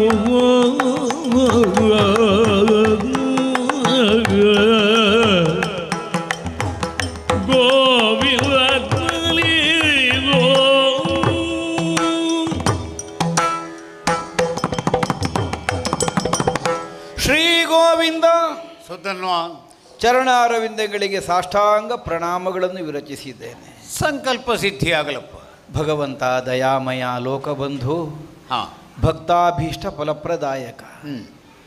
ಎಷ್ಟು ದಿನದಿಂದ ಕಾಯ್ತಾ ಇದ್ದೆವು ಸ್ವಾಮಿ ಚಂಪಕಾವತಿಯಲ್ಲಿ. ಓಹೋ, ನಿನ್ನ ಪುಣ್ಯಪಾದದ ಸ್ಪರ್ಶ ಈ ನೆಲಕ್ಕಾಗಬೇಕು. ಹಾಂ, ಅತಿಶಯವಾದಂತಹ ನಿನ್ನ ಶರೀರದ ಸಿರಿಯನ್ನು ಕಾಣುವಂತಹ ಸೌಭಾಗ್ಯ ನಮ್ಮ ಈ ಕಣ್ಣುಗಳಿಗೆ ಒದಗಬೇಕು. ಓಹೋ, ಆ ಮೂಲಕವಾಗಿ ನಮ್ಮ ಜನ್ಮ ಪಾವನವಾಗಬೇಕು. ಹ್ಞೂ, ಈ ಕನಸುಗಳೆಲ್ಲ ಸಾಕಾರಗೊಳ್ಳುವಂತಹ ಒಂದು ಸುಮುಹೂರ್ತವನ್ನು ನೀನು ಒದಗಿಸಿಕೊಟ್ಟೆ. ಹಾಂ, ಯಾವ ಕಾರಣಕ್ಕಾಗಿಯೇ ಬಾ, ಯಾರ ಕಾರಣದಿಂದಲೇ ಬಾ, ಹಾಂ, ಇನ್ಯಾವ ಕಾರ್ಯಕಾರಣ ಸಂಬಂಧವನ್ನು ಸಮನ್ವಯಗೊಳಿಸಿಯೇ ಬಾ. ಬಂದದ್ದು ಚಂಪಕಾವತಿಗೆ ಹೌದು ತಾನೆ, ನಿಜ. ನಿನ್ನ ಪಾದಸ್ಪರ್ಶವಾದದ್ದು ಈ ನೆಲಕ್ಕೆ ಹೌದು ತಾನೆ. ನನ್ನ ಜನ್ಮಭೂಮಿಗೆ, ಹಾಂ, ನನ್ನ ಜನ್ಮದಾತರಿಗೆ, ಹಾಂ, ನನ್ನ ಬಂಧು ಬಳಗಕ್ಕೆ, ಹಾಂ, ಚಂಪಕಾವತಿಯ ಪ್ರಜೆಗಳಿಗೆ ಹಾಂ, ಬಹಳ ದೊಡ್ಡ ಒಂದು ಸೌಭಾಗ್ಯವನ್ನು ಬದುಕಿನಲ್ಲಿ ಒದಗಿಸಿಕೊಟ್ಟಿದ್ದೇನೆ ಅನ್ನುವಂತಹ ಸಂತೃಪ್ತಿಯನ್ನು ನನ್ನ ಕಾಯಕದಿಂದ ನಾನು ಹೊಂದುವಂತೆ ನೀನು ಅನುಕೂಲವನ್ನು ಕಲ್ಪಿಸಿಕೊಟ್ಟೆ. ಓಹೋ, ಗೊತ್ತಿದೆ ಸ್ವಾಮಿ, ನೀನು ಬಂದಿದ್ದಿ ಅಂದ ಮೇಲೆ ಪಾರ್ಥನನ್ನು ವಿರೋಧಿಸಿದವರು, ಪಾಂಡವರನ್ನು ಸ್ಪರ್ಧಿಸಿದವರು ಈ ಪ್ರಪಂಚದಲ್ಲಿ ಗೆಲುವನ್ನು ಕಾಣುವುದಕ್ಕಿಲ್ಲ. ಯಾಕಂದರೆ ಸದಾ ಸರ್ವದ ಪ್ರಪಂಚದಲ್ಲಿ ಪಾಂಡವರ ಗೆಲುವಿಗಾಗಿ ನಿನ್ನನ್ನು ನೀನು ಒಪ್ಪಿಸಿಕೊಂಡವರು. ಏಸು ಸೌಭಾಗ್ಯವಂತರೋ ಪಾಂಡವರು. ಹಲವು ವರ್ಷಗಳ ಕಾಲ ಸತತವಾದ ಸಾಧನೆಯನ್ನು ಮಾಡಿದಂತಹ ಸಜ್ಜನರಿಗೂ ದುರ್ಲಭವಾದ ನಿನ್ನದ್ದಾದಂತಹ ದರ್ಶನ ಭಾಗ್ಯ ಮಾತ್ರ ಅಲ್ಲ, ಪಾಂಡವರ ಮನೆಯ ಆಳುಗಳಾಗಿ ಕರ್ತವ್ಯವನ್ನು ನಿರ್ವಹಿಸುವಂತಹ ಒಂದು ನಿಲುಮೆಗೂ ನೀನು ಬದ್ಧನಾಗುತ್ತೀಯಂತೆ. ಹಾಗಿದ್ದರೆ ಅವರಂತಹ ಪುಣ್ಯಾತ್ಮರಿರಬೇಕು. ಮನ ಕರುಬುವುದಕ್ಕಿಲ್ಲ, ಮತ್ಸರಿಸುವುದಕ್ಕಿಲ್ಲ. ಅವರಿಗೆ ಬದುಕಿನಲ್ಲಿ ನೀನು ಒದಗಿಸಿಕೊಟ್ಟ ದೊಡ್ಡ ಅವಕಾಶ ಅದು. ಆದರೆ ಯಾರು ನಿನ್ನ ಭಕ್ತ ಜನರು ಅವರಿಗೆಲ್ಲ ಅದೇ ವಿಧವಾದಂತಹ ಅನುಗ್ರಹವನ್ನು ನೀನು ಮಾಡುವ ಅನ್ನುವಂತಹ ನಮ್ಮ ಶ್ರದ್ಧೆಯಲ್ಲಿ ಎಳ್ಳಿನಿತು ವ್ಯತ್ಯಾಸ ಇಲ್ಲ. ಸರಿ. ಜಯವ ಪಾರ್ಥಗೆ ಪಾಲಿಸುವ ನಿಶ್ಚಯವ ಬಲ್ಲೆನು ದೇವ. ನನಗದು ಚೆನ್ನಾಗಿ ಗೊತ್ತಿದೆ. ಯಾಕೆ? ಸತತ ಕುಂತೀನಂದನರನ್ನು ಪಾಲಿಸುವಂತಹ ಬಿರುದನ್ನು ನೀನು ಅಂತುಕೊಂಡಿದ್ದಿ. ಸ್ಪಷ್ಟವಾಗಿ ಪ್ರಪಂಚಕ್ಕೆ ಗೊತ್ತಾಗುವಾಗಿ ಘೋಷಿಸಿದಂತೆ ಮಮ ಪ್ರಾಣಾಹಿ ಪಾಂಡವಾಹ. ಅದರರ್ಥ ಪ್ರಪಂಚದಲ್ಲಿ ಬೇರೆ ಭಕ್ತರೇ ನಿನಗಿಲ್ಲ ಅಂತ ಅಲ್ಲವಲ್ಲ. ಎಷ್ಟು ಮಂದಿ ಭಕ್ತರಿದ್ದರು, ಆ ಭಕ್ತರಲ್ಲೆಲ್ಲ ಅದಕ್ಕಿಂತ ಭಿನ್ನವಾಗಿ ಪ್ರತ್ಯೇಕವಾಗಿ ಪಾಂಡವರು ನನ್ನ ಪಂಚ ಪ್ರಾಣಗಳಂತೆ ಇರುವವರು. ಹಾಗಿದ್ರೆ ನಿನ್ನ ಭಕ್ತ ಜನರಿಗೆ ನೀನು ಕೊಟ್ಟ ಎಚ್ಚರಿಕೆ ಇದು. ಎಲ್ಲರೂ ಭಕ್ತರೇ ಇದ್ದೀರಿ, ಆದರೆ ಪಾಂಡವರಿಗೆ ವಿಶಿಷ್ಟವಾದ ಸ್ಥಾನವನ್ನು ನಾನು ಕೊಟ್ಟಿದ್ದೇನೆ. ನಿನ್ನ ಸಂಕಲ್ಪಕ್ಕೆ, ನಿನ್ನದ್ದಾದಂತಹ ನಿರ್ಣಯಕ್ಕೆ ವಿರೋಧವನ್ನು ಒದಗಿಸುವಂತಹ ನಿರೀಕ್ಷೆಯನ್ನು ಯಾವ ಭಕ್ತರೂ ಮಾಡುವುದಕ್ಕಿಲ್ಲ. ಈ ಎಚ್ಚರಿಕೆಯನ್ನು ಸಾರುವುದಕ್ಕಾಗಿ ನೀನು ಹೇಳಿದ್ದು ಅಂತ ಭಾವಿಸ್ತೇನೆ. ಆದ್ದರಿಂದಲೇ ಜಯವ ಪಾರ್ಥಗೆ ಪಾಲಿಸುವ ನಿಶ್ಚಯವ ಬಲ್ಲೇನು. ನಿನ್ನ ನಿರ್ಣಯವನ್ನು ತಿಳಿಯದೇ ಇದ್ದಮಲ್ಲ. ಆದರೂ ಈ ಸಮರ ಕ್ಷೇತ್ರದಲ್ಲಿ ಪಾರ್ಥ ಸಾರಥಿಯಾಗಿ ಮೈತಳೆದು ನಿಂತಹ ನಿನ್ನ ಸಮ್ಮುಖದಲ್ಲಿ ಪಾರ್ಥನಿಗೆ ನಾನು ಕೊಡುತ್ತಿರುವಂತಹ ಪಂಥಾಹ್ವಾನ, ಆ ವಿಶ್ವಾಸ ಅವನಿಗುಂಟು ಅಂತಾದರೆ ಪ್ರತಿಜ್ಞಾಬದ್ಧನಾಗಿ ಮಾಡಲಿ.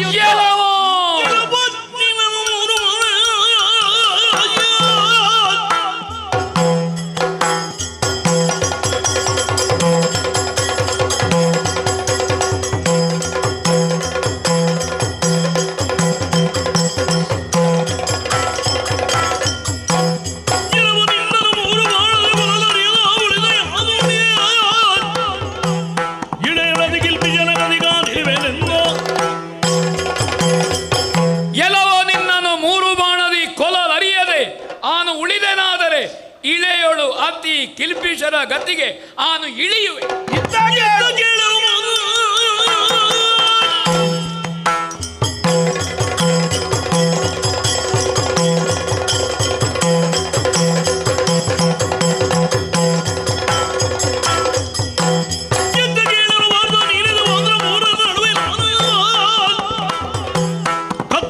ಕೃಷ್ಣರಾಯನ ಭಕ್ತನಲ್ಲ.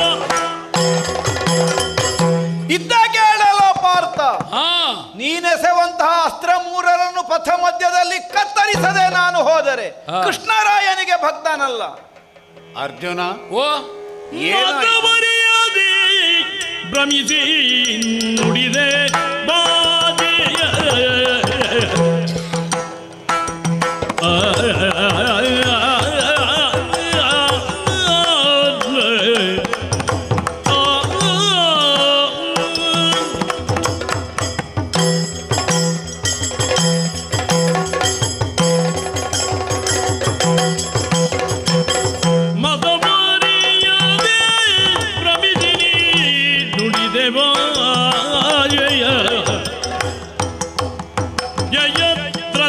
ಕತೆ ಬಲ್ತುದಾಗಿರಲ್ಲ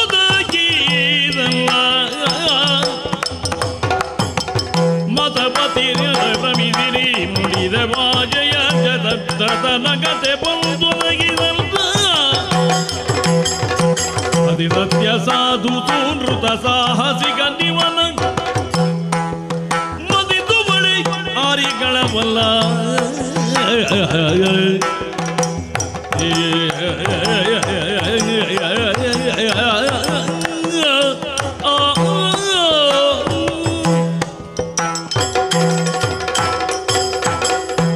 ಅರ್ಜುನ, ಕೃಷ್ಣ, ಸಾಕಷ್ಟು ಬೆಳೆದವ, ಪ್ರಬುದ್ಧ ಎಂಬ ಹಾಗೆ ಜಗತ್ತಿನಿಂದ ಗುರುತಿಸಲ್ಪಟ್ಟವನಿ. ಹೌದು. ಆದರೂ ಈ ದುಡುಕು ಹುಡುಗಾಟ ಬಿಡುವುದಿಲ್ಲಲ್ಲ ಅರ್ಜುನ. ದುಡುಕಿದ್ನ? ದುಡುಕಿದ್ದೆ. ಹೇಗೆ? ನೀನು ನನ್ನನ್ನು ಸ್ಮರಿಸುತ್ತಾ ಇದ್ದದ್ದೇ ಹಾಗೆ. ಹೌದು. ಈ ವಿರೋಧಿಯೊಡನೆ ಕಾದಲ್ಲಿ ನಾವ ಬರೆಯಲು. ಹೌದು. ಹಾಗಾಗಿ ನಿನಗೆ ಇವನೊಂದಿಗೆ ಯುದ್ಧ ಮಾಡಬೇಕಾದಂಥ ಮಾರ್ಗದರ್ಶನವನ್ನು ನಾನು ಮಾಡಬೇಕಿತ್ತು. ಆದರೆ ನಿರ್ಧಾರವನ್ನು ನೀನೇ ಹೇಳಿಬಿಟ್ಟಿಯಲ್ಲ. ಅರ್ಜುನ ಪ್ರತಿಜ್ಞೆ ಮಾಡು ಅಂತ ಹೇಳಿದ. ಪ್ರತಿಜ್ಞೆ ನಾನೇ ಮಾಡ್ಲಿಕ್ಕಲ್ವ? ಮುಂದಿನ ನಾಮ ಪರೆಯಲು ಅಂದ ಮೇಲೆ ನನ್ನಲ್ಲಿ ಒಂದು ಮಾತು. ಹಾಗಾದ್ರೆ ನಾನು ಹೀಗೆ ಆಲೋಚನೆ ಮಾಡಿದೆ, ಪ್ರತಿಜ್ಞೆ ಮಾಡಿದ ಮೇಲೆ ಮುಂದಿನ ನಾವ ಪರೆಯೋಳು. ಈಗ ಪ್ರತಿಜ್ಞೆ ಮಾಡು ಅಂತ ಹೇಳಿದ ಮೇಲೆ ಪ್ರತಿಜ್ಞೆಯನ್ನು ನಾ ಮಾಡಲೇಬೇಕಲ್ಲ. ಯಾವನು ಹೈದ ಒಬ್ಬ ಹೋಮ ಮುಗಿಲಿ ತುಪ್ಪ ಬರ್ತದೆ ಅಂತ ಹೇಳಿದಾಗ ಮಾಡ್ತಿಲ್ಲ ನೀನು. ಹೌದಾ? ಹಾಗೆ ನೀನು ನನ್ನ ಕಾಮಧೇನುವೆ ಇರುವಾಗ ನಾ ತುಪ್ಪಕ್ಕೆ ತಲೆ ಬಿಸಿ ಮಾಡೋದಕ್ಕೆ ನೀ ಗೋಪಾಲಕೃಷ್ಣ ಅಲ್ವೋ? ಈಕೋ ಸುಧನ್ವನೊಂದಿಗಿನ ಕಾಳಗ ಹೌದು, ಕೇವಲ ಸಾಮಾನ್ಯ ಹಂತದಲ್ಲಿಲ್ಲ, ಅದನ್ನು ಮೀರಿದೆ ಎಂಬುದು ನಿನ್ನ ಅನುಭವಕ್ಕೂ ವ್ಯತ್ಯವಾಗಿದೆ. ಅದು ನೀ ಬಂದ ಕಾರಣ ಪೂರ್ತಿ ಮೀರಿತು. ಹೌದು ಪುಣ್ಯಾತ್ಮ.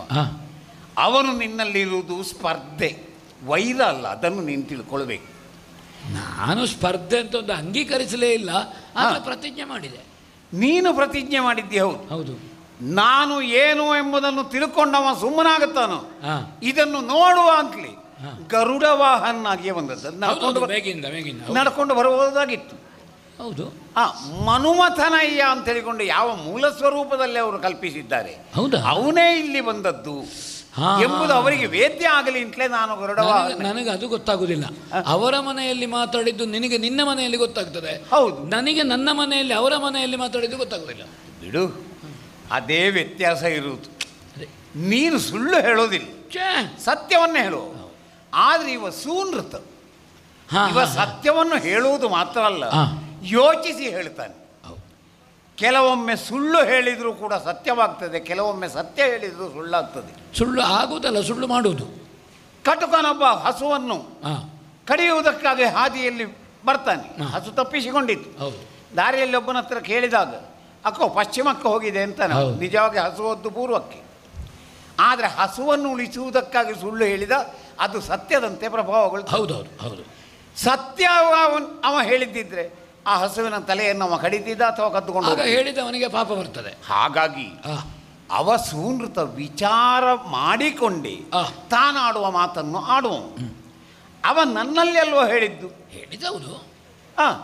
ಪಾರ್ಥ ಪ್ರತಿಜ್ಞೆಯನ್ನು ಮಾಡಲಿ ಎಂಬುದಾಗಿ. ಮಾಡಬಹುದಾ ಕೃಷ್ಣ? ಮಾಡಲಿಯ ಕೃಷ್ಣ? ಒಂದು ಮಾತನ್ನಾದರೂ ಕೇಳಿದೆಯೋ? ಅದು ನನಗೆ ಈ ನೀ ಬಂದ ಮೇಲೆ ನನ್ನ ಉತ್ಸಾಹ ಹೆಚ್ಚು. ನನಗೆ ಸ್ವಲ್ಪ ಪಾರ್ಥ ಪ್ರತಿಜ್ಞೆಯನ್ನು ಮಾಡಲಿ ಅಂತ ಹೇಳಿದನು ಅಂತ ಪಕ್ಕ ಕೇಳಿ ಹೋಯ್ತು.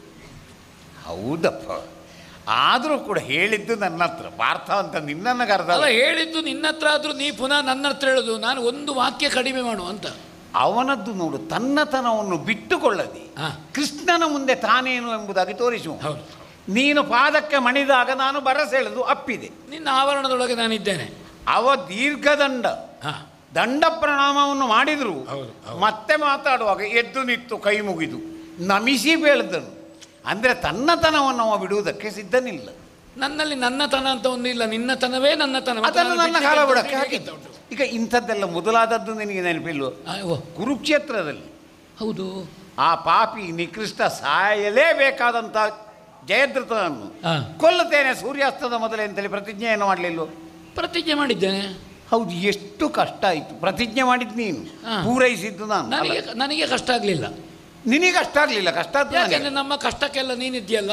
ಹೌದು ಪುಣ್ಯಾತ್ಮ. ಆದರೂ ಕೆಲವೊಮ್ಮೆ ನಿನ್ನನ್ನು ಬಳಸಿಕೊಳ್ಳದೆ ನಿನ್ನ ಕಷ್ಟವನ್ನು ನಿವಾರಿಸಲಿಕ್ಕೆ ಆಗುವುದಿಲ್ಲ. ನೀನು ಇರುವುದೇ ನಮ್ಮ ಕಷ್ಟಕ್ಕೆ ಅಲ್ವೋ? ಹೌದು, ದ್ರೋಣಾಚಾರ್ಯರ ಮುಂದೆ ನನ್ನ ಆಟ ನಡೆಯಲಿಕ್ಕಿಲ್ಲ ಎಂಬಾಗ ನಿನ್ನಲ್ಲೇ ಹೇಳಿದ್ದು, ದ್ರೋಣಾಚಾರ್ಯರಿಗೆ ಶರಣು ಬಾ, ಅದಲ್ಲದಿದ್ದರೆ ಒಳಗೆ ಹೋಗಲಿಕ್ಕೆ ಸಾಧ್ಯ ಇಲ್ಲ. ಗುರುಗಳಲ್ಲೋ ಅಲ್ಲಿ ನಮಸ್ಕಾರ ಮಾಡಿದರೆ ಅಪರಾಧ ಇಲ್ಲ. ಹೌದು, ಆವಾಗ ನಾನು ಇದು ನಮ್ಮ ಅರ್ಜುನ, ನೀವು ದಾರಿ ಬಿಡಬೇಕು ಅಂದರೆ ನಾನು ಕೈ ಮುಗಿದಿದ್ದು ದ್ರೋಣಾಚಾರ್ಯರು ಬಿಡ್ತಿರ್ಲಿಲ್ಲ. ದ್ರೋಣಾಚಾರ್ಯರು ನಿನಗೆ ಕೈ ಮುಗಿಲಿಕ್ಕೆ, ನಾನು ದ್ರೋಣಾಚಾರ್ಯರಿಗೆ ಕೈ ಮುಗಿಲಿಕ್ಕೆ. ಅಂತೂ ನೀನು ಕೈ ಮುಗಿದಾಗ ದಾರಿ ಬಿಟ್ಟು. ಹೌದು. ಇಷ್ಟಾಗಿಯೂ ಅದೇ ರೀತಿ ಪ್ರಯತ್ನವನ್ನು ಮುಂದುವರಿಸಿದ್ದಿದ್ರೆ ಕಣ್ಣಿಗೆ ಕಾಣಲಿಕ್ಕೆ ಸಿಗ್ತಿದ್ನು ಅಂತ ಜಯದ್ರಥ. ಎಲ್ಲಿ ಯಾವ ಹೆಣ್ಮಕ್ಕಳ ಸೀರೆ ರಾಶಿಯ ಮಧ್ಯದಲ್ಲಿ ಕುಳಿತಿದ್ನೋ ಏನು. ಹೌದೌದು, ಎಲ್ಲೇ ಅಡಗಿ ಕುಳಿತಿದ್ದ, ಸುಲಭದಲ್ಲಿ ಹೇಳೋದಿದ್ರೆ. ಹೌದು ಹೌದು. ಸೂರ್ಯಾಸ್ತವಾದ ಮೇಲೆ ಅರ್ಜುನ ಸಾಯುವುದನ್ನು ನೋಡಬೇಕು ಎಂಬಂತ ಆ ಹುಚ್ಚು ಹಂಬಲ ಅವನಲ್ಲಿ ಆವಾಗಲೂ ಇತ್ತು. ಹಂಬಲ ತಪ್ಪಲ್ಲ, ಹುಚ್ಚು ಹಂಬಲ ಇರಬಾರದು ಅನ್ನೋದಕ್ಕೆ ಅವನೇ ಆವಾಗ ಸೂರ್ಯಾಸ್ತಮನ ಆಗಲಿಲ್ಲ ಅಂತ ನೀನು ತೋರಿಸಿದಿ.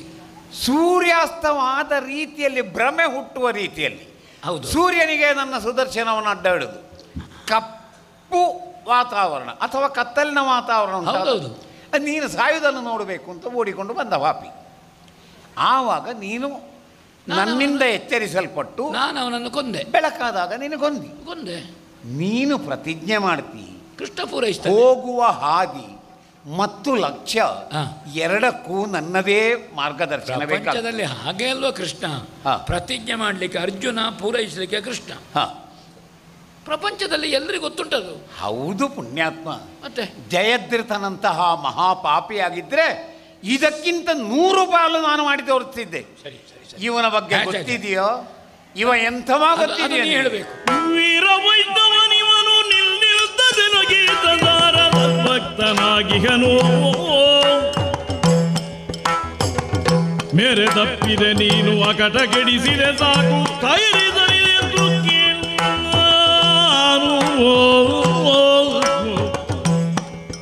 ವೀರವೈಷ್ಣವನಿವನು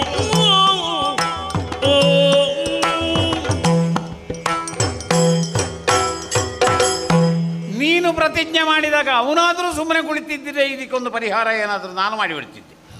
ಯಾಕಂದರೆ ಕೊಲ್ಲುವುದು ಅಂದರೆ ಜೀವವನ್ನೇ ತೆಗೆಯುವುದಲ್ಲ, ಇದೆಲ್ಲ ನಾನು ನಿಮ್ಮಲ್ಲಿ ಮಾಡಿದಂತ. ಆದರೆ ಅವನು ಪ್ರತಿಜ್ಞೆ ಮಾಡಿದ. ನಿನ್ನ ಪ್ರತಿಜ್ಞೆ ನನ್ನ ಕುತ್ತಿಗೆಯಲ್ಲಿ ಹಿಡಿಯುತ್ತದೆ. ಅವನನ್ನು ಅದು ಮಾಡದಿದ್ದರೆ ಇದು ಮಾಡದಿದ್ದರೆ ಇಳೆಯೊಳತಿ ಕಿಲ್ಬೇಷದ ಗತಿಗಾನಿಳಿವೆನೆಂದ. ಅಷ್ಟಾದರೆ ಪಾಂಡವರಲ್ಲಿ ನಾನು ಅರ್ಜುನ ಅಂತಲೇ ನಾನು ಹೇಳ್ತೇನೆ. ಅಂದರೆ ನಾನು ಅದೇ ಗತಿಗೆ ಇಳಿಯುವುದಿಲ್ವೇನೋ. ಇಳಿಯುವುದಿಲ್ಲ ಅಂತ ನಾನು ಹೇಳಿದ್ದು. ಹೌದು, ನೀ ಪುಣ್ಯಮೂರ್ತಿ. ಹೌದು, ನೀನೇ ಪಾಂಡವರಲ್ಲಿ ಅರ್ಜುನ ಹೇಳುವಾಗ ಇಳಿಲಿಕ್ಕೆ ಅವಕಾಶವೇ ನೀನು ಮಾಡಿಕೊಡುವುದಿಲ್ಲ ಅಂತ ಧೈರ್ಯ ಮಾಡಿ ಹೇಳಿದ್ದ. ಹೌದು, ನೀನು ಕಿಲ್ಬಿಷದ ಗತಿಗೆ ಇಳಿದೆ ಅಂತೇಳಿ ಆದರೆ ನಾನು ಇಳಿತೇನೆ. ಹೌದು, ಆವಾಗ ಅದು ಇಳಿಯದಂತೆ ಕಾಪಾಡಬೇಕಾದ್ದು ನನ್ನ ಕರ್ತವ್ಯ. ಆದರೆ ಇವನ ಬಗ್ಗೆ ಹೇಳುವುದಿದ್ರೆ ಇವ ವೀರ ವೈಷ್ಣವ, ನೀನು ವೈಷ್ಣವ ವೀರ. ಈ ವ್ಯತ್ಯಾಸವನ್ನು ನಿನ್ನಲ್ಲಿರುವಂತಹ ಪರಾಕ್ರಮವೆಲ್ಲವೂ ವೈಷ್ಣವ ತತ್ವ ಅಥವಾ ಆ ಸತ್ವ ಸ್ಥಾಪನೆ, ಅದೇ ಸತ್ಯ ಸ್ಥಾಪನೆ, ಅದಕ್ಕಾಗಿ ಹೋರಾಡಲಿಕ್ಕೆ ಇರು. ಹಾಗೆ ಅಂತ ಯಾವುದೇ ಸಂಬಂಧವನ್ನು ನೀನು ಮುರ್ಕೊಂಡವಲ್ಲ. ಅಣ್ಣನಿಗೆ ತಮ್ಮ, ತಮ್ಮಂದಿರಿಗೆ ಅಣ್ಣ, ಹೆಂಡತಿಗೆ ಗಂಡ, ಎಲ್ಲವೂ ಆಗಿಕೊಂಡು ನಿನ್ನ ಸ್ವಯಂ ಅಸ್ತಿತ್ವವನ್ನು ಉಳಿಸಿಕೊಂಡು ಭಗವಂತನಿಗಾಗಿ ಅಥವಾ ಭಗವಂತನ ಗುಣಸ್ಥಾಪನೆಗಾಗಿ ಎಂಬುದಾಗಿ ವರ್ತಿಸುವವ ನೀನು ವೈಷ್ಣವ ವೀರ. ಆದರೆ ಇವ ಹಾಗಲ್ಲ. ಈ ವೀರ ವೈಷ್ಣವರು ಎಂಬುದು ಒಂದು ಬೇರೆಯೇ ಪಂಥದವು. ವೀರಶೈವ ಅಂತ ಉಂಟು, ವೀರ ವೈಷ್ಣವ ಉಂಟು. ಅವರ ಸುದ್ದಿಗೆ ಹೋಗಬೇಡ. ಬೇಡವಾ? ವೀರ ವೈಷ್ಣವ ಕೇಳಿದ್ದ ಇವರಿಗೆ ಹೆಂಡತಿ, ಮಕ್ಕಳು, ಅಪ್ಪ, ಮಗ, ಪ್ರಜೆ, ಅರಸು, ಯುವರಾಜ ಯಾವ ಸಂಬಂಧವು ಗೌಣ ಇಲ್ಲ ಅಂತಲ್ಲ, ಅದೆಲ್ಲವೂ ಗೌಣ. ಆತ್ಮ ಪರಮಾತ್ಮ, ಆತ್ಮ ಪರಮಾತ್ಮ, ಒಬ್ಬನಲ್ಲಿ ಮಾತ್ರ ನಿಜವಾದಂತಹ ಸಂಬಂಧ ಇರುವುದು ಎಂಬ ಹಾಗೆ ನೀನು ಕೈಯಲ್ಲಿ ಅಪ್ಪಿಕೊಳ್ಳಬಹುದು, ಅಥವಾ ಮನಸ್ಸಿನಲ್ಲೇ ಧ್ಯಾನಿಸಬಹುದು, ಬಾಯಿಯಿಂದ ಸ್ತುತಿಸಬಹುದು, ಅಥವಾ ಉಣ್ಣುವ ಅನ್ನದಲ್ಲೇ ನೀನು ವಿಷ್ಣುವನ್ನು ಕಾಣಬಹುದು. ಇದೆಲ್ಲವೂ ಬೇರೆ ಬೇರೆ ಕೋಶ, ಅಂತರ ಕೋಶ ಆಗಿ ಅತ್ಯಂತ ಆಳವಾದಂತಹ ಕೋಶ, ಆನಂದಮಯ ಕೋಶದಲ್ಲಿ ಕುಳಿತುಕೊಂಡು ವಿಷ್ಣುವನ್ನು ಧ್ಯಾನಿಸುವಲ್ಲಿಯವರೆಗೂ ಇವರು ಹಾಗೆ ಅಂತ ವೀರತನವನ್ನು ಬಿಡುವುದಿಲ್ಲ. ಸಾರವನ್ನು ತೆಗೆದು ನೋಡಿದರೆ ನಿನ್ನಿಂದ ಸಾರ ಸಹ ಭಕ್ತ ನೀವು. ನಿನ್ನ ಭಕ್ತಿಯೂ ಸಾರವತ್ತಾದ್ದೇ. ಇವನದ್ದು ಸಮರ್ಪಣಾ ಭಾವವನ್ನು ಹೊಂದಿದಂಥದ್ದು. ಇವು ಸಾಯ್ಲಿಕ್ಕೂ ಹೆದರ್ಲಿಕ್ಕಿಲ್ಲ ಅಂಥವ್ರು. ನೀನು ಬದುಕಬೇಕು, ಈಸಬೇಕು, ಇದ್ದು ಜಯಿಸಬೇಕು, ಇದು ನಿನ್ನದು. ಅದಲ್ಲ ಜಯಿಸುವುದನ್ನು ಪಡಿ. ಇದೆಲ್ಲ ಯಾಕೆ ಹೇಳ್ತೇನೆ ಗೊತ್ತಾ? ಯಾಕೆ ಕೇಳಬೇಕು. ಅಲ್ಲ, ಕೇಳುವವರು ಕೇಳುವುದಿದ್ರಲ್ವ ಹೇಳಬೇಕಾದ್ದು. ನನಗೆ ಈಗ ಒಟ್ಟು ಏನು ಮಾಡುವುದು ಅಂತ ಗೊತ್ತದು. ಉಭಯ ಸಂಕಟಕ್ಕೆ ಬಿದ್ದೆಲ್ಲ ಪುಣ್ಯಾತ್ಮ. ನಿನಗೊಂದು ಉಭಯ ಸಂಕಟ ಅಂತ ಉಂಟು. ಅಯ್ಯೋ, ಚಿತ್ತವೇ ಹಾಳಾಯ್ತು ಕತೆ. ಸ್ವಾಮಿ ಕೇಳಿಸಿಕೊಂಡೆ ಎಲ್ಲ. ತಿಳಿದೆನು ನಿನ್ನಯ ಚಿತ್ತದು ಮಳಿಗೆಯ ನಿಜ ತೊಲವ, ಮುನ್ನಳಿವುದು ಕಾಯವು ಜಗತೊಳಗುಳಿವುದು ಕೀರ್ತಿಗಳು, ತ್ರಿಲೋಲನೆ ಕೇಳ್ಪಾಂಡವ ಬಾಲಕನೆಂಬಿ ಬಿರುದನು, ಮೂಲೋಕದಿ ಬಡಿದಿಗೆ ಇಲ್ಲಾಲೋಚಿಸಲೇಗೆ. ತಿಳಿದೆನು ನಿನ್ನಯ ಚಿತ್ತದು ಮಳಿಗೆಯ ನಿಜ ತೊಲವಾಗ,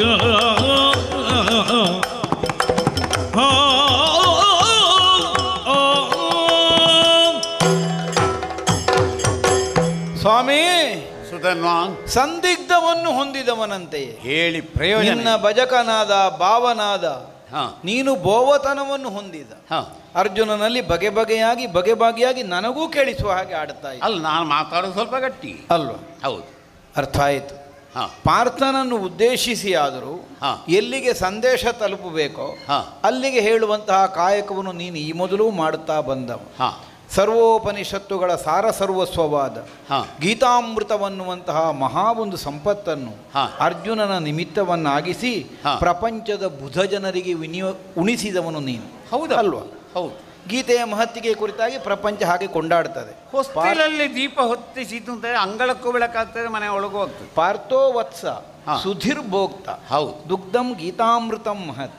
ಹಾಗಿದ್ರೆ ಲೋಕದಲ್ಲಿರುವ ಬುದ್ಧಿವಂತರಿಗೆ ತಿಳಿಯುವುದಕ್ಕೆ, ಅವರಿಗೆ ಅನುಭವಿಸುವುದಕ್ಕಾಗಿ ಪಾರ್ಥನನ್ನೇ ನೆವನವನ್ನಾಗಿಸಿಕೊಂಡು ರಣಕ್ಷೇತ್ರದ ಮಧ್ಯದಲ್ಲಿ ಗೀತಾಮೃತವನ್ನು ನೀನು ಬೋಧಿಸಿದೆ. ಹೌದು. ಈಗ ಮತ್ತೊಂದು ಹೊಸ ಗೀತೆಗೆ ಪ್ರಾರಂಭ ಮಾಡಿದ್ದಿಂದ ಸ್ಪಷ್ಟ ಆಯಿತು. ಯಾಕೆ? ಯಾಕೆಂದ್ರೆ ಉಭಯರು ನಿನ್ನ ಭಕ್ತರೇ, ಹೌದು, ನಿನ್ನ ಅಂತರಂಗದ ಭಜಕರೇ. ನಿಜ. ಆ ಧನ್ಯತೆ ನನಗುಂಟು. ಇಲ್ಲದಿದ್ರೆ ಈ ಸಂದಿಗ್ಧವನ್ನು ನೀನು ಪ್ರಕಟಿಸಬೇಕಾದ ಅವಶ್ಯಕತೆ ಇರಲಿಲ್ಲ. ಯಾಕೆಂದ್ರೆ ಪಾಂಡವ ಪಾಲಕ ನಿಂಬಿ ಬಿರುದನ್ನು ನೀನು ಮೊದಲೇ ಹೊತ್ತವ. ಇದನ್ನು ನಾವು ತಿಳಿಯದೇ ಇದ್ದವರಲ್ಲ. ಇಷ್ಟು ತಿಳಿದಿದ್ದು ಅರ್ಜುನನಿಗೊಂದು ಸ್ಪರ್ಧಾತ್ಮಕವಾದಂತಹ ಪ್ರತಿಜ್ಞೆ ಮಾಡುವಂತಹ ಒಂದು ಪಂಥಾಹ್ವಾನವನ್ನು ನಾನು ಕೊಡ್ತೇನೆ ಅಂತಾದರೆ, ಇದರ ಮೂಲಕವಾಗಿ ನಮಗೇನಾದರೂ ಪರಿಣಾಮ ಒದಗಿದರೆ ಅದಕ್ಕೆ ದೈವವನ್ನು ದೂರಲಿಕ್ಕಿಲ್ಲ. ಯಾಕೆ? ಇದನ್ನು ತಿಳಿದೇ ನಾವು ಮಾಡಿದ್ದು. ಅದರ ಅರ್ಥ ಏನು? ಒಂದು ತಾಯಿಯಾದವಳಿಗೆ ಇಬ್ಬರು ಮಕ್ಕಳು ಒಂದೇ ವಸ್ತುವಿನ ಕುರಿತಾಗಿ ಅಪೇಕ್ಷೆಯನ್ನು ಮುಂದಿಟ್ಟಂತಹ ಕಾಲಕ್ಕೆ ಆ ತಾಯಿ ತನಕೊಂದು ಸಂದಿಗ್ಧ ಬರ್ತದೆ. ಹೌದಾ? ಈಗ ಯಾವ ಮಗನಿಗೆ ಕೊಡುವುದು, ಯಾವ ಮಗನಿಗೆ ಕೊಡದೇ ಇರುವುದು? ಇಬ್ಬರು ಮಕ್ಕಳೇ ಹೌದಲ್ಲ? ಹೌದು. ಅವರವರ ಬಯಕೆಯನ್ನರಿತು ಕೊಡಬೇಕು ಅಂತಾದರೆ ಅವರವರ ಬಯಕೆ ಬೇರೆಯಾಗಿರ್ಬೇಕು. ಬೇರೆಯಾಗಿರುವ ಕಾಲಕ್ಕೆ ತಾಯಿಗೆ ಸಂದಿಗ್ಧ ಇಲ್ಲ. ಅಂದರೆ ಉಂಟೋ ಸ್ವಾಮಿ ಸಂದಿಗ್ಧ? ಕಾಳಗದಲ್ಲಿ ಅವ ಹಂಬಲಿಸುವುದೇನು, ಕಾಳಗದ ದ್ವಾರ ನನ್ನ ಹಂಬಲ ಯಾವುದು, ಇದನ್ನು ನೀನು ಅರಿಯದೇ ಇದ್ದದ್ದಲ್ಲ. ಆದರೂ ಪ್ರಪಂಚಕ್ಕೆ ಸ್ಫುಟವಾಗುವುದಕ್ಕಾಗಿ ಸುಧನ್ವನ ಅಂತರಂಗ ಏನು? ಯಾಕೆಂದ್ರೆ ನೀನು ಒದಗಿಸಿಕೊಟ್ಟಂತಹ ಒಂದು ಸ್ಥಿತಿ ಗತಿ ನಾಳೆ ಭಕ್ತಾದೀನನು ಭಗವಂತ ಅನ್ನುವಂತಹ ನಿನ್ನ ಬಿರುದಿಗೆ ಕೊರತೆ ಬರುವ ಸ್ಥಿತಿಯನ್ನು ಒದಗಿಸಕೂಡದು. ಆದ್ದರಿಂದಲೇ ಅಪೇಕ್ಷೆ ಅವರ ಬಾಯಿಂದಲೇ ಬರಲಿ ಅನ್ನುವುದಕ್ಕಾಗಿ ಆಡ್ತಾ ಇರಬೇಕು. ಮರಳಿ ಮನೆಗೆ ಹೋಗ್ತೇನೆ, ತಂದೆ ತಾಯಿಗಳ ಬಂಧು ಬಳಗದ ಮುಖ ನೋಡ್ತೇನೆ, ಈ ನಿರೀಕ್ಷೆಯಿಂದಲ್ಲ ನಾನು ಸಮರ ಕ್ಷೇತ್ರಕ್ಕೆ ಬಂದದ್ದು. ಯಾವಾಗ ನಿನ್ನನ್ನು ನೋಡಿದನು, ಆಮೇಲೆ ನಾನು ಹೊಂದಬೇಕಾದದ್ದೇನು ಅನ್ನುವುದರ ಕುರಿತು ನನಗೆ ಸರಿಯಾದಂತಹ ಒಂದು ಸ್ಪಷ್ಟತೆ ಇದೆ, ನಿರ್ಣಯ ಇದೆ. ಅದಕ್ಕನುಸಾರವಾಗಿ ಪ್ರತಿಜ್ಞಾಬದ್ಧನಾಗಿ ಯುದ್ಧ ಮಾಡಲಿ. ನನಗೆ ಗೊತ್ತಿದೆ, ಅಲ್ಲದೆ ಇದ್ರೆ ನೀನು ಬಂದ ಮೇಲೆ ಅರ್ಜುನ ಕಾರ್ಮುಖ ಎತ್ತುವುದಿಲ್ಲ ಸುಧನ್ವನ ಮೇಲೆ ಅಂತ. ಅದಕ್ಕೆ ಅವನದ್ದಾದಂತಹ ಕ್ಷಾತ್ರ ಕೆರಳುವ ಹಾಗೆ ಒಂದು ಪಂಥಾಹ್ವಾನವನ್ನು ಕೊಟ್ಟದ್ದು. ಕುದುರೆಯ ರಕ್ಷಣೆಗಾಗಿ ಅವ ಬಂದಿದ್ದಾನೆ. ಧರ್ಮರಾಯ ಯಾಗ ದೀಕ್ಷಾಬದ್ಧನಾಗಿದ್ದಾನೆ. ಅದು ಸಾಂಗವಾಗಬೇಕು ಅಂತಾದರೆ ತುರಗವನ್ನು ಮರಳಿಸಿಕೊಂಡು ಅವ ಹೋಗಬೇಕು. ಅರ್ಥಾತ್ ಲೌಕಿಕವಾದ ಜಯ ಈ ಸನ್ನಿವೇಶದಲ್ಲಿ ವಿಜಯನಿಗೆ ಬೇಕು. ಖಂಡಿತ ನನಗೆ ಪಾರಲೌಕಿಕವಾದ ಜಯ ಬೇಕು. ಈ ಲೋಕದ ಜಯ ಬೇಕಾದದ್ದಲ್ಲ. ನನಗೆ ಬೇಕಾದದ್ದನ್ನು ನನಗೆ ಕೊಡು, ಅವನಿಗೆ ಬೇಕಾದದ್ದನ್ನು ಅವನಿಗೆ ಉಳಿಸಿ ಬಿಡು. ಮತ್ತೆ ನೀನು ಯಾಕೆ ಉಮ್ಮಳಿಕೆಯನ್ನು ಹೊಂದಬೇಕು? ಹಾಗಾದರೆ ನಿನಗಂತೂ ನಿನ್ನ ದೇಹದ ಆಶಯ ಅಲ್ಲ, ಆಶಯ ಅಲ್ಲ. ಅವನಿಗೆ ದೇಹ ಮುಖೇನವಾಗಿ ಮಾಡುವಂಥ ಸಾಧನೆಗಳನ್ನು ಪಡೆಯುವಂಥ ಆಶಯ ಇದೆ. ಕ್ಷಾತ್ರಕ್ಕೆ ಸಹಜವಾಗಿಯೇ ಭೂಭುಜತ್ವದ ಸಾಧನೆಯಿಂದಲೇ ಯುದ್ಧದ ಮಾಧ್ಯಮದಿಂದಲೇ ಮೋಕ್ಷವನ್ನು ಹೊಂದಬೇಕು ಅನ್ನುವುದೇ ನನಗಿರುವ ಉದ್ದೇಶ. ಗೊತ್ತಾಯ್ತಾ ಸ್ವಾಮಿ? ಹಾ, ನಮ್ಮನ್ನು ಪ್ರೇರೇಪಿಸಕ್ಕೂ ಎಂಬಂತೆ ರಥದ ಮೂತಿಯ ಮೇಲೆ ಒಂದು ಬಾಣ ಪ್ರಯೋಗ ಮಾಡುತ್ತಿದ್ದೇನೆ. ಹಾ, ರೋಷಭರಿತನಾಗಿ ತೆಗೆಯುವುದಲ್ವೋ?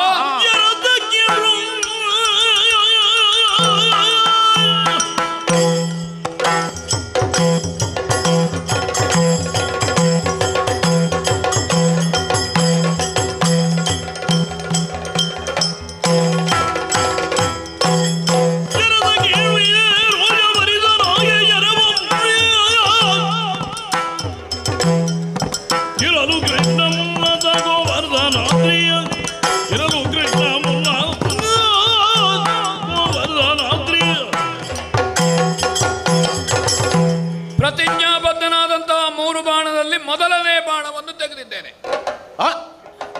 ನಿಲ್ಲು. ಇದರಿದೆ ಗೋಕುಲವನು ಕಾಯ್ದ ಭರಿತ ಪುಣ್ಯವೀಯೇ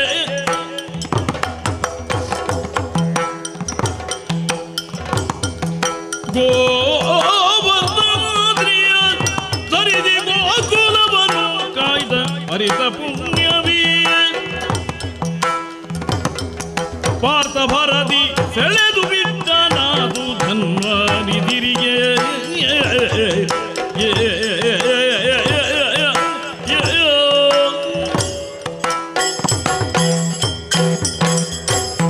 ಅರ್ಜುನ, ಓ, ಇದು ಕೇವಲ ಪರಾಕ್ರಮದ ಯುದ್ಧ ಅಲ್ಲ, ಸಂಚಿತವಾದಂತಹ ಪುಣ್ಯದ ಯುದ್ಧ ಕೂಡ. ಅರ್ಜುನಲ್ಲಿ ಹೆಚ್ಚು, ಸುಧನ್ವನಲ್ಲಿ ಹೆಚ್ಚು ಎಂಬಂತಹ ಸ್ಪರ್ಧೆಯೂ ಇದರಲ್ಲಿ ಒಳಗೊಂಡಿದೆ. ಮತ್ತೆ ಪುಣ್ಯ ಅನ್ನುವುದು ಕೃತಿಯ ಮೇಲೆ ಹೊಂದಿಲ್ಲ, ಪರಿಣಾಮದ ಮೇಲೆ ಹೊಂದಿರುವುದು ಎಂಬುದಕ್ಕೆ ನನ್ನ ಬಾಲ್ಯದ ಒಂದು ಕಥೆಯ ನಿದರ್ಶನ ಹೇಳ್ತೇನೆ. ನಮ್ಮವರೆಲ್ಲ ಇಂದ್ರ ಪೂಜೆ ಮಾಡ್ತಾ ಇದ್ರು ಬಾಲ್ಯದಲ್ಲಿ, ನಂದ ಗೋಕುಲದಲ್ಲಿ. ಅವನಿಂದಾಗಿ ಮಳೆ ಬೆಳೆ ನಮ್ಮ ಗೋವುಗಳು ಎಲ್ಲ ಬದುಕುವುದು ಅಂತ. ಆವಾಗ ನಾನು ಹೇಳಿದೆ, ಕಾಣದ್ದಕ್ಕಲ್ಲ ಕಂಡದ್ದಕ್ಕೆ. ಆ ಗೋವರ್ಧನಗಿರಿಯಲ್ಲಿ ಹುಲ್ಲು ಧಾರಾಳ ಇದೆ, ಅದನ್ನು ಮೇದು ಹಸುಗಳು ಹಾಲು ಕೊಡುವುದು. ಹಾಗಾಗಿ ಗೋವರ್ಧನಗಿರಿಗೆ ಪೂಜೆಯನ್ನು ಮಾಡಬೇಕು ಅಂತ. ಹಾಗೆ ಗೋವರ್ಧನಗಿರಿಗೆ ಪೂಜೆಯನ್ನು ಮಾಡುವಂತಹ ಸಂದರ್ಭದಲ್ಲಿ ತನ್ನ ಪೂಜೆ ತಪ್ಪಿತು ಎಂಬಂತಹ ಕೋಪದಿಂದಲೂ ಪರೀಕ್ಷಿಸಬೇಕು ಎಂಬ ಉದ್ದೇಶದಿಂದಲೂ ಇಂದ್ರನು ಬಹುದೀರ್ಘ ಕಾಲದ ಮಳೆಯನ್ನಿರಿಸಿದ. ಆವಾಗ ಗೋವರ್ಧನಗಿರಿಯನ್ನು ಕಿರಿಬೆರಳಿನಲ್ಲಿ ಎತ್ತಿ 7 ದಿವಸ ಗೋವುಗಳನ್ನು ರಕ್ಷಿಸಿದೆ. ಮಾಡಿದ ಕೃತಿಯ ಬಗ್ಗೆ ಯೋಚಿಸಬೇಡ, ಗೋವುಗಳನ್ನು ರಕ್ಷಿಸಿ ಪರಿಣಾಮದಿಂದ ಇಂದ್ರನಿಂದ ನಾನು ಆ ಗೋವಿಂದ ಭಟ್ಟಾಭಿಷೇಕವನ್ನು ಪಡೆದು ಎಷ್ಟು ಪುಣ್ಯ ಸಂಚಯನವನ್ನು ಮಾಡಿದ್ದೇನೋ ಅದನ್ನೆಲ್ಲದನ್ನೇ ಈ ಮೊದಲನೇ ಬಾಣಕ್ಕೆ ಆಕರ್ಣ ಪರ್ಯಂತ ಎಳೆದು ಹಿಡಿದಿದ್ದೇನೆ. ಓ, ಇದ್ದೇ ದೇವ, ಇದ್ದೇ ದೇವ, ನಿನ್ನ ಪುಣ್ಯ ತತ್ವವೀಗಲೇ ದೇವ.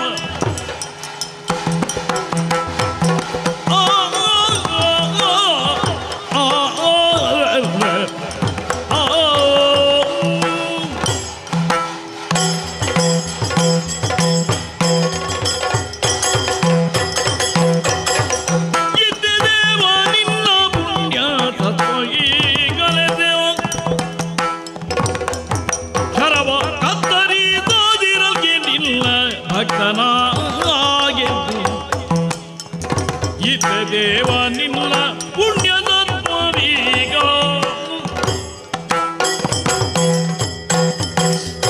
ದೇವ ಸುಧನ್ವ, ಪ್ರತಿಜ್ಞಾಬದ್ಧನಾದಂತಹ ಪಾರ್ಥ ಪ್ರಥಮ ಬಾಣ ಪ್ರಯೋಗಕ್ಕೆ ಸಿದ್ಧನಾದಂತಹ ಸನ್ನಿವೇಶದಲ್ಲಿ ಗೋವರ್ಧನಾದ್ರಿಯನ್ನಾಧರಿಸಿ ಗೋವುಗಳನ್ನು ಗೋಪಾಲಕರನ್ನು ಕಾಪಾಡಿದ ಕರ್ಮದ ಪುಣ್ಯ ಫಲವನ್ನು ಅದಕ್ಕೆ ನೀನು ಇತ್ತಿದ್ದಿ. ಆಗಲಿ ಪುಣ್ಯ ಸತ್ವ ಭರಿತವಾಗಿ ಬರುತ್ತಿರುವಂತಹ ಮಾರ್ಗಣವನ್ನು ಪಥ ಮಧ್ಯದಲ್ಲಿ ಕತ್ತರಿಸುವಲ್ಲಿ ನಾನು ಸಮರ್ಥನಾದರೆ ಈಗಲೂ ನನ್ನ ಪ್ರತಿಜ್ಞೆ ಇದೆ, ನಿನ್ನ ಭಜಕ ಅಲ್ಲ ನಾನು, ನಿನ್ನ ಭಜಕ. ಪ್ರಯೋಗಿಸಿದ್ದೇನೆ ಸ್ವಾಮಿ.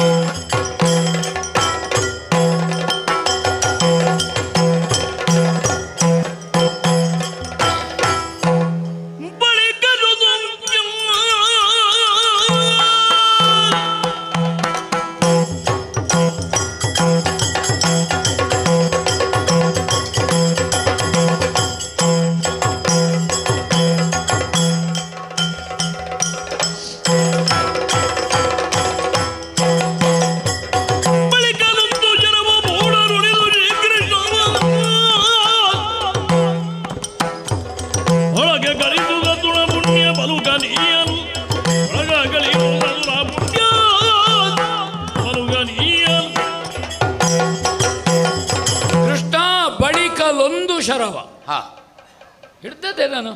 ಒಂದಾಯಿತು, ಇದು ಬಳಿಕಲೊಂದು. ಅದೇ ಬಳಿಕಲೊಂದು. ಹೌದು. ಹಾಂ ಅದನ್ನು ಹಾಂ ನೀನೀಗ ಪ್ರಯೋಗಿಸಲಿಕ್ಕೆ ಸಿದ್ಧವಾಗುವುದು. ಎಳೆದು ಹಿಡಿದಾಯ್ತು. ಸಾಕಾಗ್ಲಿಕ್ಕಿಲ್ಲ. ಯಾಕಂದ್ರೆ ಆಗ ಕೊಟ್ಟಂತಹ ಪುಣ್ಯ ಬಾಣವನ್ನು ರಕ್ಷಿಸುವಲ್ಲಿ ಅದು ಫಲಕಾರಿಯಾಗಲಿಲ್ಲ. ಆ ಬಾಣವನ್ನು ಇವ ಕತ್ತರಿಸಿದ್ದ. ಹೌದು. ಈಗ ಅದಕ್ಕಿಂತ ಹೆಚ್ಚಿನದನ್ನು ನಾನು ತುಂಬಿಸುವುದಕ್ಕಿದ್ದೇನೆ. ಕೇವಲ ಗೋವರ್ಧನಗಿರಿಯನ್ನು ಎತ್ತಿ ಹಿಡಿದಂತಹ ಪುಣ್ಯ ಸಾಕಾಗುವುದಿಲ್ಲ ಅಂದ ಕಾರಣ ಕೃಷ್ಣನಲ್ಲಿ ಅಷ್ಟೇ ಪುಣ್ಯ ಅಂತ ಯಾರೋ ಗ್ರಹಿಸುವುದು ಬೇಡ. ಕೃಷ್ಣಾವತಾರದ ಸಂಪೂರ್ಣ ಪುಣ್ಯವನ್ನು ಇದಕ್ಕೆ ಕೊಡ್ತೇನೆ. ಹರಿಯೇ ನಿನ್ನ ಪುಣ್ಯವೆನಗೆ ಜನೆಯ ನಿದ್ದೆ ಮನುಜರವ ಹರಿಯದಿರಲ ವೃಂದದಿಯ ನೆರಳ ಸಮಯದಿ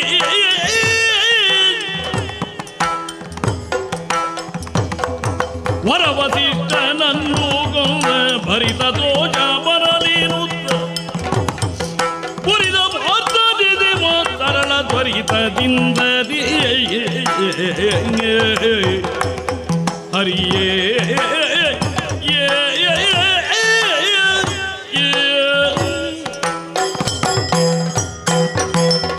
ಹರಿಯೇ ಕೃಷ್ಣಾವತಾರದ ಪುಣ್ಯವನ್ನು ಧಾರೆ ಎರೆದಿದ್ದೆ. ಹೌದು. ಈ ಪ್ರಪಂಚದಲ್ಲಿರುವಂತಹ ಸಮಸ್ತ ಜೀವರು ಸ್ತ್ರೀ ಭಾವವಂತೆ, ಪ್ರಪಂಚಕ್ಕೆಲ್ಲ ಪತಿ ಸ್ವರೂಪನಾದಂತಹ ನೀನೇ ಪುರುಷ ಭಾವವಂತೆ. ಆದ್ದರಿಂದಲೇ ನಿನಗೆ ಜಗತ್ಪತಿ ಅನ್ನುವಂತಹ ಹೆಸರನ್ನು ಭಕ್ತ ಜನರು ಈಗಾಗಲೇ ಗುರುತಿಸಿದರು. ಸರಿ. ಅಂತಹ ಜಗತ್ಪತಿಯಾದ ನೀನು ಕೃಷ್ಣಾವತಾರದಲ್ಲಿ ಕೈಗೊಂಡಂತಹ ಕರ್ಮದ ಮೂಲಕವಾಗಿ ಒದಗಿ ಬರಬಹುದಾದಂತಹ ಪುಣ್ಯವೆಲ್ಲವನ್ನು ಈ ಬಾಣಕ್ಕೆ ಧಾರೆ ಎರೆದಿದ್ದಿ. ಈ ಪ್ರಪಂಚಕ್ಕೆ ಆದರ್ಶಪ್ರಾಯರಾದ ದಂಪತಿಗಳು ಅಂತ ಸರ್ವಕಾಲದಲ್ಲಿಯೂ ಮಾನಿತರಾದವರು ವಸಿಷ್ಠ ಅರುಂಧತಿಗಳು. ಸತ್ಯ ಸತ್ಯ. ಆದ್ದರಿಂದಲೇ ವಸಿಷ್ಠ ಅರುಂಧತಿಗಳು ಶುಭ ಮುಹೂರ್ತದಲ್ಲಿ ಕಾಲಬರಿತು ಪರಸ್ಪರರು ಸಂಸಾರ ಸುಖಕ್ಕಾಗಿ ಒಂದಾಗುವಂತಹ ಕಾಲದಲ್ಲಿ ಹೋಗಿ ಆ ವಸಿಷ್ಠನ ತಲೆಯನ್ನು ಕತ್ತರಿಸಿದ. ಒಬ್ಬಾತ ಪಾಪಿಗೆ ಯಾವ ದುರ್ಗತಿ ಬರಬಹುದೋ ಈ ಬಾಣವನ್ನು ಕತ್ತರಿಸದೆ ಹೋದಂತಹ ಸುಧನ್ವನಿಗೆ ಆ ಪಾತಕ ಬರಲಿ ಪ್ರಯೋಗಿಸ್ತೇನೆ.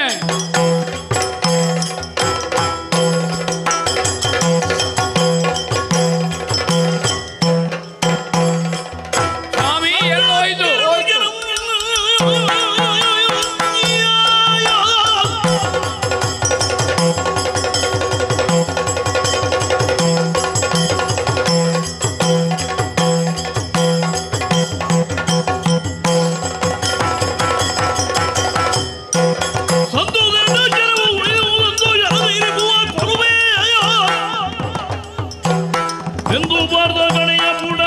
ಕೃಷ್ಣ ಕೃಷ್ಣ ಓ ಸಂದುದೆರಡು ಎರಡು ಬಾಣಗಳನ್ನು ಮಧ್ಯ ಮಾರ್ಗದಲ್ಲಿ ಕತ್ತರಿಸಿದ. ಕೃಷ್ಣ ಓ ಒಂದೇ ಉಳಿದದ್ದಾಯ್ತಾ? ಉಳಿದದ್ದು ಒಂದೇ. ಕೃಷ್ಣ ಒಂದೇ ಉಳಿದದ್ದು. ಒಂದೇ ಉಳಿದದ್ದು ಅಂತ ನಾನು ದೊಡ್ಡ ಕೇಳಿದ್ದು. ಹೌದು ಹೌದು ಹೌದು, ಗೊತ್ತಾಯ್ತು ಗೊತ್ತಾಯ್ತು. ಒಂದೇ ಇರುವುದು. ಹೌದು ಕೃಷ್ಣ, ನಿನ್ನ ಹತ್ರ ಕೇಳಲಿಕ್ಕೆ ನನಗೆ ಸಂಕೋಚ ಆಗ್ತದೆ. ಏನು?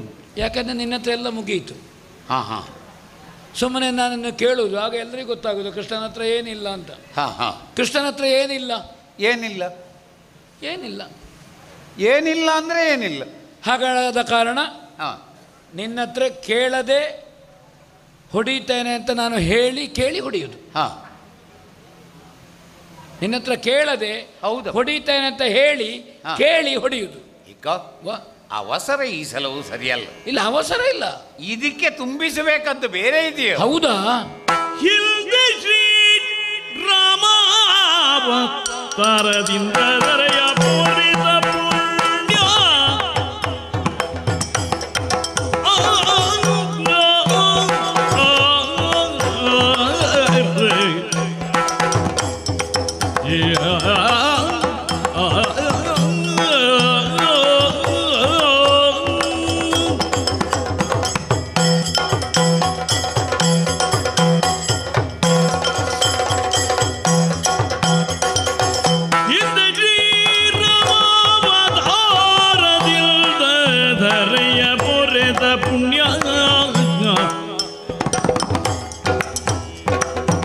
ವೃಂದದ ತುಳ ಸತ್ವ ಕ್ಷರಕ್ಕೆ ಹೊಂದಿದೆಯೆಂದು ಹಿಂದ ಶ್ರೀರಾಮಾವತಾರವಿಲ್ಲದರೆಯ ಬರೆದ ಪುಣ್ಯ ವೃತ್ತದ ಧ್ವಜರಗೆ ಹೊಂದಿಸಿದನು ಶ್ರೀರಾಮಾವತಾರದಿಂದ ಧರೆಯ ಒಡೆದ ಪುಣ್ಯ ವೃಂದದ ತುಳದ ಧ್ವಜರಗೆ ಹೊಂದಿಸಿದನು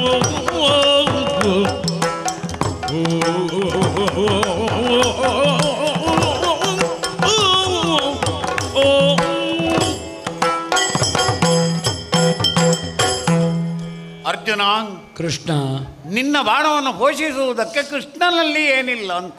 ಆ, ಏನಿಲ್ಲ ನನ್ನಲ್ಲಿ. ಏನಿಲ್ಲ. ಹಿಂದಿನದ್ದನ್ನು ಬೇಕಾದರೂ ನಾನು ತೆಕ್ಕೊಂಡು ಬರವಲ್ಲೆ. ಎಷ್ಟು ಹಿಂದಿದ್ದು? ಒಂದು ಅವತಾರ ಹಿಂದಿನದ್ದು. ಶ್ರೀಕೃಷ್ಣ ಅಂತ ನೀವು ಕರೀಬಹುದು. ಹೌದು, ಕೃಷ್ಣಾವತಾರ ಅಂತೇಳಿ ಹೇಳ್ತಾರೆ ಹೊರತು ಶ್ರೀಕೃಷ್ಣಾವತಾರ ಅಂತ ಇಲ್ಲ ಇಲ್ಲ. ಆದರೆ ರಾಮಾವತಾರಕ್ಕೆ ಶ್ರೀರಾಮಾವತಾರ ಅಂತೇಳಿ ಹೇಳ್ತಾರೆ. ಹೌದು ಹೌದು. ಅದಕ್ಕೆ ಮುಖ್ಯವಾಗಿ ನಾನು ಗುರುತಿಸಿದ್ದು ಆ, ರಾಮನಲ್ಲೂ ಏಕಪತ್ನಿ ವ್ರತಸ್ಥ ಜೀವನವನ್ನು ನಡೆಸಿಕೊಂಡು ಬಂದಿದ್ದ. ಇವನನ್ನು ಗುರುತು ಹೇಳುವಲ್ಲಿ ನಾನು ಹೇಳಿದೆ ಏಕಪತ್ನಿ ವ್ರತಸ್ಥ ಇವ. ಹೌದು, ನನಗಂತೂ ಸಹಸ್ರ ಸಂಖ್ಯೆ ಇದೆ. ಹೌದೌದು. ನೀನು ಏನು ಕಡಿಮೆ, ನಾನು ಆ ದಾರಿಯಲ್ಲಿದ್ದೇನೆ, ನೀನು ಆ ದಾರಿಯಲ್ಲಿದ್ದಿ. ಹೌದು. ಹಾಗಾಗಿ ಇದೆರಡಕ್ಕಿಂತಲೂ ಶ್ರೇಷ್ಠವಾದಂತಹ ಆ ಶ್ರೀರಾಮ ಅವತಾರದ ಅತುಳ ಸತ್ಯವನ್ನು ಇದಕ್ಕೆ ತುಂಬಿಸಿದ್ದೇನೆ. ಯಾಕಂದ್ರೆ ಅವನು ನಾನು ಬೇರೆ ಅಲ್ಲ. ನನ್ನ ಹಳೆಯ ಸಂಪಾದನೆ ಇದ್ದಿದ್ದದ್ದು ಕೊಡ್ತೇನೆ, ಸಾಲದು. ಯಾಕಂದ್ರೆ ಆದ್ರೂ ಸಾಕಾಗುದಿಲ್ಲ. ಹೌದು. ಇದು ಏನು ಅಂತೇಳಿದರೆ ಎಲ್ಲವನ್ನು ವಿಷ್ಣುವಿಗೆ ಅರ್ಪಿಸುವುದು, ಎಲ್ಲವನ್ನು ಕೃಷ್ಣನಿಗೆ ಅರ್ಪಿಸುವುದು ಎಂಬಂಥದ್ರಲ್ಲಿರುವುದು. ಆದ ಕಾರಣ ಈ ಬಾಣಕ್ಕೆ ಸರ್ವ ಸಮರ್ಪಣೆಯನ್ನು ಸ್ವೀಕರಿಸುವುದಕ್ಕೆ ಯಾವ ಗುಣಗಳೆಲ್ಲ ಇದೆಯೋ ಅದರ ಅಧಿದೇವತೆಗಳು ಈ ಬಾಣಕ್ಕೆ ಹೊಂದಿಸಬೇಕಾಗ್ತದೆ. ಲಯಕರ್ತೃರುದ್ರ, ಹೌದು ಸರಿ, ಮೊನಚಿನಲ್ಲಿ ಇರಲಿ. ಶಿವ ಅಂದ್ರೆ ಮಂಗಳವನ್ನು ಕೊಡುವ. ಹೌದು, ಅದೇ ಮೂಲ. ಅದು ಬ್ರಹ್ಮ ಮೂಲದಿಂದ ಬರಬೇಕು. ಹಾಗಾಗಿ ಬ್ರಹ್ಮನನ್ನು ಬಾಣದ ಬುಡದಲ್ಲೂ, ರುದ್ರನನ್ನು ಮುಖದಲ್ಲೂ, ಮಧ್ಯದಲ್ಲಿ ನಾನು ಇದ್ದು ತ್ರಿಮೂರ್ತಿಗಳು ಇದರಲ್ಲಿ ತಮ್ಮ ಸಾರವನ್ನು ತುಂಬಿದಂತೆ ಅತುಳವಾದಂತಹ ಬಲವನ್ನು ಕೊಟ್ಟಿದ್ದೇನೆ. ಹೇಗುಂಟು ಬಾಣ? ನಾನಾದ ಕಾರಣ ತಾಳಿದ್ದೇನೆ. ನಿಲ್ಲು, ಹೆದರಬೇಡ. ನಿನ್ನ ಭುಜವನ್ನು ನಾನು ಚಪ್ಪರಿಸ್ತೇನೆ. ಸಲಿಲವಾಗಿ ನನಗೆ ಹೋ ಅಖಂಡವಾದಂತಹ ಪುಣ್ಯ ಪುಣ್ಯವನ್ನು ಸುರೆಗೊಂಡವನ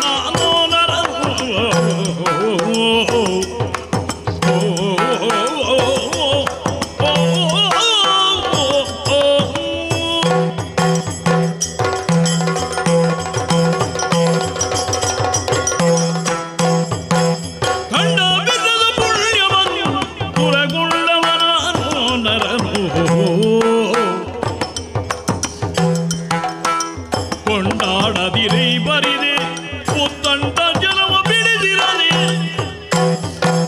ಕೆಪ್ಪಿದ ಕಡಿಯದೆ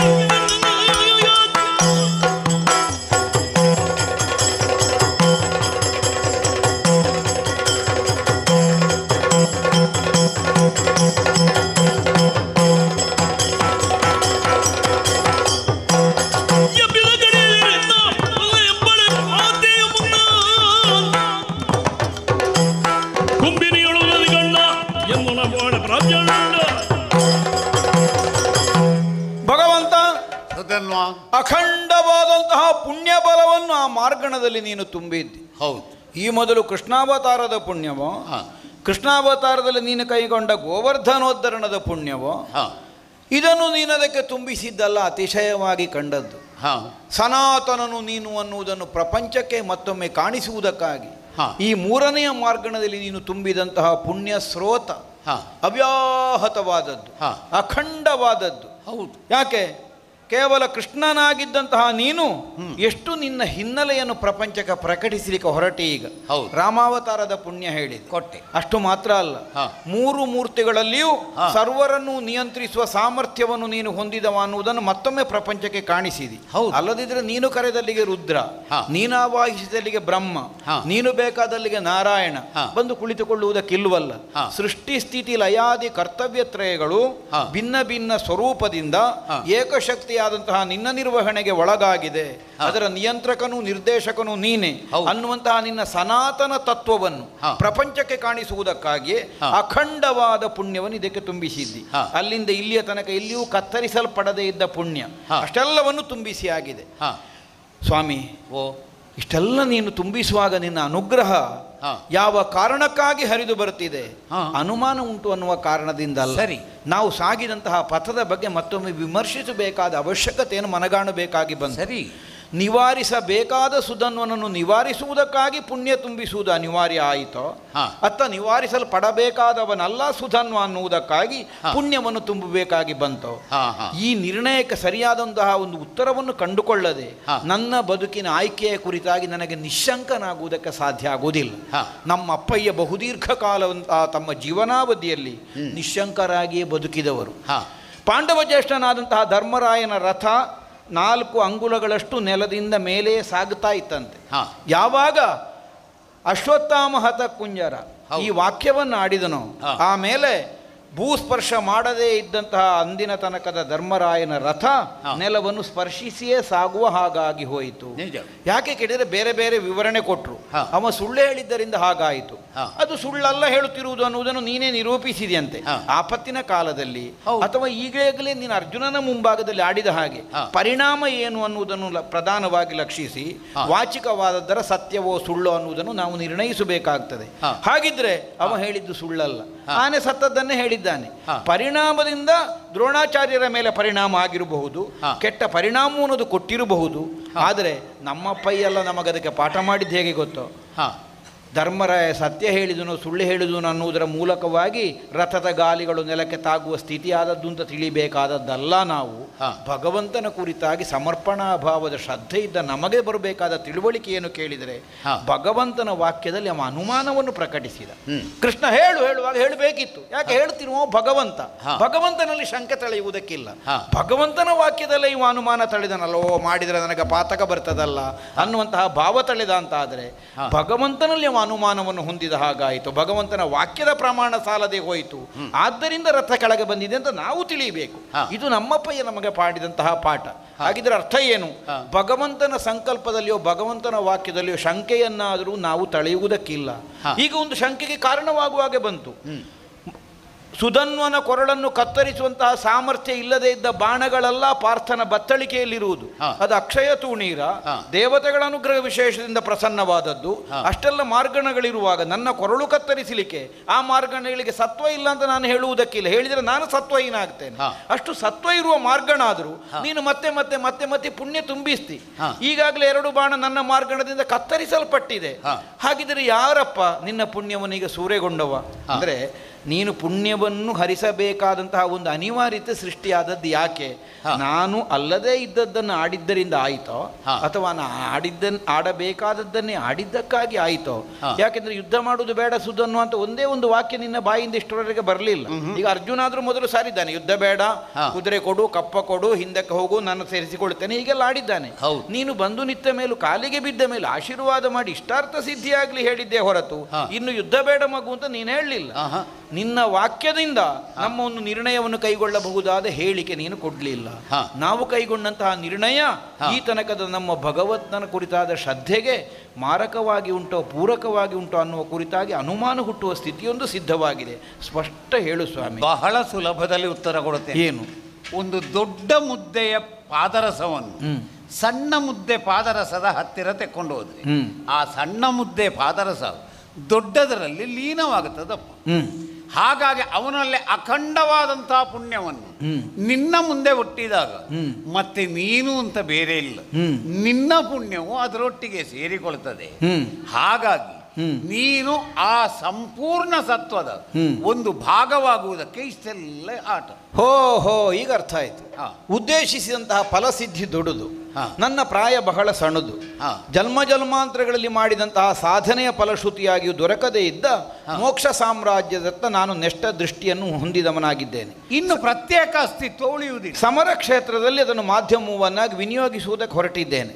ನಿನ್ನ ಪುಣ್ಯವನ್ನು ನನ್ನ ಮುಂಭಾಗದಲ್ಲಿ ಒಡ್ಡಿ ನನ್ನಲ್ಲಿದ್ದಂತಹ ಪುಣ್ಯವನ್ನು ನನ್ನ ಕರ್ಮ ಫಲವನ್ನು ಆಕರ್ಷಿಸುವುದರ ಮೂಲಕವಾಗಿ ನಾನು ಸಂಕಲ್ಪಿಸಿದಂತಹ ನನ್ನ ಉದ್ದೇಶ ಸಾಕಾರಗೊಳ್ಳುವುದಕ್ಕೆ ಅನುಕೂಲವಾಗಿ ನೀನು ಒದಗಿಸಿಕೊಟ್ಟದ್ದು ಅಂತ ಹೇಳಿದ ಮೇಲೆ ನನ್ನ ಗಂಡುತನಕ್ಕೊಂದು ಸಾರ್ಥಕ ಬಂತು.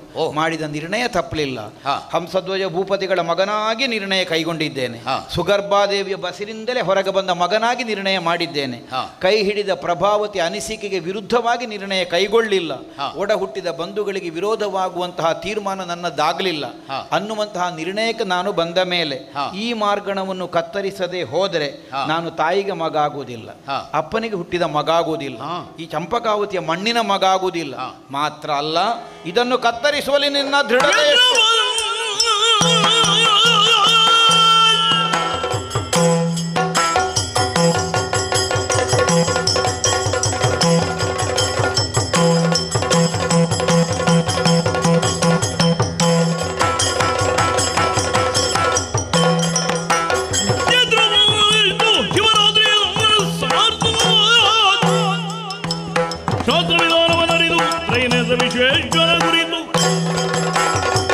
ಸಂಸಾರ ಮಧ್ಯದಿಂದ ಎದ್ದು ಬಂದ ಸುಧನ್ವ ಆ ಸಂಬಂಧವನ್ನೆಲ್ಲ ಕಳೆದು ವ್ಯವಹರಿಸುವುದಕ್ಕಲ್ಲ, ಆದರೆ ಮೋಕ್ಷಗಾಮಿಯಾಗಿ ವ್ಯವಹರಿಸುವಂತಹ ಕಾಲಕ್ಕೆ ಎಲ್ಲ ಸಂಸಾರ ಬಂಧನಗಳನ್ನು ಮರೆತು ಮುಂದಕ್ಕೆ ಹೋಗಬೇಕಾಗ್ತದೆ ಅಥವಾ ಕಳಚಿ ಮುಂದಕ್ಕೆ ಹೋಗಬೇಕಾಗ್ತದೆ.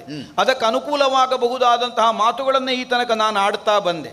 ಯಾರು ಪ್ರಪಂಚಕ್ಕೆ ಆದರ್ಶಪ್ರಾಯರಾದಂತಹ ಸತಿಪುರುಷರು ಅವರ ಸಂಬಂಧವನ್ನೇ ಛೇದಿಸಿದ ದೋಷ ಬರಲಿ ಅಂದ್ರೆ ನಾನು ಸಾಗುತ್ತಿರುವಂತಹ ಪಥದಲ್ಲಿ ನಾನು ಹೊಂದಿದಂತಹ ಲಕ್ಷ್ಯ ಲೋಕಹಿತವನ್ನು ಸಾಧಿಸುವಂತಹ ಉದ್ದೇಶಕ್ಕೆ ಮಿಳಿತವಾಗಿಯೇ ಇದೆ ಅನ್ನುವುದನ್ನು ಮತ್ತೆ ಮತ್ತೆ ದೃಢಪಡಿಸುತ್ತಾ ಬಂದೆ.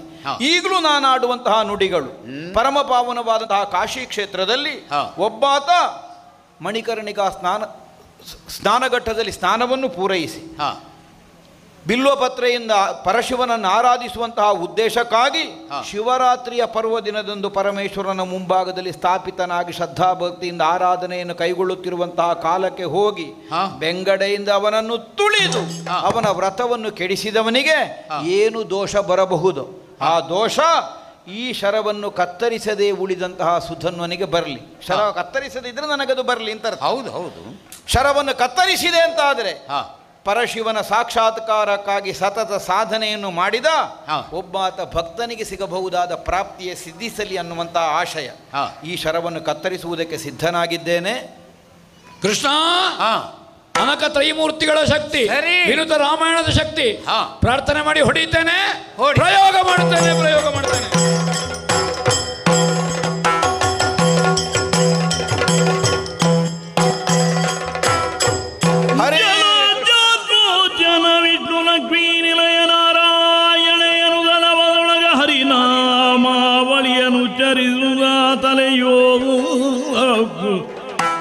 ಹೊಳೆವರ ಕೇಂದುವಿನ ಕಾಂತಿಯನ್ ಇಳಿದಿಳೆಗೆ ಅಚ್ಯುತನ ಶ್ರೀಪದ ನಳಿನದೆಳೆಲಿಪ್ಪಿತುದೆ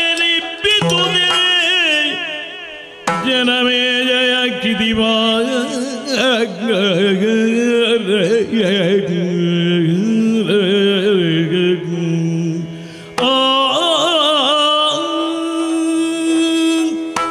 ಅರ್ಜುನ, ಕೃಷ್ಣ, ವಿಚಿತ್ರ ಅಥವಾ ವಿಶಿಷ್ಟ ಆದರೂ ಸತ್ಯ ಎಂಬುದು ಜಗತ್ತಿನಲ್ಲಿ ಹಲವು ಕಡೆಯಲ್ಲಿ ಕಾಣುತ್ತದೆ. ನನ್ನ ಬಾಣ ತುಂಡಾಯಿತು, ಹಾಗಂತ ಮೊನೆ ಹೋಗಿ ಅವನ ರುಂಡವನ್ನು ಹಾರಿಸಿತು.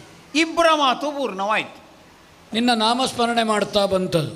ಹೌದು, ನಾರಾಯಣ ನಾರಾಯಣ ನಾರಾಯಣ ಎಂಬುದಾಗಿ ಹೇಳ್ತಾ ಹೌದು ಬಂತು. ಆ ಶಿರವನ್ನು ನಾನು ಕೈಯಲ್ಲೆತ್ತಿಕೊಂಡೆ. ಎಷ್ಟು ಪ್ರಿಯವಾದಂತಹ ಶಿರ.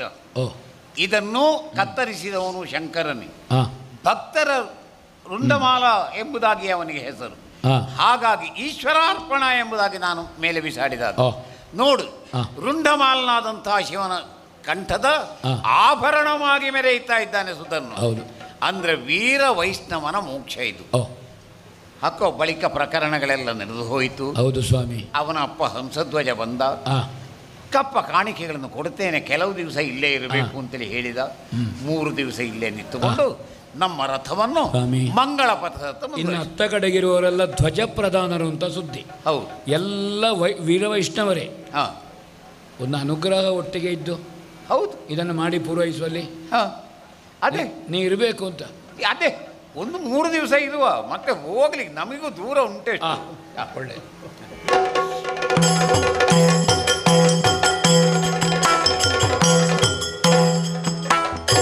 ಕರದೊಳು ಪರಜು ಬಾಜಾಂಗುಳಹಾರಿಗೆ ಹರುಷದಿ ಭಕ್ತರ ಪೊರೆವಗೆ